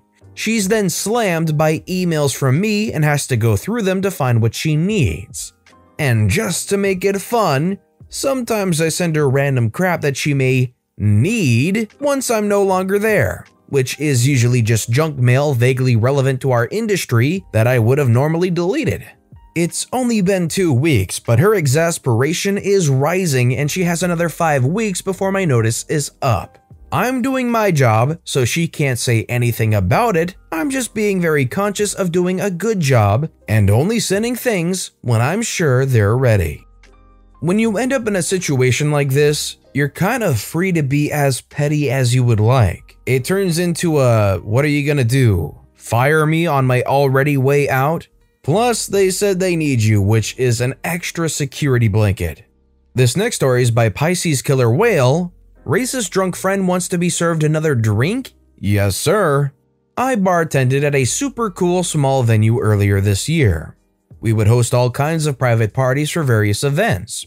Unlike normal food and beverage service, these guests were paying in the thousands. There was no closing time, and they often brought their own booze depending on the contract. Details like this made it virtually impossible to cut someone off. Also, we weren't allowed to say no to a guest, so sometimes we have to get creative. One particular night, a guest was drinking too much and started saying racist stuff loudly. I could tell some of my coworkers were overhearing it and the staff vibe started to take a nosedive. At this point, the party had been done for over an hour. There were about 5 drunks I couldn't get out of my bar, otherwise we would have been headed home already. Suddenly, I heard this guy tell his friend, "I hate that guy so much I would call him an N-word to his face, I don't even care." Except he actually said the word. Right after that, he turned around and ordered another glass of wine with me. I was able to conceal my rage, but not the fact that I was trying to figure out how to tactfully cut him off. He noticed and said, "Come on, just one more drink, I don't care how much." He pulls out his wallet with a bulky, unnecessary amount of cash, almost as if to show off. We weren't allowed to say no to guests. Cue malicious compliance. I look him dead in the eyes and say, "Okay, $100. Normally costs $10. He looked at me kind of confused, but my face didn't budge. I was stone cold. I gave a stare for a second to let him know I was serious, then began pouring before he could answer so he couldn't backpedal. I gave him a short pour too. He gave me the $100 and took the hint. It only took 10 minutes for him to convince his friends to leave and go to the next spot. He didn't even finish the wine. After the shift, the one dark-skinned girl on my team told me how down she was about the night and the guests' racism. I told her I had something that might cheer her up. I had been carrying these encouragement cards around for months in my purse, thinking I would find a use for them. Finally, I did. I gave her the card, and inside it had the $100 bill from the guy and a nice little note I wrote that said, "Freak racists." Even when drunk, it's pretty surprising that somebody would be so blatant as to drop the N-word in public like that. It takes a pretty disgusting person to do something like that. My only real problem with this story is that the guy wasn't forced to pay up even more money. And our final story of the day is by You Might Know Me Mate. I have to take the final fine. I attended community college my freshman year. Fresh from homeschooling, I was the bug-eyed kid in the second row taking notes on every word the professor said. Especially when my geology professor said he would drop each student's lowest test score even if it was from the final. I studied hard for the first test, nervous because I'd never taken an exam in my life. When I got an A, I realized that if I could score well on the next 3 tests, I could just skip the final. Determined to start my summer early, I aced the next 3 tests. Afterwards, I approached the professor to double check if it was cool if I skipped town for the final. The professor, puzzled, said that though he'd absolutely drop the test score if it was my lowest, I still had to attend the final or I'd receive an incomplete for the class. Son of a nutcracker. Day of the final, I stared down at the test, a cumulative review of everything we'd studied in the class, and decided, freak it. Most of the test was Scantron questions. For each question, I carefully filled every bubble but the correct one. The last section of the test was mineral identification questions, where we were given a description of minerals and asked to name them. My answers included George Washington, X equals 3, and the mitochondria is the powerhouse of the cell. A week later, I got my grade for the final back, a 0, and one email from my professor. All it said was, "Good job." Your mission was to make sure that that final exam was the lowest score possible, considering all you had to do was ensure that it was the lowest score and it would get dropped completely, and that you had to show up for it. Unfortunately, it's pretty easy to just bubble in whatever you want, whatever you feel like. Draw a picture on the Scantron bubbles, and you would have been on your merry way.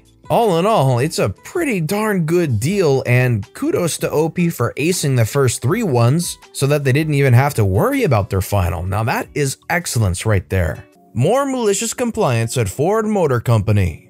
So I said in my last post I'd get some more stories from my dad's many years working at Ford. This was actually uncovered by my dad, and he had a hand in fixing the situation. After my old man moved up from being an entry-level clerk at Ford, he was posted to scheduling. This, as the name suggests, was the division that scheduled parts to be made for the next day's work on the production line. Stopping the line was bad.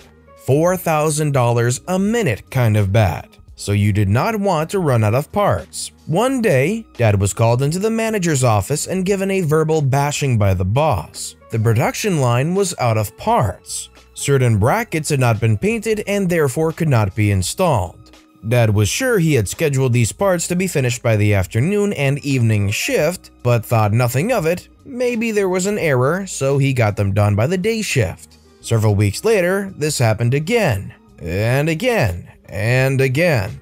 Dad pointed out that he had scheduled these brackets to be finished by the afternoon and evening shift, but the boss didn't want to hear it. Accounts had informed him that afternoon and evening shift were doing extremely well. This was a scheduling problem as far as he was concerned, and Dad had to fix it.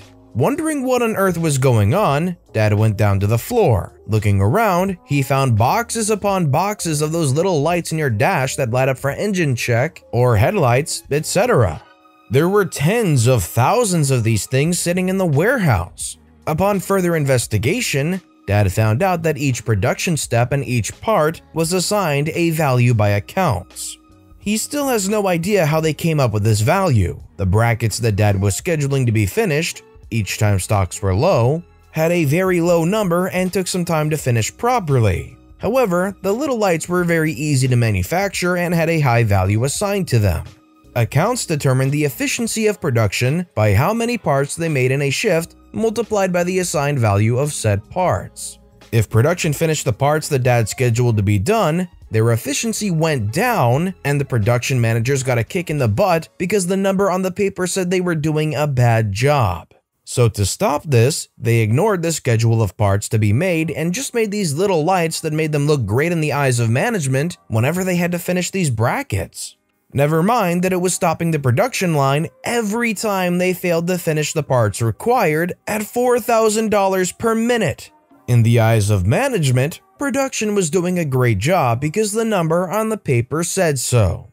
This had been going on for years, and it took Dad months of effort to get management to evaluate production on their work to the schedule rather than this value system made up by accounting.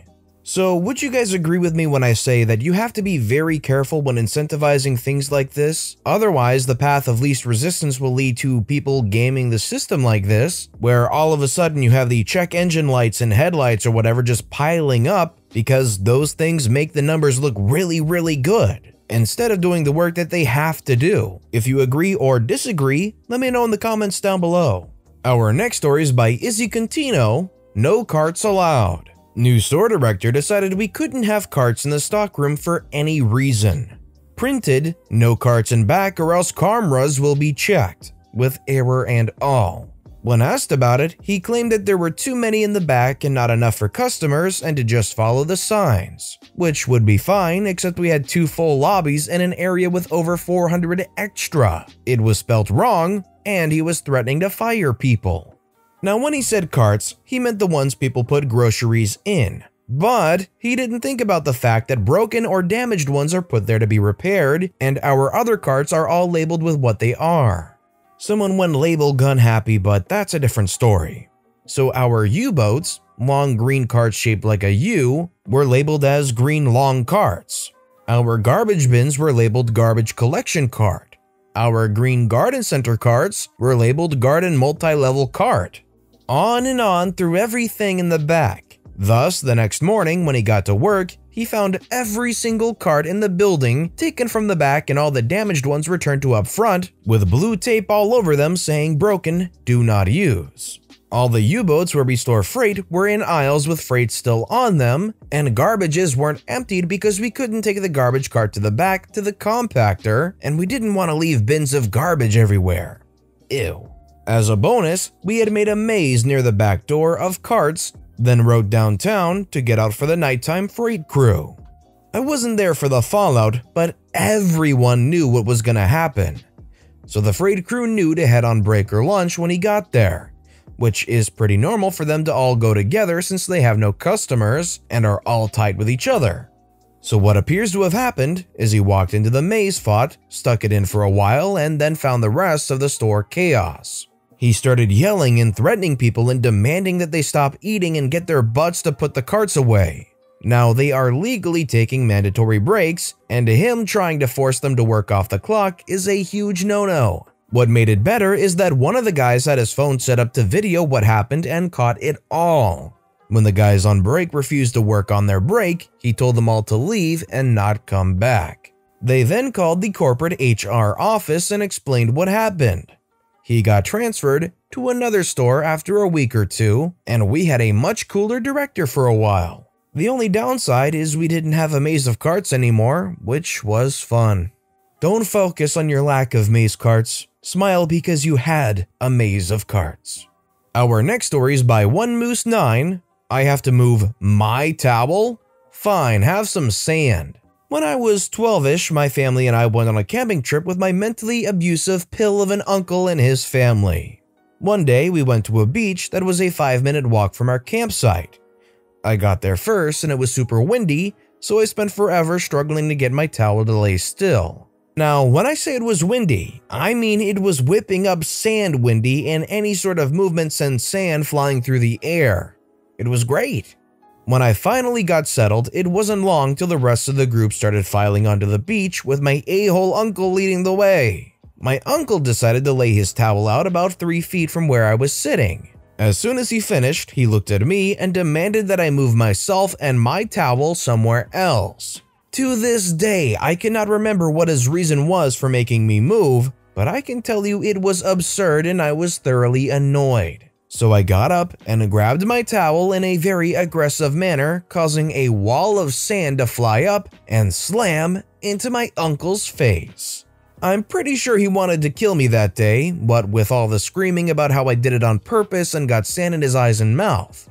But I swore up and down that it was an accident, so the rest of our family believed me and they told my uncle he was acting insane.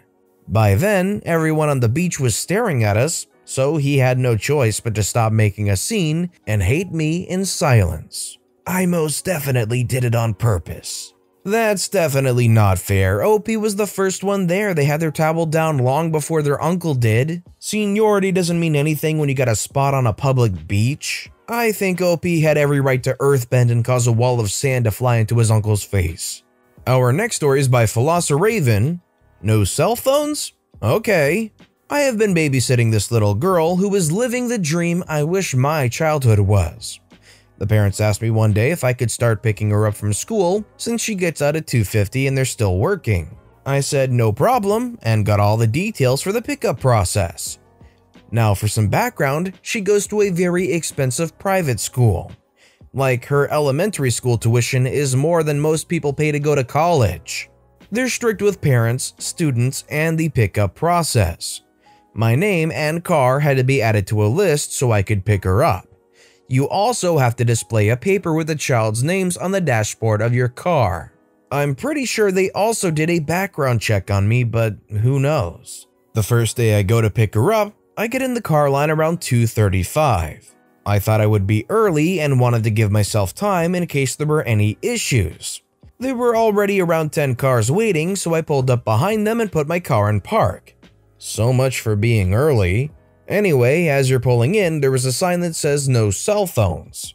I was like, that makes sense. They don't want people staring at their phones when the line starts moving, and God forbid it's not the most efficient process the school can organize. I am waiting patiently, listening to music and admiring the Olympic-sized pool when I get a text from the mom. It's already been 5 minutes since I pulled into the line and I looked down to read her text. She asked if I was there and everything was okay. I replied with yeah and looked up to find a woman beside my window with a bullhorn. She said, more like yelled through her mask, "No cell phones allowed, put it away and respect the rules."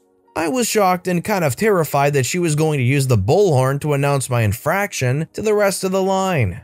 The whole texting took less than a minute to read and reply.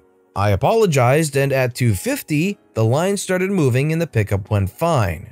I was going to be picking up this girl from school every day for the foreseeable future, and if I wanted to get a good spot in line, I had to get there around 2:20. I thought there is no way I'm going to sit twiddling my thumbs for 30 minutes. I thought of listening to a podcast, and then I had a better idea. The next day, I went to pick up the little girl, and I saw the woman perched like a hawk at the top of the building stairs, scanning the cars. I got in my bag and started maliciously complying. The woman, who could have been mistaken for an Olympic sprinter, was at my window ready to attack. "No cell phones!" And her voice dropped as she looked down at my book. I asked if there was an issue because I hadn't seen a sign that said no books. She was frozen. How could she, an educator at a prestigious private school, tell someone not to read? I'm still bringing my book, Dune, and I hope to finish it before I see any unexpected spoilers about the movie. Or before Bullhorn Sprinter Hawk Lady petitions to change the sign. Imagining how they would be with rules for prestigious elementary private schools, I wouldn't be surprised for OP to pull up and see no reading or no something about attention anywhere but the road or whatever. I kinda get the cell phone thing if they're actually in the process of picking up kids, but if you're there half an hour before pickup time, I don't really see what the problem is. This next story is by Gemmas3289. Give me an undeserving bad grade on a project? Enjoy my final exam. I was sitting around listening to stories on YouTube from Malicious Compliance, and a story from my high school years seemed that it might fit. Note that this was over 10 years ago. I was in grade 11 and I was taking a class that had basic web design. At the beginning of the year, things were fine, until about midway where the teacher seemed to be going through some personal issues and would mark us even more harshly than before. I was usually getting straight 85% to 90%, and now I am barely getting 60%. I even asked my fellow classmates if they thought I deserved that grade, and no one agreed. So we're getting close to summer, and our final exam was coming up, worth 30% of our final grade, and the project we had to do was to create a company and sell a board game. He handed out his checklist of things that are needed and added at the bottom that, if we can play the game in class with others, he would give us extra points. Me, being a teenager at the time, decided it's time for some malicious compliance. I spent 2 weeks meticulously putting this website together.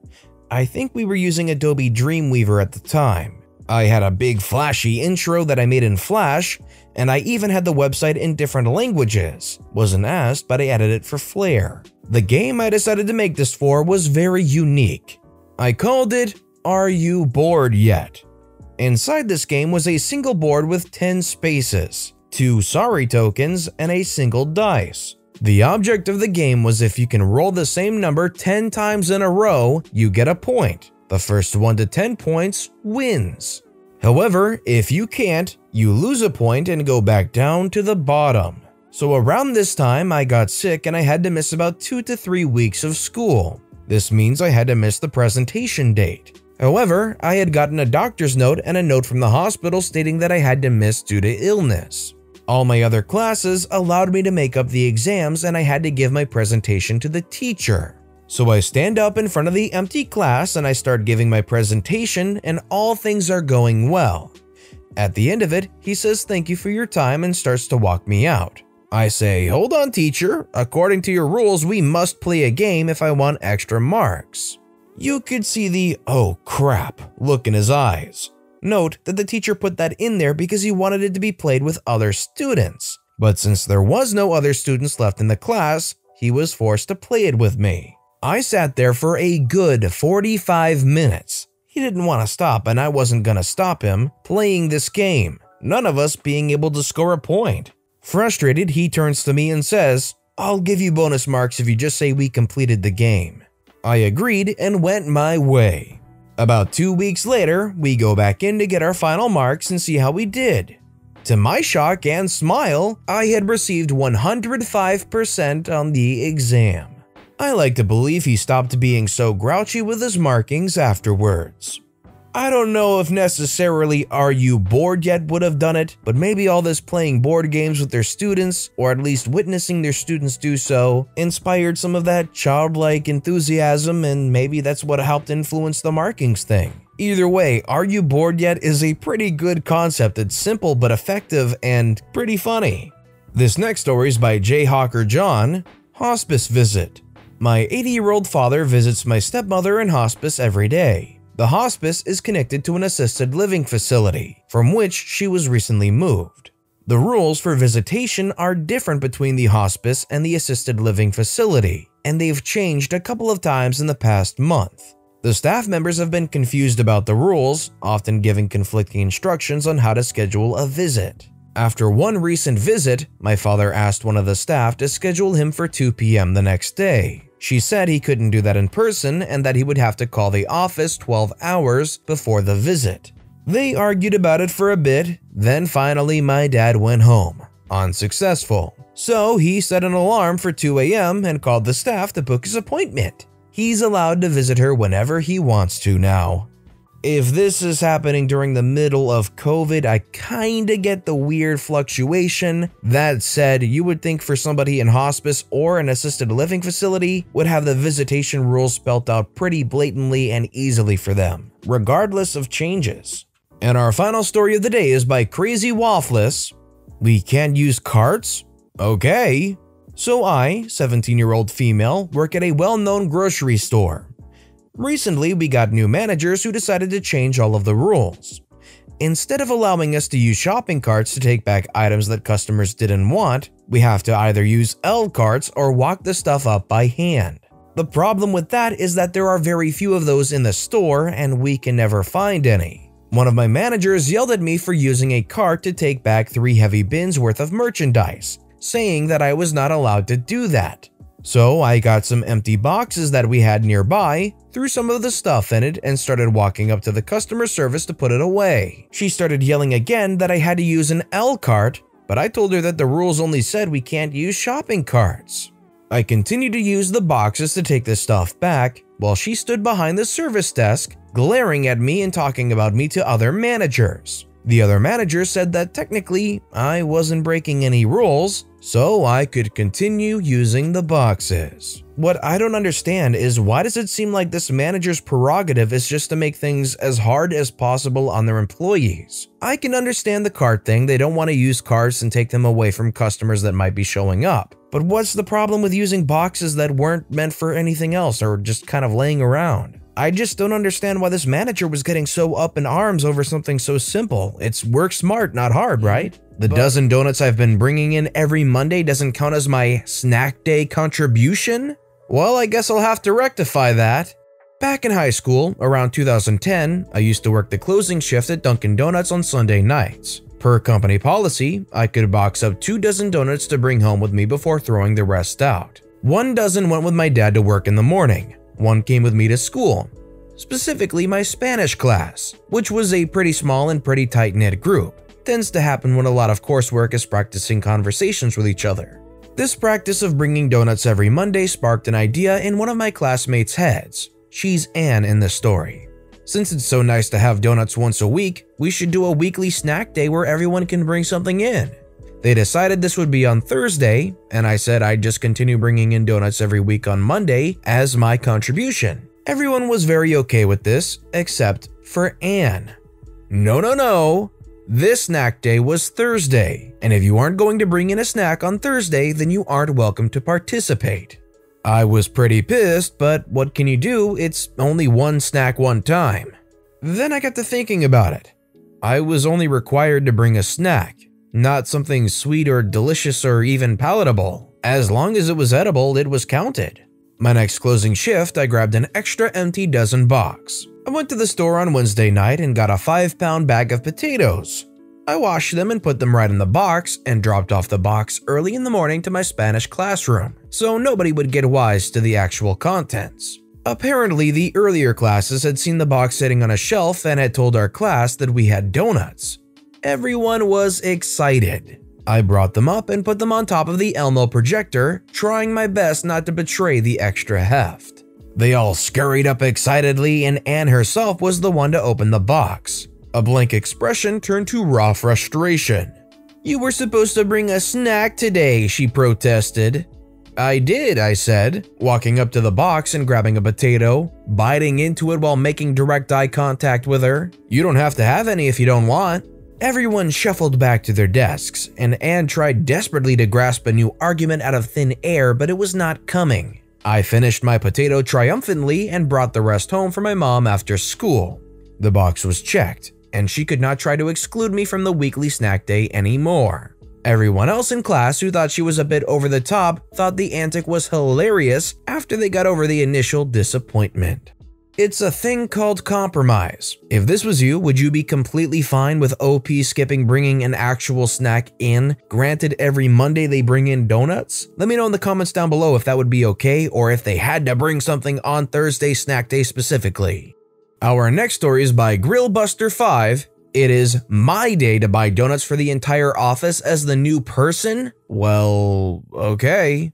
As the new person at my job, I was told multiple times that I was expected to provide donuts for the entire office. Normally, that's not a big deal, but 2 people in particular were rude and relentless about the donuts all week. Others joined in also. Apparently, these people recently extorted 2 boxes of Krispy Kremes from someone else. Examples of the behavior: mentioned buying donuts 20+ times, name-calling, interrupted meetings, powered off my computer, losing my work, refusing to answer legit work questions until I buy donuts, on and on. Here's the problem. I was hired in as a senior 30 years old, and I was not necessarily loving the idea of being told to buy donuts over and over. Hazing really did not seem appropriate at this point of my career, or for anyone else. I didn't want to be a bad sport my first week, so I played along. I politely said that I will not have the time this week, but will get to it eventually. In terms of the workforce, I was mature, but I was not very mature as a person overall. I needed a creative way to address this problem. On my way to work, I decided to pick up a cheap bag of small powdered Hostess donuts at the gas station. I distributed the donuts one by one, desk by desk, making sure to do so barehanded from the bag. I presented the donuts extremely politely, careful to mask my passive-aggressive F you to the whole forced donut process. The reaction from the staff was a lot of deer in headlights looks. People had no idea if I was a really nice but clueless person, or if I was totally saying F you to the entire donut idea. Most people took the safe choice of being pleasant in return.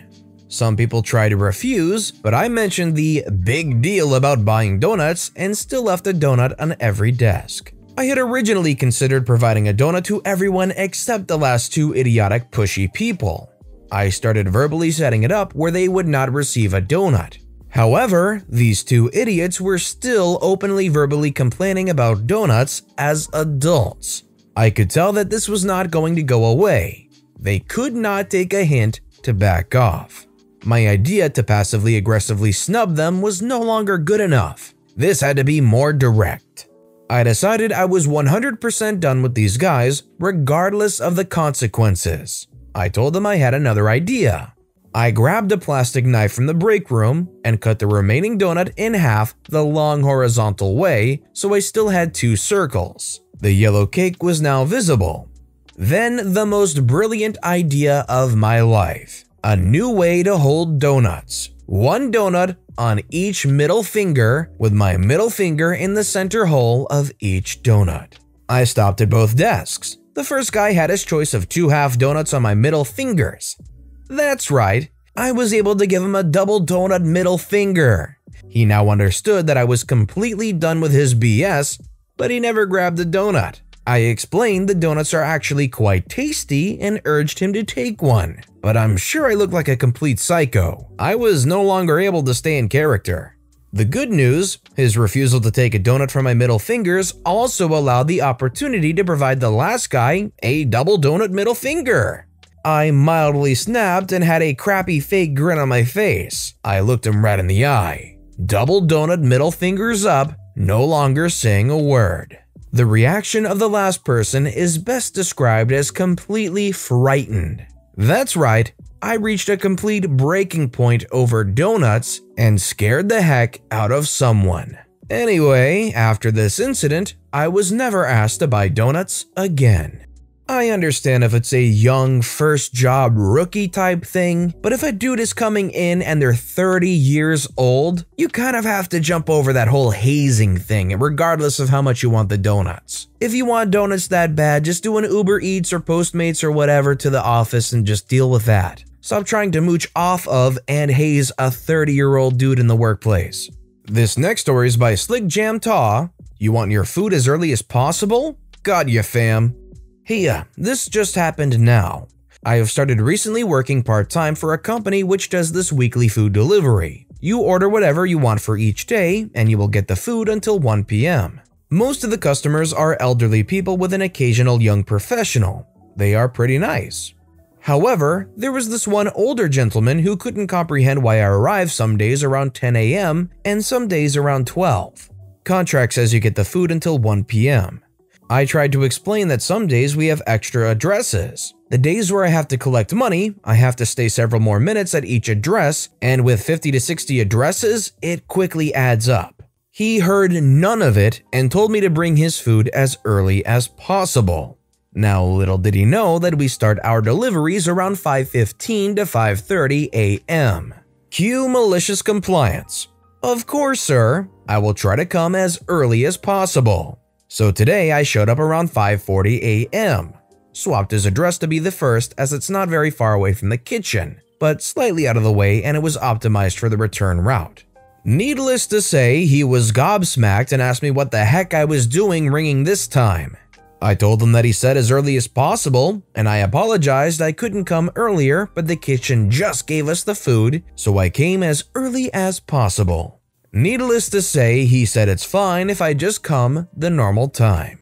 Coming into that place shockingly early and starting it off with apologizing that you weren't able to come even earlier, that is a great way to handle this dude, because he obviously already wouldn't want you delivering at that time. The thought that if this continued it would get even earlier probably scared them enough to say, no, please come the normal time, even if it's a little later than usual. This next story is by Ray and Such. Everyone has to get a table, but racists aren't promised a good spot.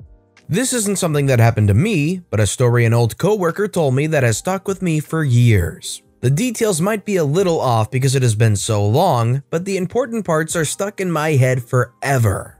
My coworker used to work for a local battlefield that often had celebrations. Because this is a national park, the event staff, or whatever they are called, were considered federal employees, and therefore could not discriminate against what organizations were allowed to set up tables at events.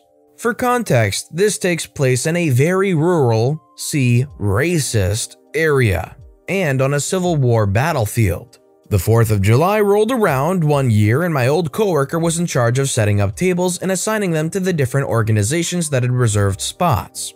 The 4th of July is the largest celebration at the battlefield every year, with loads of people coming from out of state for the famous fireworks and orchestra. Well, my coworker starts setting things up with their team and realizes the Triple K reserved a table. Again, they couldn't deny them a table because they are federal employees. My coworker then decides to get his team to rearrange all of the porta potties so that they form a long aisle, with one end facing away from the festivities and backing up against a fence. He then places a table at the very end of the aisle. Keep in mind it's early July and sweltering, and hundreds of people are going to be using these toilets all day. There's literally no other public place for a few miles minimum they could go to use the toilet. And everyone's eating hot dogs and stuff. Representatives from the organization start coming, and they all come up to one table to check in. Everyone else just gets a number and can find their table that way since all but one table are in the same area. When the gross Triple K guys get there, my coworker comes over and shows them to their spot personally. They start cursing and asking my coworker what's going on, but he just showed them to their table and left. The monsters stayed for a few hours, but once it got hot and people go to using the restroom, they packed up and left. My coworker said he kept walking past the aisle of porta potties all day, grinning at them. Well, considering you literally can't turn down these people despite how awful they are, they did the next best thing. I would say put it where the view sucks, far away, hopefully completely in the sun. Next to porta potties is a great touch too. Overall, just good execution on making it so unbearable that even the Triple K has to leave. Our next story is by This Lady Loves Wine. I guess I won't count the cash. It's your store. So I used to work at a small retail store, where the people working were just myself as a full-time employee, another employee at part-time, and the owner at full-time. I had worked in retail before, but the owner did not have other retail experience. She came from the corporate world and opened her dream store without any retail experience. I opened the store 5 days a week and closed 3 to 5 days a week. The owner opened the other 2 days a week and otherwise came and went as she needed to, while the part-time employee filled in the gaps. The owner trained me on a lot of things that were not standard retail practice, including only balancing the till at closing and then not counting the till again the next morning. Now, the part-time employee was super sweet and I really liked working with her, but she had a terrible memory and was awful at counting. She would regularly, accidentally leave the till off by a couple of dollars and cents. It was always an innocent mistake, and the cash deposit would always balance however the till was off. And sometimes I would count wrong, and sometimes even the owner would count wrong. So I started counting the till in the mornings at opening just to ensure we were double checking that no theft was occurring after the nightly cash out and that the till balances at the beginning of the day. Makes sense, right? Well, not according to the owner. One day she came in early on one of my days to open. She was surprised when I told her I'd been doing it for months. Not only did she think it was a waste of time to count the float in the till in the morning, she somehow misconstrued it to me insulting her or the other employee. Apparently, I was accusing them of something by counting the till. I told her I count the till every morning I open, even when I was the one to cash out the night before. Sometimes I would catch my own mistakes, but she wouldn't have it. I said it was normal retail procedure to count the till when you open. She said that didn't matter.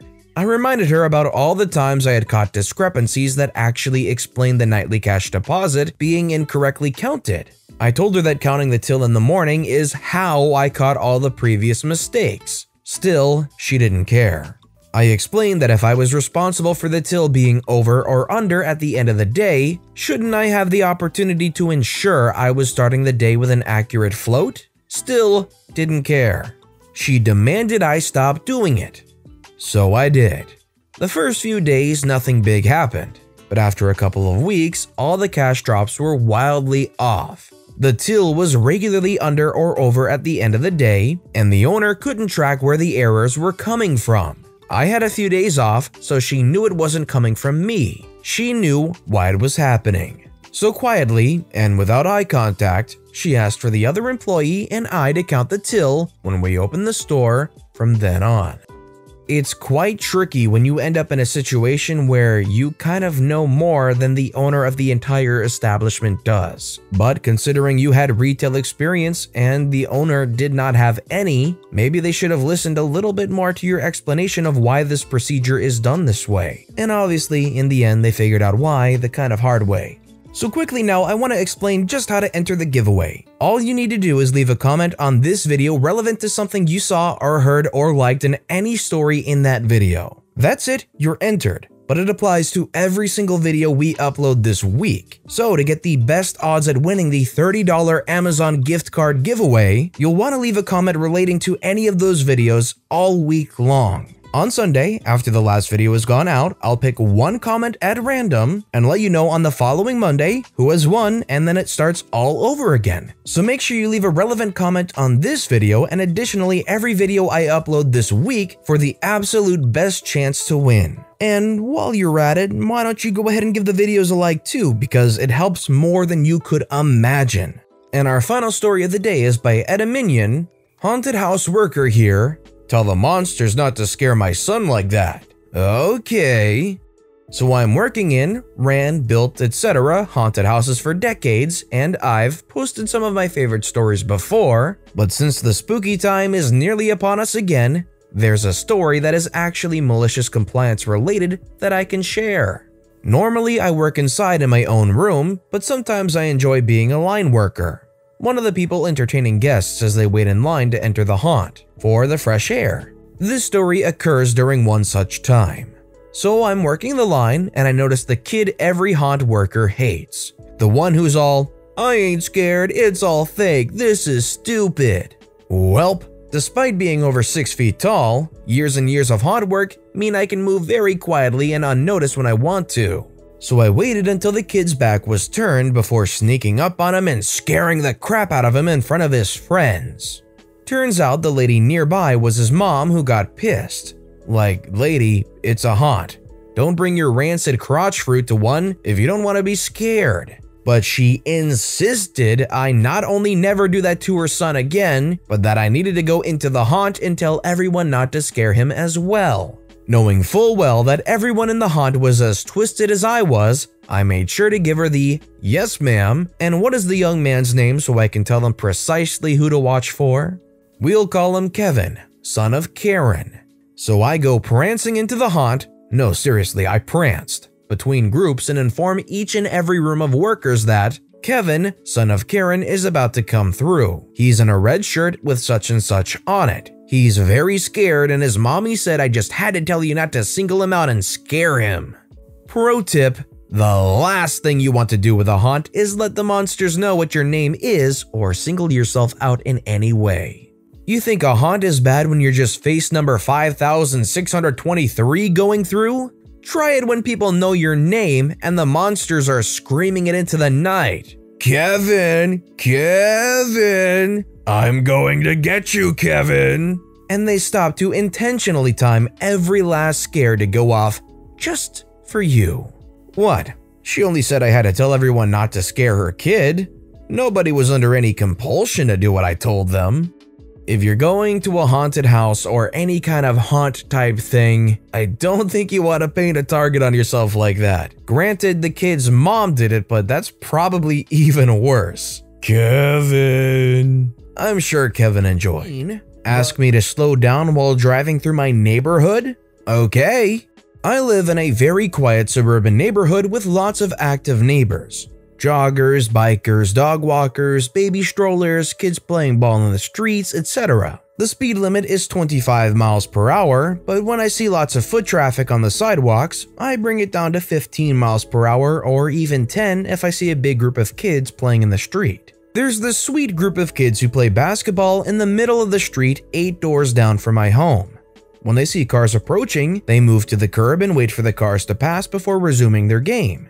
One day, I was driving home from work and I saw the kids out playing and their mother was on the front lawn talking with another adult. I slowed down to 10 miles per hour and went to the complete opposite side of the street as I crept by. A little while later, she knocked on my door and complained about how fast I was driving and that I could have harmed her precious children.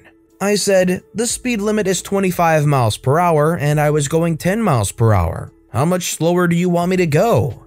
She said, I don't care, just slow down or else I'm going to call the police. I have a doorbell camera so I can see you every time you drive by. Okay, crazy lady, whatever you say. The next day, the kids were outside playing in the street again. I slowly approached, came to a full stop, and then I took my foot off the brakes and let the car crawl at 1 mile per hour. The kids stared at me all confused as it took me an entire minute to pass through their makeshift basketball court. I continued to do this a few more times until one day, the mother came and knocked on my car window as I was crawling by. I lowered my window and asked if there was a problem. She said, Why are you going so slow? Are you stalking my children? I said, No, of course not. You demanded that I slow down, so I am. And I rolled up my window and went on my way. She comes banging on my door again and says, Don't get smart with me, now you're going too slow. I said, Are you saying that going 10 miles per hour is okay now? Because if you don't like it, you can call the police. She huffed and crossed her arms and stomped off my porch. Let me ask you guys, how fast or slow is the right speed on a street that has children playing basketball on it? Is 10 miles an hour an acceptable speed, or should you go less to 5, or is even a little bit more, around 15 okay? Let me know what you think in the comments down below. Personally, if all the kids clear out of the street, 10 miles an hour is completely fine, and maybe even a little bit more as long as you make sure they are really out of the street. Our next story is by Shinjuku42. That's not your job. Okay. I used to work for a company that offered degrees you could do parallel to your job at a university. For example, you could do a master's degree in business part-time and still work. Often the companies would pay for their workers' studies. I was in marketing and was basically alone. I had a boss who called herself head of marketing, but had clearly no idea what she was doing. On top of this, she worked only part-time and would spend her time walking around telling everyone how much she had to do instead of doing her job. At some point, she was told to do a flyer for a new program we wanted to offer. Not being able to work with InDesign or Photoshop, she told me to do it and give her the files she could send to the printer. However, since it's her project and she didn't want the big boss to know I did her work for her, she told me that I should just use the pictures and text she provided and make it look exactly the way she had pieced it together in a PowerPoint file. She regularly did this and it really pissed me off, so I did exactly what she asked. I used her text, which was full of typos, used the pictures, which were way too small for print, and also had watermarks in them since she only downloaded the preview pics from the stock website. So I designed it to look how she had envisioned it, put the text in without correcting any of it, turned it into a print PDF and sent it to her. She claimed she had looked at it and it was perfect, but since she didn't have the time, yeah sure, I should send it off to the printer. Well, 1 week later the flyers arrive, just in time for the first big event where we needed them. And they looked like crap. Pixelated pictures with watermarks, typos in the headline and text. You get the picture. Our big boss was furious and she tried to blame it on me. However, I had saved all our conversations and all the original files she gave me and just handed all that over before going about my work. I quit a few months afterwards. As far as I know, she's still working there. However, she's not head of anymore and has to show everything she does to 2 superiors now. It sounds like this lady is the epitome of fake it till you make it and not representing that saying in a good way. Our next story is by Utana. Waitress complies with manager's unsanitary decision. This is actually my mother-in-law's story. It occurred in the late 70s. She was working as a waitress in a small restaurant. One day during the lunch rush, she drops a plate of food on the floor in the kitchen. She asks the cook to prep a replacement when the manager comes over, picks up the food off the floor, puts it back on the plate, and tells her that there is nothing wrong with it and to go serve it. She protests, but it's been on the floor. The manager tells her, "Go serve this plate or you're fired." So she takes the order out to the table and sets it down in front of the customer and announces loudly enough that the entire restaurant can hear, "Here's your food, but I wouldn't eat it if I were you. I dropped it on the floor, but my manager told me to serve it to you anyway." She turns around, tootles back over to her manager, smiles at him and says, "I quit." As she turns around to leave, the entire dining room is pushing back from their tables and leaving without paying. Although this took place in the 70s, hearing these kinds of stories actually happen in restaurants really kind of makes you worry about what could have happened in your past dining experiences. At least it does for me. I don't know if I'm paranoid or overthinking or what, but it's not a fun time thinking about that stuff. Our next story is by Real E. Parker. Accuse me of trying to steal your job? Try replacing 50% of sales. I work for a mid-sized office product supply company in sales and sales management. The specifics don't matter for the story, but what does is that we have a small, local sales team and a centralized accounting department at corporate headquarters. So this all started when my colleague made an error that required her to rapidly send documents to corporate accounting, which was a 2-hour drive away. I offered to discreetly do it the next morning because I'm a team player and I'd already hit my sales objective for the month. Also, I think this is just sort of the expected role of managing people and keeping them happy, even though she wasn't my direct report. The next morning, I get up early to do this and I end up arriving at work a few minutes late. Nothing out of the ordinary for everyone else, but I'm usually very punctual. One of my newer salesmen, who I'll add was already a poor performer and probably wouldn't be long for this company, noticed this and I guess went to my car and saw the parking receipt in the window. At this point, I'll bring up that the company wasn't in great financial health, which had led to quite a bit of infighting and management turnover and even layoffs, so nobody was feeling fully secure in their roles. Continuing this story, my subordinate goes to our office's lead manager and points this out, indicating that perhaps I had gone to interview for his job.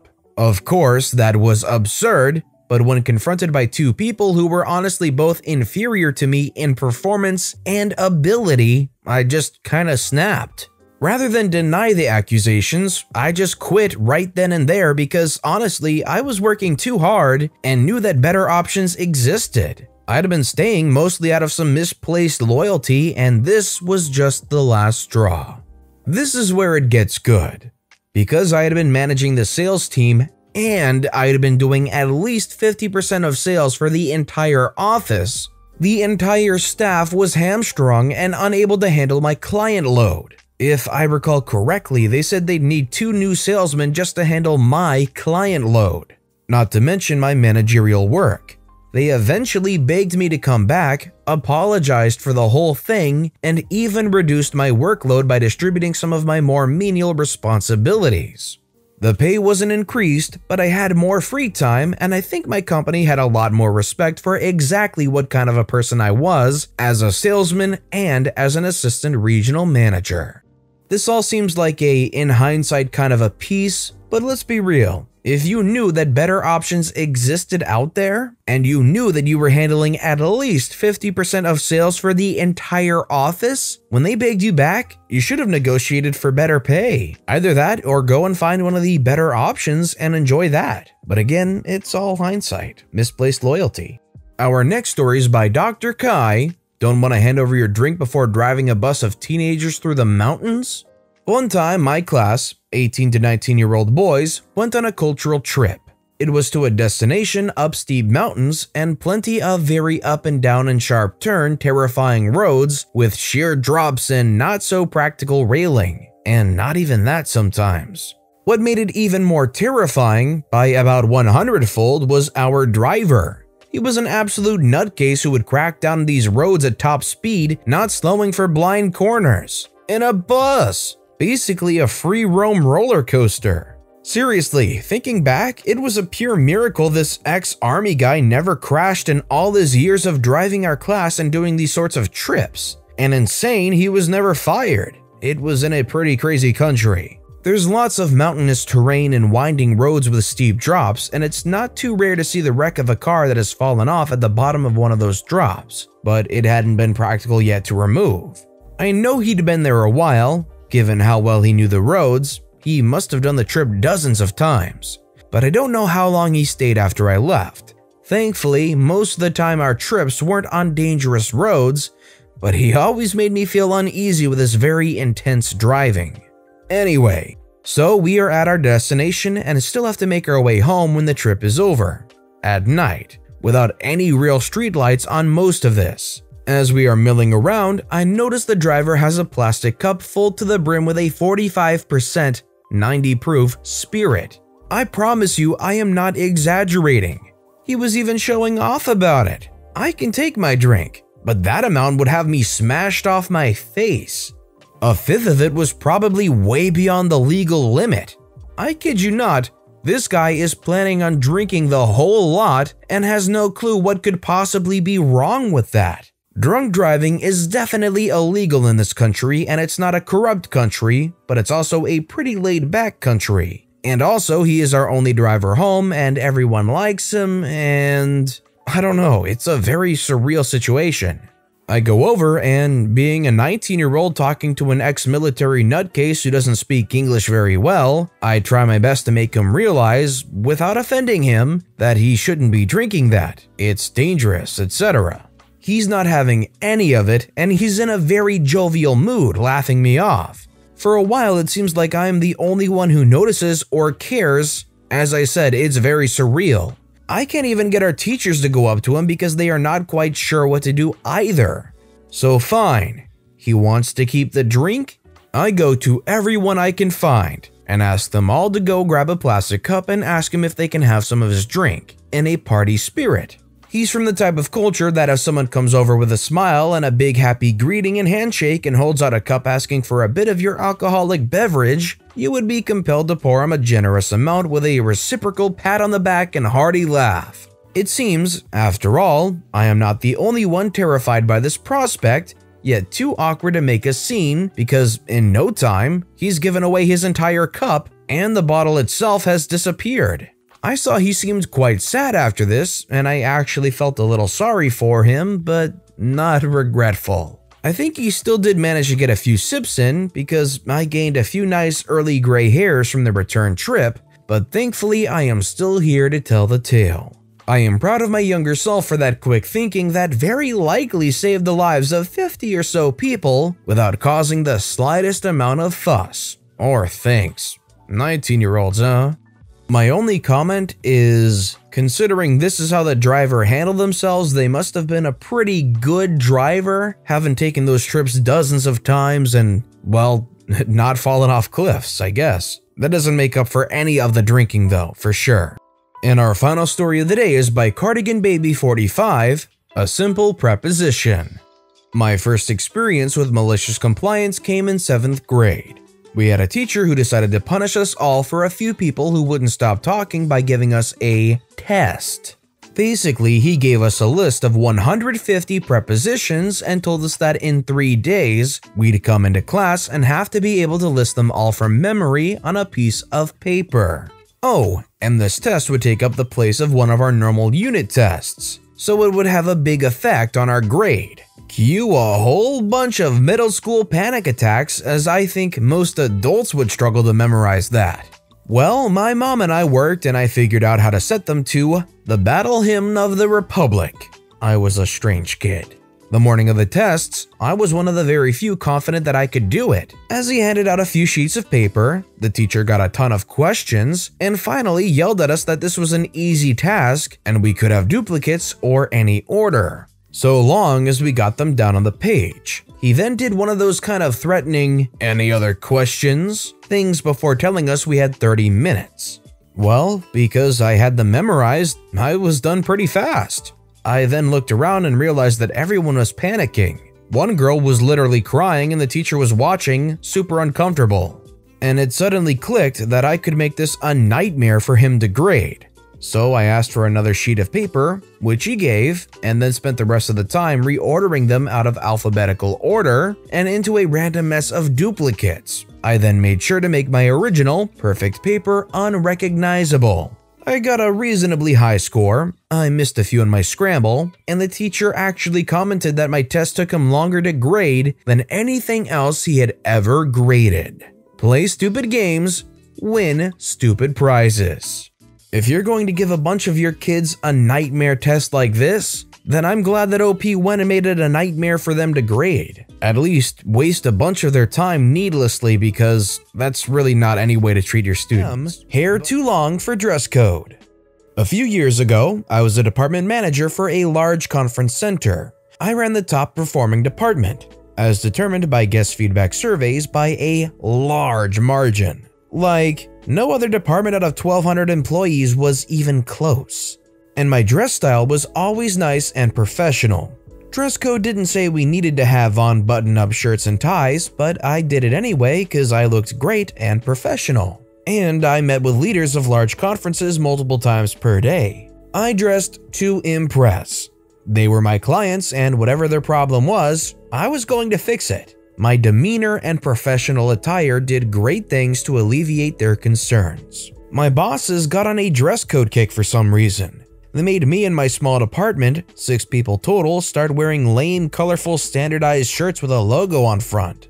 The rationale was that the client should be able to identify me as a staff member. I get the logic, but that was what my lanyard and name badge were for. Plus, the bright and colorful dress code shirt was actually detrimental to my work, as I often worked backstage as a tech during band performances. Industry standard color for techs is black, but they wanted me to wear bright yellow. Okay. I tell them my concerns for my shirt's bright colors being a distraction for the audience as I do work backstage. My bosses don't care. They made up a new dress code and want me to follow it. Fine. So I wear the shirt, but then I also wear a nice sweater vest or just a vest on top of it. Still got my tie on.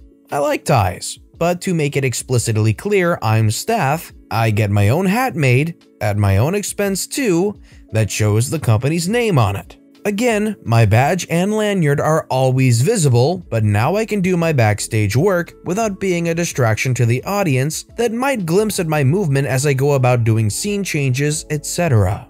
But then my bosses tell me that the company's logo has to be visible on my shirt and therefore I can't wear a vest. So then I get the company's logo embroidered on my shirt sleeve, also at personal expense. Problem solved, right? I'm wearing the shirt they gave me and the company's logo is visible. At this point, my boss is pissed at me and is trying to write me up for any possible infringement of company policies. I know how to read a room and I immediately start going to the HR director to approve of my new and evolving malicious compliances of this ever-changing dress code policy. My boss says that we can't wear hats.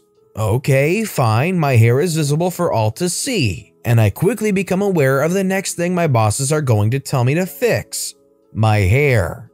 They're going to cite some vague language in the employee handbook about hair length. So I go to the HR director preemptively and ask for clarification for hair length. After a 10-minute conversation, we both agree that I am perfectly fine with nothing to worry about. My hair is in a bun and looks good. It's well kept and stylish, and my specific clientele actually really like it because they're mostly hipsters anyway. But my bosses don't see it that way. They say that my hair is too long and needs to be cut. I ask them how long is too long. I am, after all, a rule follower and will obey the rules. One of my bosses, a woman with long hair that is actually against dress code because it's not put up into a bun, says that my hair should be less than shoulder length. My hair was in a man bun. I ask her if that policy extends to women as well. She says no, obviously that this dress code only applies to men. Apologetically and feigning ignorance, I ask her to show me where it says that in the employee handbook. She shows me the section where it says that if the hair is longer than shoulder length, regardless the gender, it should be kept in a bun. I tell her that my hair is in a bun as opposed to hers. Oh man, now it's getting real. I just called them out. They're not happy. My other boss, a guy with super short hair, less than 1/4 of an inch long, tells me that as a guy, my hair shouldn't touch my shirt's collar. He tells me that a few stray hairs of mine are touching my collar. I pull out my phone and take a picture of him. I show him that even his 1/4 of an inch hair is touching the collar. His head was leaned back and his hair was touching the collar. I ask them again to clarify how long is too long because his 1/4 of an inch hair is too long for their standards. Side note, I love my thick hair. Someone telling me to cut it arbitrarily speaks fighting words. Then they tell me that I just need to do what I'm told because it's company policy, and if I don't do it, they'll get HR involved. I tell them I already got HR involved, and the HR director explicitly told me that my hair was perfectly fine. But these two bosses of mine just wouldn't let it go. They had to go after my hair. They told me that since I'm a manager and meet with group leaders, I have to go above and beyond what the dress code says, and I have to act professional in order for us to receive good guest feedback regarding professionalism. I tell them that me and my department are already the most professional and highest rated department according to guest feedback surveys. I take the printout of the survey results out from my bag because I anticipated my lack of professionalism was going to be questioned and had it printed in advance, and I show them the survey. They read it, toss the paper aside, and tell me to cut my hair or be written up. Fine. The next day, I come into work with a shaved head. They never told me to cut my hair again because I look far worse with no hair. Coincidentally, they also let me wear my hat again, but only because my shaved head was a sore sight. As a point of interest, when I resigned from my position a year later, I submitted to HR my 80-point paper why my two bosses caused me to leave the organization, how they stifled me and my department from doing legitimately good and quality work, and how I felt that under their leadership, I was incapable of ever winning. A month after I left, I heard from a friend and previous coworker who was still at the company that my direct boss was forced to retire, and my other boss was fired. My friend told me that they were privy to a conversation held between the CEO and my female boss, the one who was fired. And my friend overheard the CEO say, "Your time here at this company is over, and I want you to know that when you're gone, your position will not be filled. Consider you and your position eliminated." Lastly, I haven't cut my hair since I left, apart from occasional trims. It's now almost 3 feet long, and I plan on giving my gorgeous lion's mane away to some charity that deals with making wigs for kids. Okay, possibly contentious question here. Is it acceptable in a job that requires professionalism for a guy to have long hair, either loosely or in a man bun? So in a professional setting, let me know if you think that would be okay or not and why in the comments down below. Our next story is by Rats and Corduroy.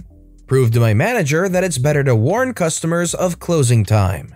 I used to work at a store that was open until 2 a.m. every night of the week. So as you can imagine, when 2 a.m. rolled around, I was always ready to get out of there.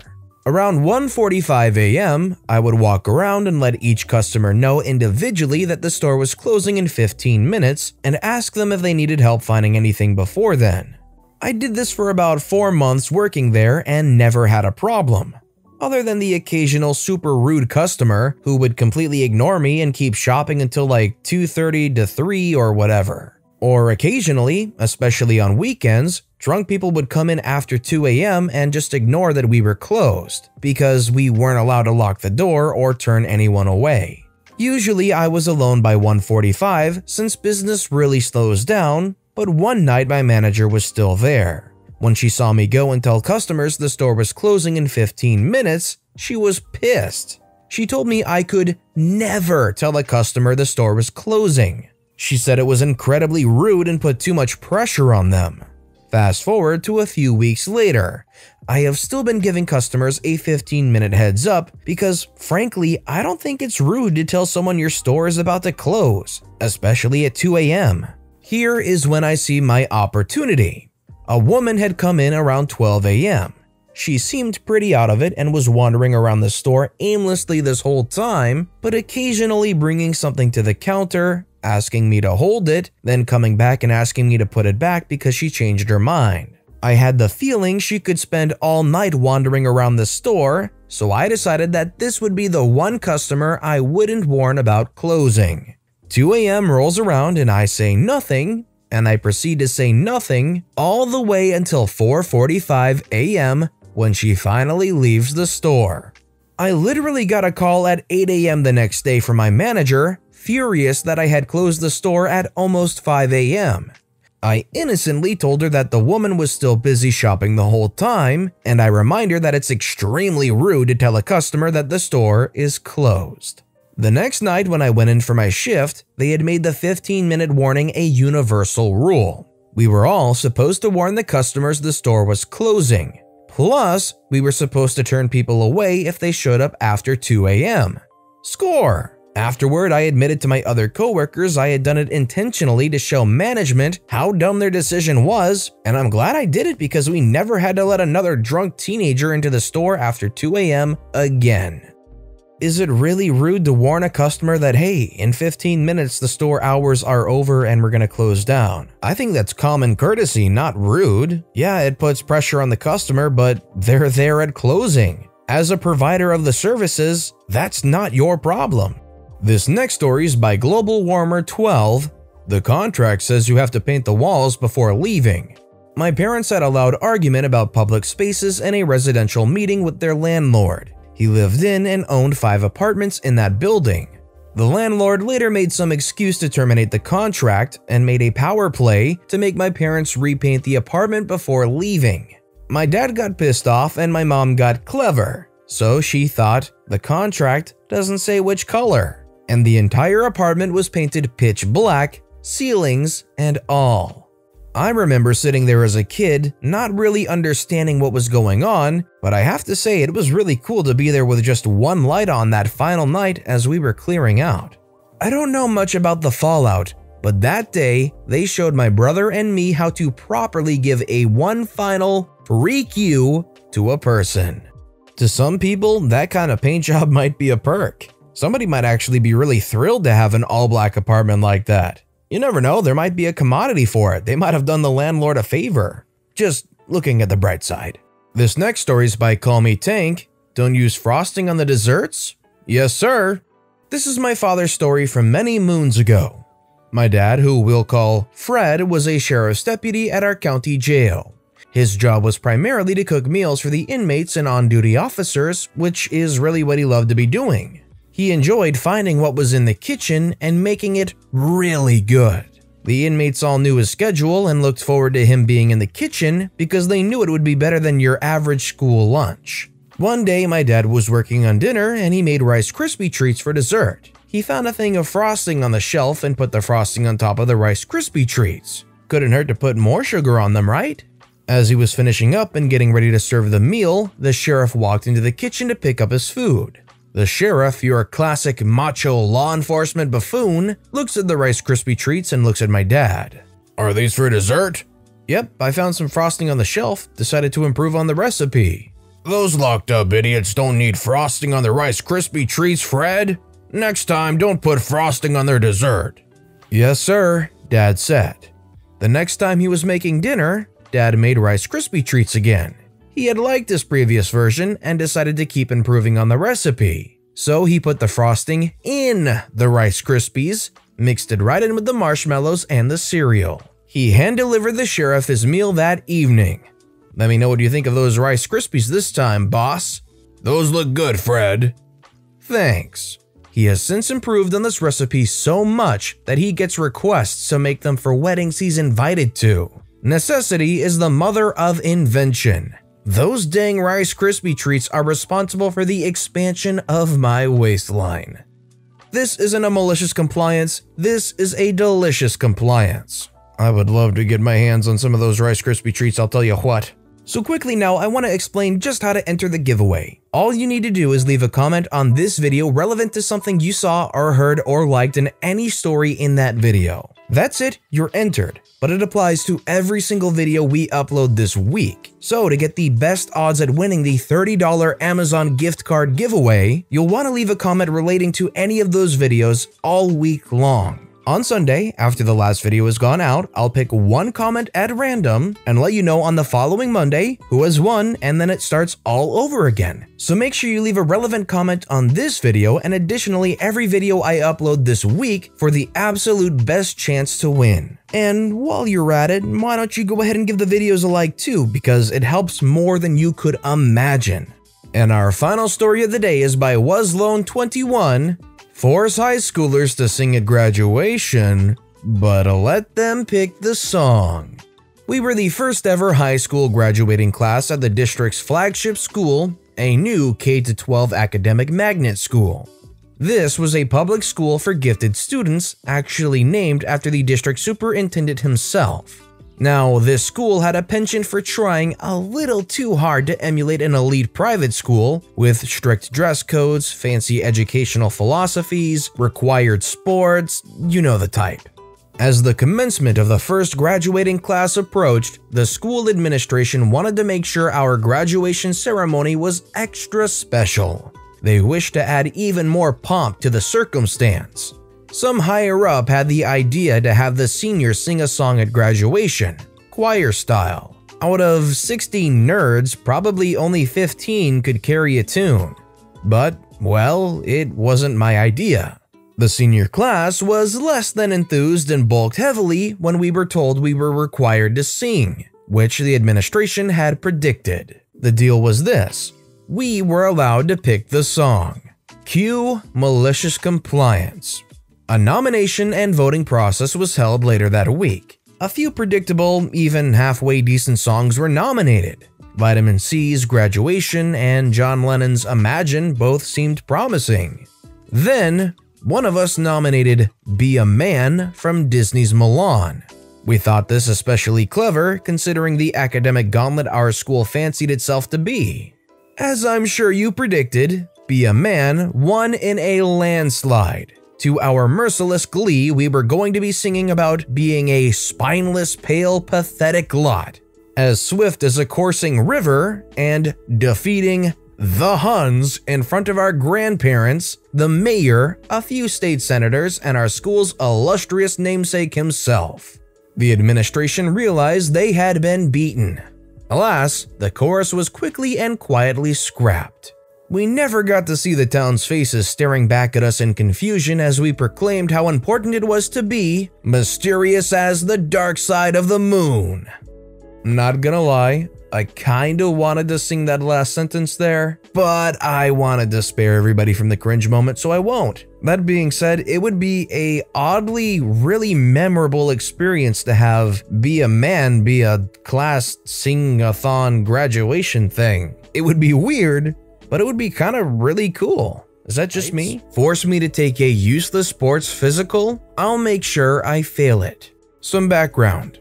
In high school, I went to an academic magnet school. Essentially, it was a public school ran like a private school. You had to have certain test scores to get, no bus transportation since it was for the whole county, way stricter dress code than all the other schools in the district, and they were able to have a ton of extra rules because it was a choice school.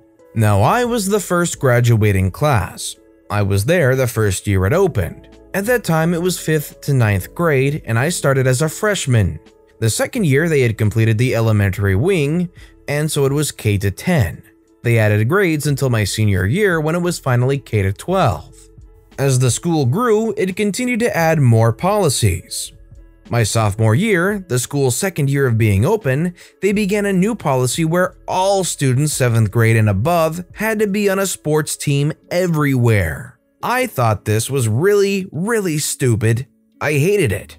I'm not an athlete. I was in other clubs, and I was getting increasingly involved with my church. Being the mature 16-year-old I was, my initial plan was to join a team and have a bad attitude. Like an awful evangelistically bad attitude so that no one would have any fun, and this would prove to the new school how awful this rule was.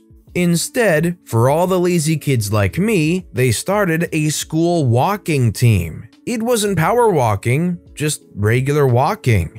We just had to walk around the neighborhood for about 45 minutes, 3 times a week after school. I was fine with this. I didn't mind walking around. Of course, there was an adult coach, but since the whole thing was ridiculous anyways, my friend and I declared ourselves co-captains. This mostly consisted in telling the middle schoolers to walk faster. No one else considered us co-captains, but we did, and that's all that mattered to us since it was all a joke anyways. I did that my sophomore and junior years, but fast forward to my senior year, I was 18, working part-time about 15 to 20 hours a week, I was super involved in my church, and my family was a chaotic mess of dysfunction that traumatized me in numerous ways. They finally enforced the state law that everyone on a sports team has to have an annual physical on file. I didn't really bother with this since it wasn't a real sport anyways. Eventually, they came to me and said that it was so late in the season that even if I got a physical, I would need to pick a different sport in the winter or spring. Walking team was a fall sport. I was essentially just, screw this. I had enough other things in my life to deal with, and I didn't want to put up with this crap anymore. I decided to do exactly what they say and get the physical. I also decided I would do my best to fail it. So eventually, I went and saw a doctor. It's important to note that I didn't have a primary care doctor at the time. That's why I didn't get a physical before then. So I just went to some little walk-in clinic and I tell them I need a sports physical. I didn't tell them what the sport was. Now, as I was filling out the patient history form, I answered truthfully. I did not lie, but I did not provide any context. So I checked yes to a history of asthma, mostly from when I was a kid, severe seasonal allergies, and a history of seizures. See, when I was 13, I had a couple dozen seizures in a day or two. No one knew what was going on, and eventually I was diagnosed with epilepsy, specifically having absence seizures. Since then, I had been taking anticonvulsants every day. As far as I am aware, even 20 years after that initial episode, I'm not sure if I've had a full-blown seizure since then. It's literally the mildest case of epilepsy I've ever heard of. The doctor does a quick physical exam, mostly vitals and similar things. As she looks at my patient history form, she asks about the seizures. I explain that I was diagnosed with epilepsy, I take anticonvulsants, and I have a neurologist I see about once or twice a year. She says, well, I can't pass you until I hear from your neurologist. I basically hopped out of the chair, happily said, thank you, and walked out. I never did contact the neurologist. Instead, I just gave the paperwork to the school. And that's how I, a relatively healthy 18-year-old, got medically disqualified from the school walking team. Alright guys, if you had to pick one sport that you had to do in middle or high school, what would it be? Or maybe what sports did you do? Let me know in the comments down below. For me, even though sadly I don't have the height for it, I would want to try my hand at basketball. Our next story is by Existential Sprinkle. My job hired someone in anticipation that at least one person was going to quit or get fired, and I trained them extremely well during my last 2 weeks. This was about 2 years ago in the pastry kitchen at the type of fine dining restaurant that requires perfection but has crap for pay, benefits, and has a high turnover rate. All 3 of us hourly pastry people were all on the chopping block and were ready to walk out, so they hired someone in advance. I was the first to hand in my 2 weeks, and the other main night person went on vacation, so the new person started a day later. When I started, I learned the job primarily by being yelled at by sous chefs and the other person I worked with, and passive-aggressive notes from the pastry chef who was afraid to tell people they did something wrong to their face. The pastry kitchen was totally separate from the other kitchen, so the sous chefs didn't see much and we had more freedom, but also got yelled at for the bits and pieces they did see. I decided to actually train this person really well to show that I wasn't the problem, but in that process, I regularly mentioned and showed all the reasons I was leaving to make sure they got mentally prepared to handle all the BS. The pastry chef didn't really help. 2 days into training, there was a big, not so passive-aggressive note on the whiteboard, along with several others in Sharpie around the kitchen. I also took the opportunity to explain exactly why the other night person that I barely kept civil with since culinary school was awful to work with, and that we were supposed to work together on one prep list, but that there were things she wouldn't do, and if there were a lot of them on the list, you were screwed because she's scooping and dipping truffles we don't need instead of helping you, and complaining would just make working with her worse. I gave the new person her prep list and explained that because the other night person was in college, you only get 2 consecutive days off during the summer and occasionally on breaks in her vacations, which she takes a lot of. I made sure she knew the expectations of the savory chefs and that when you're alone and get screwed on a Sunday night, that they'll come over and try to help, but make you regret it. So your best bet is to ask one of the front of the house managers to scoop ice cream and sorbet and get inhumanly fast. I told her how the executive chef always complains about dust in a poorly ventilated pastry kitchen that produces a lot of bread. This situation was sort of unfortunate because I really liked working with the new girl, and if we could have dumped the other main night person instead, I might have hung around longer. I drove by a couple months later and saw her already looking dead inside, which is faster than expected, but she knew the BS from the beginning. The average pastry person there lasts 6 months to a year.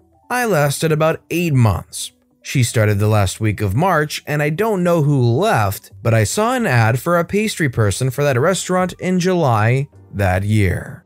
If she's still working there, more power to her, bless her, hope everything's going well for her because yikes. And if she left that place, well, more power to her, bless her, and I hope everything's going well for her. Our next story is by My Cats It's Like He's People. Boss won't approve OT, so I work exactly 40 hours a week until I tried to quit. When I was in my 20s, I worked at a tiny coffee/wine bar establishment. It sold coffee in the mornings and had a wine/beer license for the evening crowd. Its selling point was that it had food pairings for all of its drinks, both coffee and alcohol. It was a fairly new business, only a year old. It had a bare-bones staff and the owner herself tended bar in the evenings, usually solo because the tips were better and she could keep them all for herself. I was one of the 2 bakers/chefs/line cooks, making all the food to be paired with the drinks. We always worked opposite each other and split the day and night shifts, so we each had some evenings free. Owner was a 40-something single lady with no food service background or experience. She very proudly stated that she invented every recipe on the menu, but her inexperience was obvious. For example, her cupcake icing was 50% Crisco, stuff like that. She came from the corporate world and had turned her hobby into a business as a middle finger to her old bosses. She was always complaining about being single, about money troubles, about how hard the work was, about her life in general. It was just so much negativity. My boyfriend at the time would sometimes come in towards the end of my evening shifts, buy an overpriced beer at the bar, and we'd leave together. I could see the jealousy on her face every darn time. Owner hated paying overtime and got on my case any week I had any OT, even if it was 15 minutes. I had been in the kitchen since I was 15, so by now I was a seasoned chef who could easily do 12 hours without even looking at the clock. This was the first place I had worked at where I had such an inexperienced boss and wasn't expected to do 60+ hours a week. I finally had enough of her nitpicking, and here's where the malicious compliance kicks in. I started noting the exact time I clocked in, and on a big piece of masking tape, I would write the exact time 8 hours later that I would clock out. I would put that piece of tape right in front of my station where everyone could see, and so would she. If I clocked in at 12:58 p.m., you bet your buns I was clocking out at 8:58 p.m., evening rush be danged. If someone ordered food after I left, she either had to make it herself or tell them the kitchen was closed, which defeated the purpose of having food pairings in the first place. She was the one who made the schedules, so it's not like I made things more difficult for her on purpose. Her lack of experience led to her being severely understaffed at crucial times, and by that point, I didn't care enough to enlighten her. She wouldn't pay us OT, but she also wouldn't hire more people, so stuff just didn't get done. After a few months of this, I was just done working there and quickly found a new job. I told them I could start in 2 weeks so I could give notice to my old job as a professional courtesy. I typed up a generic resignation letter that had my end date 2 weeks later. I gave it to owner when she came in near the end of my shift. When I clocked out, she said not to bother coming in the next day. I was fired. I shrugged and left. I decided to take the 2 weeks as a staycation of sorts.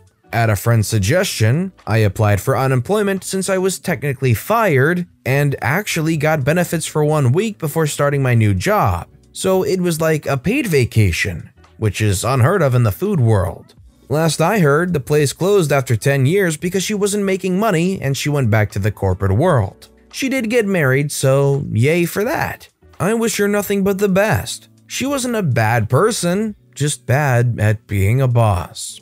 It goes to show you that even though some people can have great ideas and great visions and be able to build something from that, if they're fundamentally a bad leader or inexperienced, it can really harm them in the long run, and unfortunately, it led to the closure of this place after so long. So quickly now, I want to explain just how to enter the giveaway. All you need to do is leave a comment on this video relevant to something you saw or heard or liked in any story in that video. That's it, you're entered. But it applies to every single video we upload this week. So to get the best odds at winning the $30 Amazon gift card giveaway, you'll want to leave a comment relating to any of those videos all week long. On Sunday, after the last video has gone out, I'll pick one comment at random and let you know on the following Monday who has won, and then it starts all over again. So make sure you leave a relevant comment on this video and additionally every video I upload this week for the absolute best chance to win. And while you're at it, why don't you go ahead and give the videos a like too, because it helps more than you could imagine.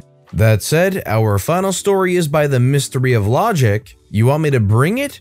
Okay, consider it brought. This is quite possibly one of my favorite martial arts stories. I'm a student of many different martial arts, but my favorite is Taekwondo. This story takes place a few years ago, back when I was a 24-year-old second-degree black belt. Background for the uninitiated, Taekwondo has fighting competitions, known as sparring, where participants put on protective gear and kick each other for points. Not to toot my own horn or anything, but I was not terrible at sparring. When I came back from college to my original Taekwondo school, I immediately won all tournaments I signed up for and was internally promoted to assistant sparring instructor. Most of the time, I'd help the lower belts by giving them a mobile target to kick and help them work on their attacks. I'd also occasionally throw a kick at quarter power / quarter speed to help them work on evading and counter-attacking. Many of my students started winning their competitions as well. I typically worked with new black belts. Right after a recent black belt promotion test, we had several newly promoted black belt students begin taking our sparring class.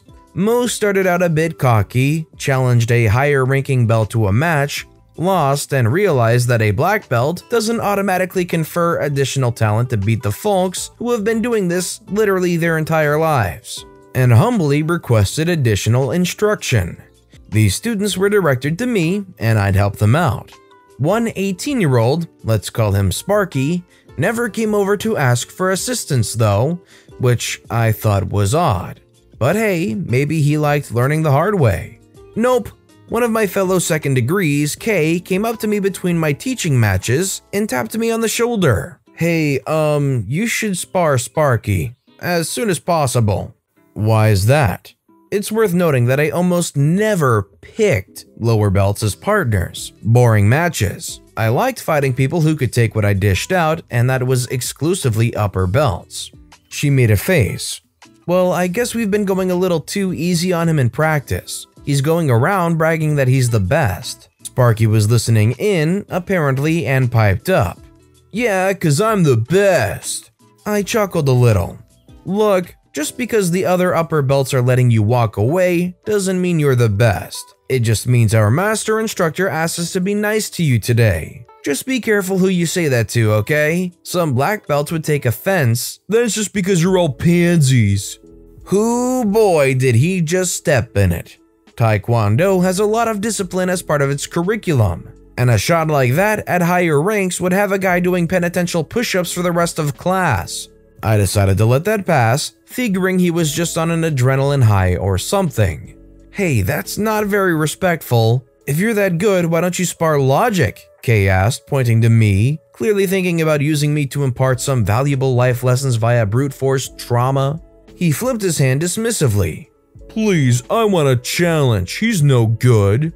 Okay, now I want to kick this cocky little crap into another plane of existence. I kept my cool though. Never know unless you try. I won't go easy on you, he warned me. Full out. Think you can handle that? Dude clearly didn't know that I fought master instructors on the regular. I looked at Kay. You're my witness, full out, both sides. I looked back to Sparky. Are you sure about this? I'm the assistant sparring instructor for a reason. Yeah, 'cause you're slow. Okay, that did it. I told Sparky to pick me for his next opponent and took a water fountain break to keep myself from taking him out early. Sparky immediately spread the word that he was gonna kick Logic's butt. To the other students' credit, none of them laughed in his face, but there was a massive crowd by his ring when he called me to the mat to be his opponent. Our master instructor noticed and gave me a weird look. I just shrugged. We bowed in and got in fighting stance. I decided to give him one last chance. Look, I don't think going full out is a good idea for either of us. Why don't we go light contact and I'll show you some moves? No way, I'm not backing down because you're scared. Everyone around the ring heard that comment. This time they cracked up, very audibly. I let him dig his own grave a little deeper. You really want full contact? Bring it. Okay, I gave him every opportunity to change his fate. Malicious compliance time. Ref shook his head and got out of the way. Sparky started throwing kicks like a freaking tornado. Kid was fast, but he wasn't fast enough.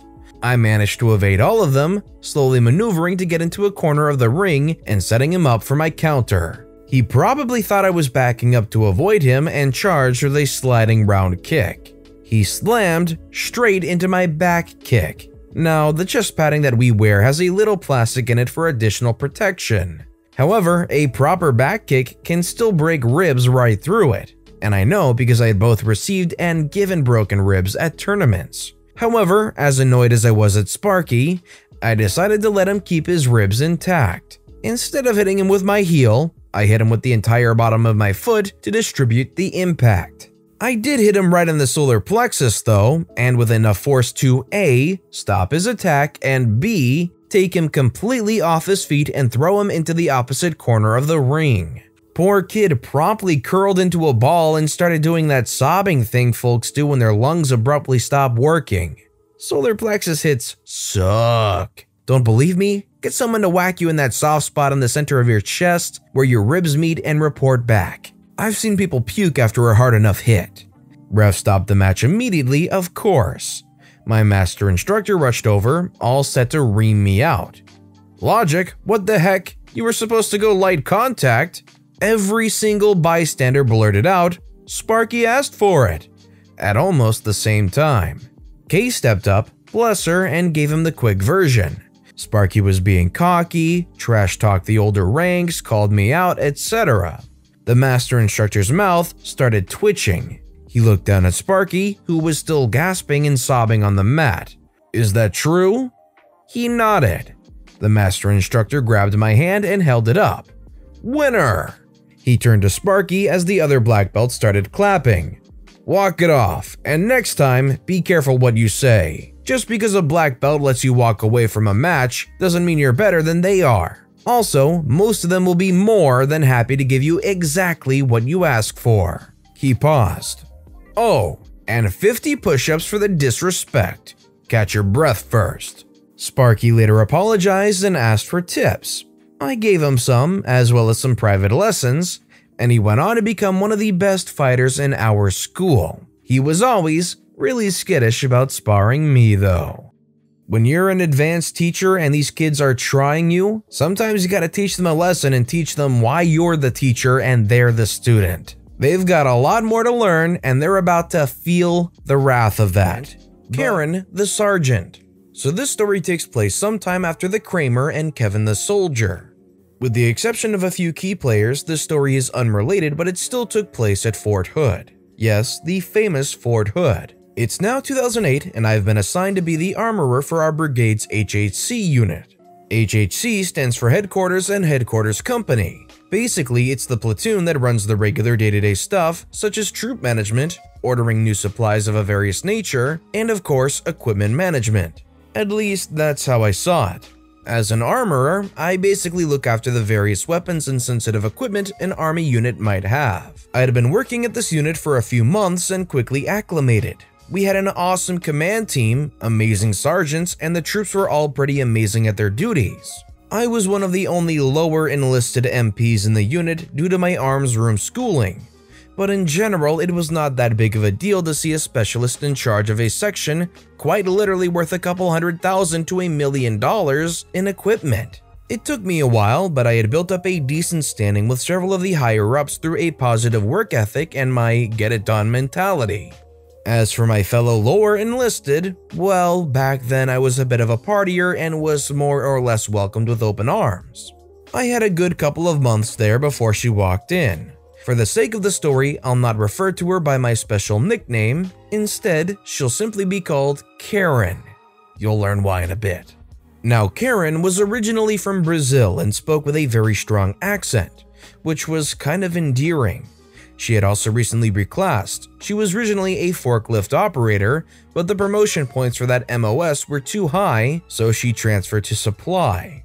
Initially, she came off as intelligent yet friendly. I had even formed what I thought was a strong friendship at this point. Before she was promoted, we'd regularly hang out after hours. We'd go to lunch, get groceries, study for boards, and even have the occasional movie night. Throughout all of this, I had slowly developed a crush on her, but I'll admit she intimidated me professionally, and I believed she was out of my league. Probably a good thing with what eventually happened. So after she routinely won several Soldier of the Month boards, winning everyone over in the process, she was sent to a promotion board. As usual, she wowed everyone with her knowledge. It was later announced that she won the board and we went out to celebrate that night with dinner and clubbing. A month or so later, she was promoted to sergeant and was made the NCOIC of our supply office. Basically, she was a manager. Initially, things were good. She didn't overstep her bounds and remained professional all around. Then she started sticking her feet in the pool. It started small, first getting on another soldier for not doing his best at PT. To be fair, the guy was known to weasel his way out of PT, so his sergeant didn't see an issue with Karen making him run an extra mile. Also, the guy was a bit of a creeper to most of the females in and around our brigade, including Karen. I'm assuming she wanted some light payback. She then started outright abusing her authority. Anyone lower ranking than her, she'd speak in a condescending attitude to, even going so far to pepper her dictation with various insults. When soldiers outside of her office brought this up to their chains of command, they were initially ignored since she was fairly well liked around our company and they simply couldn't believe these rumors. Eventually, my buddy JB, as well as another sergeant who I'll refer to as Uncle Sam, were brought in from my old line unit. Despite JB's misgivings from the Kramer saga, he was actually one of the single most competent supply clerks I've ever met. He really knew his stuff. Same with Uncle Sam. He was one of the best NBC guys, nuclear, biological, chemical, in the brigade as a whole. But with JB's reputation outside of those that knew him, he wasn't well thought of and a lot of remarks. Of course, Karen was aware of this and took full advantage. Every time JB would try to instruct her on how to do some important paperwork, Karen would just order him to do it. Her usual excuse was, "Because I'm the sergeant, that's why." So JB got stuck doing all of the dirty work and Karen got all of the credit. Of course, Karen got praised for her work ethic and professionalism outside of the HHC, but everyone slowly learned that Karen wasn't as up to snuff as she made herself out to be, yet her arrogance continued to grow. During all of this, Karen had formed a relationship with another female in the unit. She was the Command Sergeant Major's driver, so for this story, I'll refer to her as Wheels. I don't have a problem with LGBT. I even experimented at one point, but being gay in the military was a huge no-no back then and subject to separation under the Uniformed Code of Military Justice, UCMJ. Basically, don't ask, don't tell. Wheels had a lot of bad luck with relationships. I won't go into details and simply state she sure knew how to pick them. Her relationship with Karen was no different. Out in the open, they'd regularly flirt for all to see, even in front of senior leadership, but behind closed doors, they were super toxic for each other. Our company leadership was pretty lenient. We all knew who was with who more or less, and everyone respected the "don't ask, don't tell" orders. More or less, if you could pull your own weight without letting personal drama get involved, no one cared. Of course, Karen openly flaunted this. Her ego had begun to grow. Around this time, I'd become a regular target of hers. As I was the armorer, I technically fell under her, and after me and her had a disagreement over how she'd been treating people, she began to treat me rather harshly. I began to receive write-ups for the littlest things. Examples include multiple write-ups for not shaving, usually right after I'd had a 24-hour shift and no access to a razor, getting written up for having a dirty uniform after I'd been working under a truck for Motor Pool Monday, vehicle maintenance, being drunk on duty. This was a Saturday morning, but she tried to write it in such a way to make it sound like we had official business going on. Those were just a few examples, and after a while, my counseling packet started to look like the leather-bound edition of War and Peace. Anytime anyone asked about me, my work ethic was slammed and I was made out to be a lazy oaf. Even sergeants who'd previously worked with me began to believe Karen's stories, but there were a few who had my back. It wasn't long before Karen began to overreach her limits though. Uncle Sam began to feel her wrath as she began to try and badmouth him, but his seniority and reputation around the brigade as a whole kept him afloat. Eventually, it got so bad that he refused to work with her and put in a complaint with our first sergeant and commander. Our first sergeant, whom I dubbed the Shield, I talked about him before, didn't want any infighting within his company and more or less told them to play nice. She then started butting heads with another NCO, our chaplain's assistant, who was a whole rank above her. The chaplain's assistant, who I'll refer to as the Paladin, had become a close friend of mine after I'd started seeking counseling with him and our chaplain. He was originally an infantryman with 2 tours under his belt, and the chaplain was formerly Special Forces, believe it or not. Both of them were 2 of the calmest people I'd ever met. But at the same time, they were the last 2 you'd want to mess with professionally and privately. They were 2 of my biggest supporters back then outside of JB and Mama Saurus. The other 2 became a surrogate family to a lot of us, even bringing us home-cooked meals on occasion. During one of my sessions with the chaplain, Karen came barging into the main office. She began to demand the chaplain release me so I could stop wasting her time. Her and the Paladin began to have an increasingly loud dispute over this, which ended with the Paladin telling Karen she could either leave his office through the door or the window in the next 10 seconds. Karen ran off to the Shield to report the threat. The Paladin and Chaplain each stated their side of the events, and Karen was verbally reprimanded. After the reprimanding, Karen counseled me for wasting her time and tried to bar me from the Chaplain's office, but was again reprimanded. These were the first negative remarks Karen had ever received in her career up to this point, and they did not sit well with her. This is the part where the malicious compliance came in. While collecting my keys one day, Karen asked to take a look at some of the paperwork. I really didn't think anything of it and opened my arms room up for business. When she returned the paperwork, I took a look at it and noticed that it was missing several important stamps. Upon further investigation, I found that her name had been added to all the important paperwork. You see, when you work in an arms room, you need at the minimum several levels of security clearance, as well as company orders, and a bunch of other important paperwork. When I asked her about it, she said, "It's none of your business." She had forged government documents. When I further informed her of the trouble she could get in, I was further told, "You're not the NCO, I am, now get back to work." So that's what I did. About a month and a half later, I was on leave and home in Washington State for my little brother's wedding. About 3 days into my leave, I had received a text message from my then platoon sergeant, who I'll refer to as Big Sis, stating not to give Karen my PIN. I didn't think anything of it at first. Then I received a very angry call from Karen. It went roughly like this.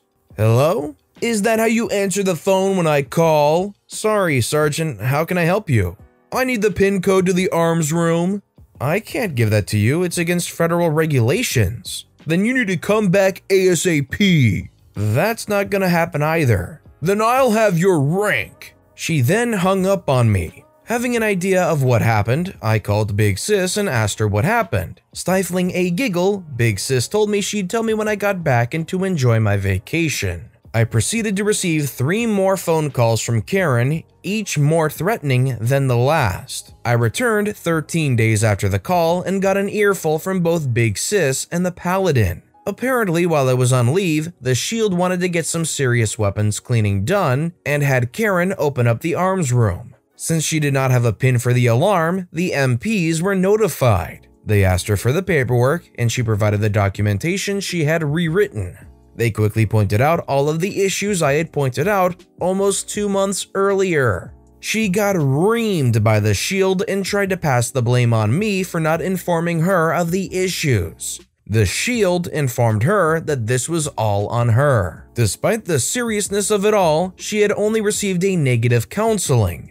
This was her first official one. In her mind, it was all my fault. After I got back, she doubled down her efforts to ruin my career and what little reputation I had left, but she got what she deserved in the end. I'll share that in a later post. So let me ask you guys, in this story, do you think it's a case of the power getting to their head, or do you think it's something else? Let me know in the comments down below what you think. And our final story of the day is by Mr. Pepper. You want to cancel your reservation?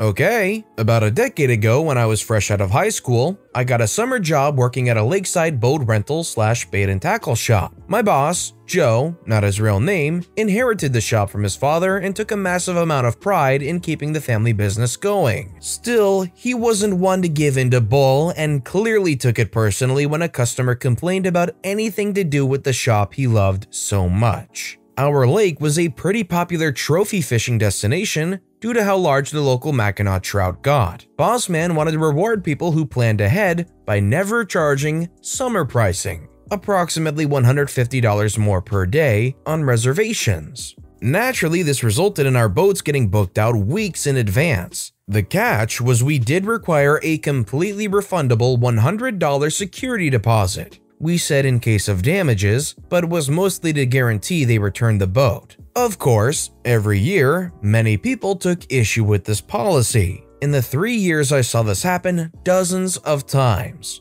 Boss had his malicious compliance down to an exact science. When a customer would refuse to pay the security deposit, Joe would state the deposit is non-negotiable. Almost always, the customer would then declare they're canceling their reservation, they'll never do business here again, generally recite the whole Karen manifesto. Joe would cheerfully agree, feed their paperwork into the shredder, and send them off. You see, dear reader, of the 3 marinas on the lake, we were the only ones that rented out boats. The other 2 only rented out space for boats to dock. They'd never ask about our competitors, so Joe never had any reason to inform them. Without fail, within the hour, the customer would be back, having realized that they couldn't get a boat elsewhere.